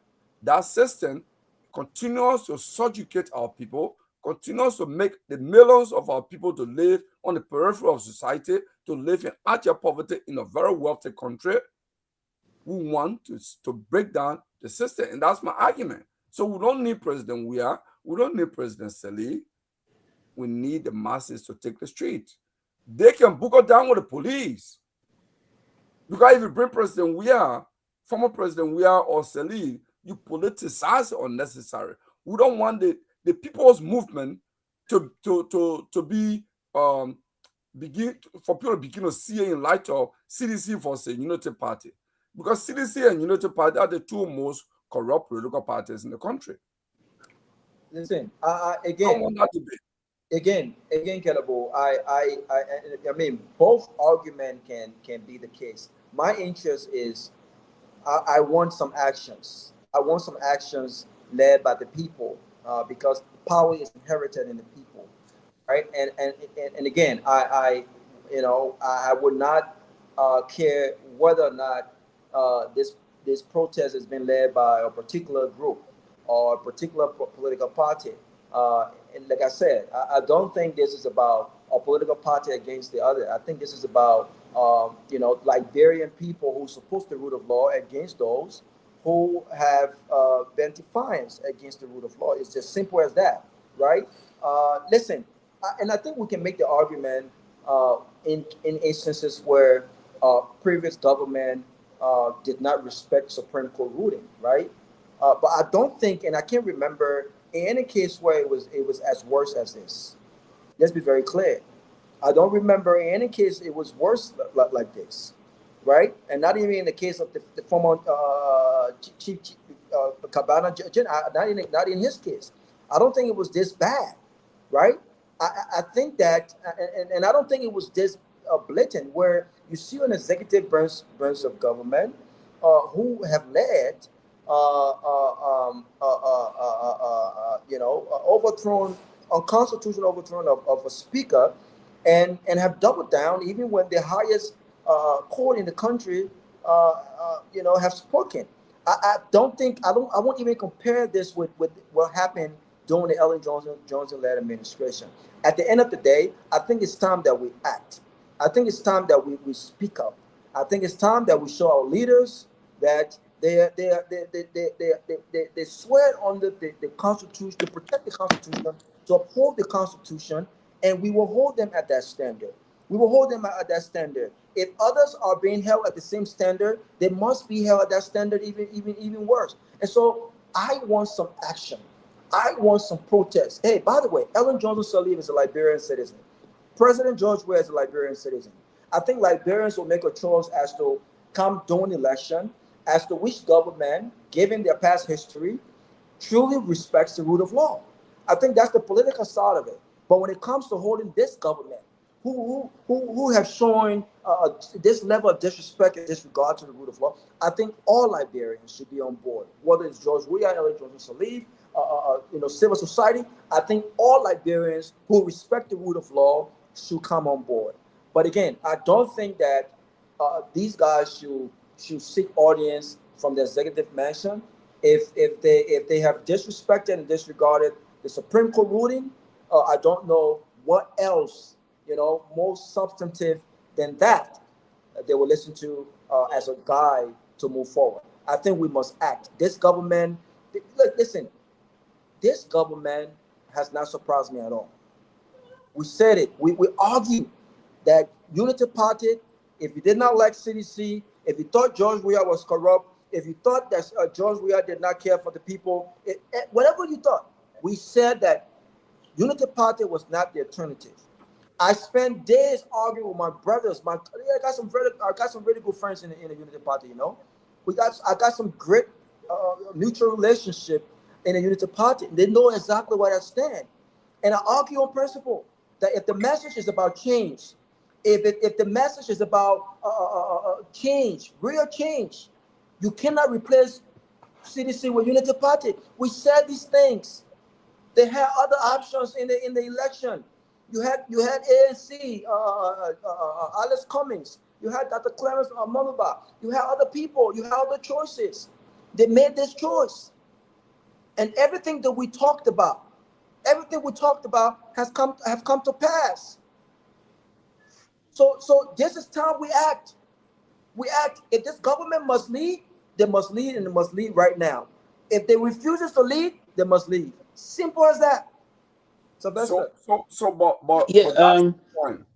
Anyway, Robert, you want to come in? No, I think, and that's the point, and I believe we as the people, and the both sides is the leaders, and I agree with Kehleboe also in terms of the people should take the lead instead of other leaders coming in. But sometimes in our country, political leaders got the way of leading this kind of a battle sometimes. This struggle to further motivate the people. But you're right, people themselves should have the stomach to move and act in preserving and protecting the laws of our country. It's very important. This is quite unfortunate. And I listened to you say out of government. I didn't see where Madam Sirleaf in no Supreme Court order this way during her 12 years. I'm yet to be challenged on that.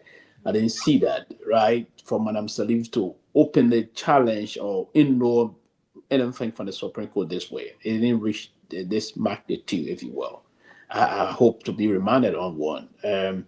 Also, the immediate past administration. But for this one, where the Supreme Court spoke in clear terms, and the president did not only come to challenge it, but he came and spoke to the nation, wherein he openly tried to twist and misinterpret what the Supreme Court said, not only to misinterpret it, but to flagrantly disregard decision coming from the Honorable Supreme Court, the highest court of the land. I think that's the first time this has happened in a pluralistic democracy. If this was an autocratic administration, I would be a little concerned. I could say, probably. I would be less concerned rather, because it is clear that this is a kind of a regime that is undemocratic. But this is not the case. And more or less, we're talking about someone that play the card of respecting the rule of law and moving on. So it's just quite unfortunate that we see what we've saying correctly. And again, we have to openly come and condemn these things as they unfold. But again, it is the people that we have to muster the courage to do some of these things. And the reason why these things continuously happen in the country is that where we expect the people to do things, the people won't have the courage to do them. And we've always see ourselves in this kind of a line, it's a cycle that we always in, and believing that this will change one day or so. And that's why also embolden national leaders, selfish national leaders, to treat the people the way they engage, because they believe the people are soft. They tap into the issue of people saying, I hate to say it, but people say the people are gullible. So they play into that time to time. But I think this time around, I won't believe it's going to change. Either some needs that ordinary people catch in the reality that it is time that we respect the rule of law. Because if you want to jail the ordinary man in the street for violating the laws, and then you from the top don't want to violate the laws, I mean, we don't. That we're trying to incorporate a lawless society, and lawlessness cannot take us nowhere. It won't bring growth. It won't change anything. But what it does is that it's poured in a deep line of isolationism. And I don't think the country is willing to venture into those kind of a situation. So, Liberia as a country, we have to come together to do a lot of things. And those that have been sitting on the periphery would not have to move to say this time that we do some adjustment, and adjustment in how we intend to see the country forge on. So it's a very big job we have. It's a Hekina tax that we all as people, we have to push on, both now currently from the opposition, because the other side, which of course the ruling establishment, drew a line, and that line is an attack against the Constitution. So that attack against the Constitution will have to be countered by those that want to protect the Constitution. So that's just the line. But again, do I agree that the folks should come and play a role and send a message to the power that be currently, to say to them that, hey, we are elect. We can't sit here and you move to do this to us. We give you the power. So it's our authority that this government was constituted.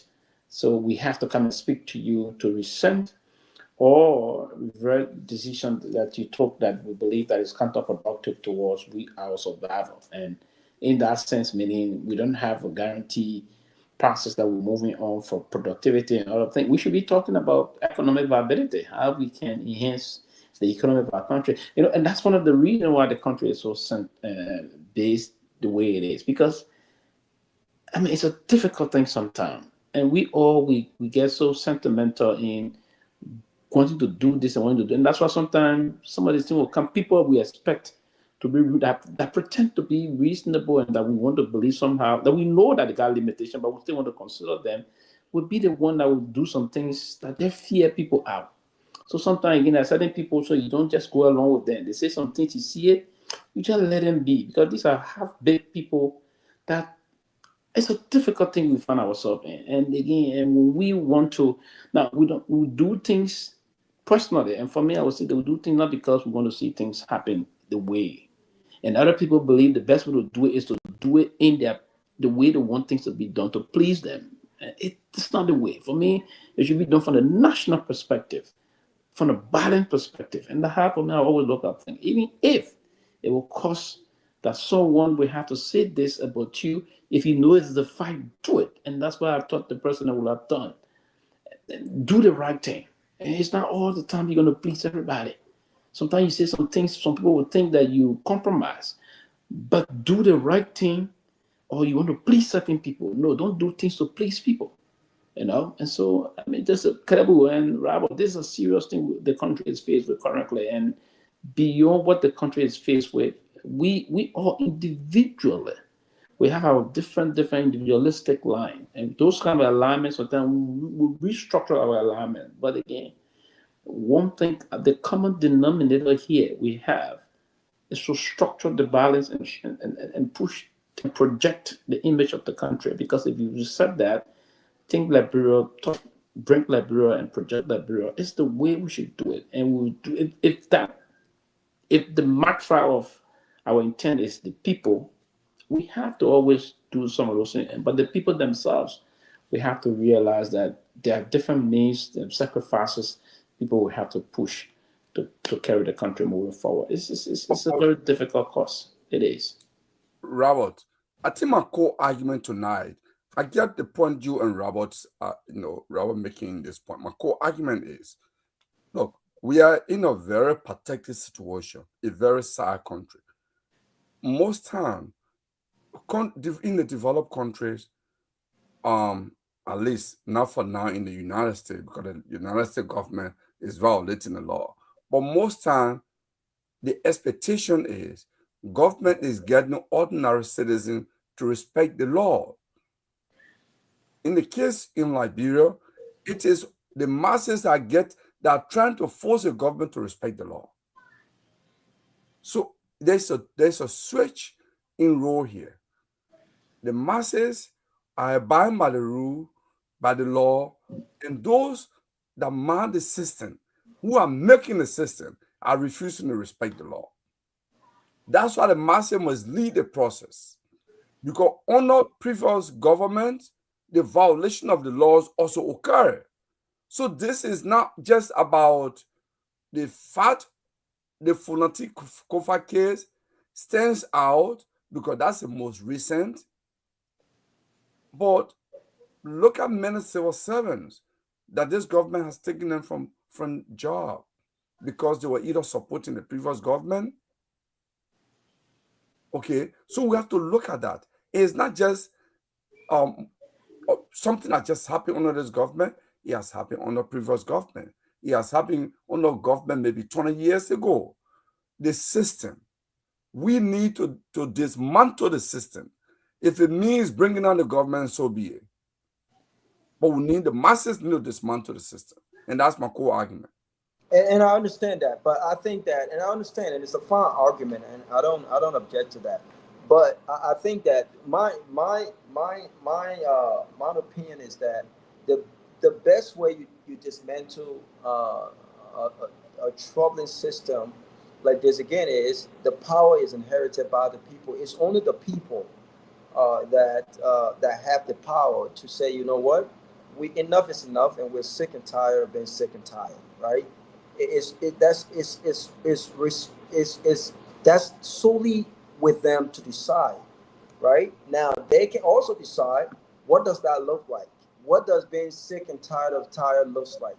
Not doing the same thing over and over and again, and expecting not to be sick and tired of being sick and tired, right? I think the biggest opportunity that they have outside of the protest also is at the ballot box, right? They will have to wake up and decide that, you know what, those that we've given opportunities to in the past, those that have been part of the system, those that have been given the opportunity to serve and have not delivered for us, I think it's time to just trust, some other folks. That power is inherited within them. That's them. But I think it's an uphill battle. The more you put that in perspective, it's because it appears as though most of our people have been brainwashed. It appears that they have been brainwashed to believe that these political leaders are like political gods to them. That either their lives would improve only with these individuals who have. Because that's the system. But you see, that's what I'm saying. So that's a more complicated conversation for us to have. What I'm focused on right now is how do we unite, right? How do we unite, right, around those who respect the rule of law, and that's the best way. I don't think we've had to formulate a protest that is led by seditions. I don't think we have to have a protest that is led by CMC or ANC. No, I think we need a protest of Liberians against the blatant disrespect for the rule of law. And Robert, that's that, precisely my point. I'm right, saying civil society actors should move this process, should lead this process. Yeah, but many of the we don't want a situation where it is unnecessarily politicized. But many of the social society organizations were once part of a political party. I'll give you an example. Stan have been able to congregate a lot of members, right? Molu is no longer the chairman of the CDC, but there are those who are even part of Stan who believe that he still has a soft spot in his heart for CDC. What I'm trying to say is very simple. I don't want us to lose focus on who is part of a protest, rather than what is the objective of this protest. If the objective of protest is to send a message to the president that we will mandate that you respect the rule of law because you work for us and not the other way around, then we must encourage a protest that encompasses all Liberians. Doesn't matter who you support, and that includes people who support Unity Party, people who still want this president to do well, people who are members of Unity Party, but don't necessarily agree with the fact that Unity Party have decided to disrespect the rule of law. They must be part of the process. I think if you try to narrow it down to who was George Weah can be part of it. There are those who believe in George Weah and who will say, you know what, if George Weah can be part of it, then I will stay away, right? There are those who believe in Alice Cummings. Well, if Alice Cummings can be part of it, then I'll stay away. I think, like Sylvester indicated, these political leaders hold weight. They have followers. And sometimes to get the followers to move, they must lead the movement. You saw what happened in Nimba. Many said, had George Weah entered Nimba, maybe that would have done something to the number of folks who showed up to vote, right? So again, if he's part of the protest, if being part of the protest means that many who believe in him comes on board, same thing with Elvin Johnson Sirleaf, same thing with Joel Howard Taylor, same thing with Alice Cummings and the rest, then so be it. I don't think the focus should boil down on, oh, well, these guys are previous government. Yeah, they too have not disrespected the rule of law, so they can't be part of it. No, they are Liberians. And if they don't like what's happening, they should join forces with those who don't like what's happening, who are not politically savvy, who don't affiliate with any political party, but they want to see the rule of law respected. I think that should be the objective and the focus of the political party. Listen, this is very big. This is very big. This is a coup d'etat against the speaker. And I think that if we start encouraging these sorts of it's not a coup d'etat against the speaker, it's a coup d'etat against the constitution. I agree. 100%. Against the rule of law. And if we start encouraging these things, guess what?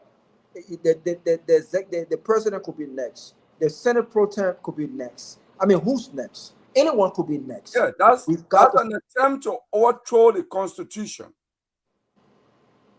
Yeah, it's a constitutional overthrow here. And that's why the masses must fight by. But I see you guys, man. I got to go do all the things. All right. But listen, man, Sylvester, I know you guys been here for a minute. I think, I'm not sure, I think we can end the show, man. But I just wanted to come on and say, we got something must happen. Something must happen. We must stand up. We must stand up. I think it's time for George Weah to be very strong because, again, he's a political figure in Liberia. I think it's time for Musa Hassan Bello to be very strong. I think it's time for Alice Cummings to be very strong. I think it's time for Joel Howard Taylor to be very strong. And I think it's time for every single Liberian who believes in constitutionality, who believes in the rule of law. I think it's time for each of us, irrespective of our political affiliation, to join forces with all voices to say, Mr. President, you must lead or you must lead. You must respect the rule of law, you must respect the Constitution, or we will make you respect the Constitution. That should be the message. Obviously, and I'm in agreement with that. Actually, it's something will have to be done and be done to move the country through. We can't sit and allow these things happen. So, the political leader, we have to take the struggle on to motivate their folks to come out and allow just the rule of law. We need to adhere to that. That's just the point. No, but Eugenia, look, this is what we've said. Many of us who have been talking about what's happening on Capitol Hill, we're not necessarily fans of Kofa. It's about the unconstitutionality that's happening. That's what the issue is. So we're not. I don't think it's contradicting to say it shouldn't be politically driven, but every Liberian, regardless of their political affiliation, should be a part. And George Weah is a Liberian. Ellen Jones Sirleaf is a Liberian. And Alex Cummings is a Liberian. Musa Ability, though he's a representative, he's a Liberian. If you do not believe in the breaking of the rule of law and you are Liberian, you should be part of the protest. That's what I'm saying. So there are Liberians who are now at the forefront of politics. They too should be part of it. There are those who support Joseph Boakai. They too should be part of it. The objective here should be of a group of Liberians united against the breaking of the rule of law. That's what I'm saying. I don't think that's contradicting. But we can start a protest and say, oh, Joey, I can't be a part of it because he's a political leader of CDC. Ellen Jones can be a part of it because she's a former leader. This person can be a part of it. No. This protest should be about Liberians, regardless of your status, regardless of who you are, Liberians coming together to demand that our government respect the rule of law. And that's it. No, I will say this. For me, I like what this man said. I think, what is he? Ambassador Balut. He said something very profound today. And he supported President Boakai. Don't forget. He was clear today. I just want to read what he said. I don't think I have it. Yeah, but look, guys, like I said, I followed the meeting today, and we'll look up to Tuesday. But I can say that if they do not do something about what happened yesterday, they should forget about 2029 and forget about anything called democracy in Liberia. UP will just have their own way. It's a test of time for them to have their own way. And if they think we're joking, let them ignore it. You got to either take a stand. But if you allow UP to have their own way, President Boakai to obstruct the Supreme Court ruling, you should forget it. So that's all we look for. I'm silent until Tuesday. You mean what happened on Tuesday? Tuesday, yeah. We'll know where the country heading, where the country is going. Maybe Boakai will do something over the weekend. Maybe people were talking to him that he putting his country government in a complete jeopardy. But let's see what happens. But until that, tomorrow the ULA folks in Liberia are doing a groundbreaking ceremony. Our friend and brother Victor Nangwe is there with the ULA people. They're doing a groundbreaking ceremony in Louisiana for a multi-purpose complex. And our guys will be there. The closing argument guys will be giving their coverage. And I think having another program at the ministerial complex. I want to wish them all the best and look forward to see what they got to offer. And then lastly, Representative Samuel Anders from District 6 will be our guest on Monday. He's a member of the minority black, as you call it, but he with a COFA team. Well, I heard he's one of the strongest men on the team there, so he'll be our guest here. So until then, been a great weekend, interesting weekend to remember. We had the NIMA elections, finally came and passed. Representative Samuel G. Koga becoming the winner. I want to congratulate him over his victory. And also want to congratulate Madam Kehleboe Gongloe for being magnanimous in for being for conceding. Gracious in you are very gracious in conceding, and there were nothing had to go to court, whatever the case. But hope there are a lot of lessons learned from that election. Hope the women movement that started, you should continue that movement to 2029, so we have more women participation in the democratic process, especially in our legislative governance. Once the more women get involved, and then we had this issue of the president and Supreme Court gave their ruling, and the president decided to incorporate his own way for own political expediency. So until then, everyone have a good weekend, be safe, and enjoy the rest of your weekend. Pewee. Thank you. Good night. Good night, people.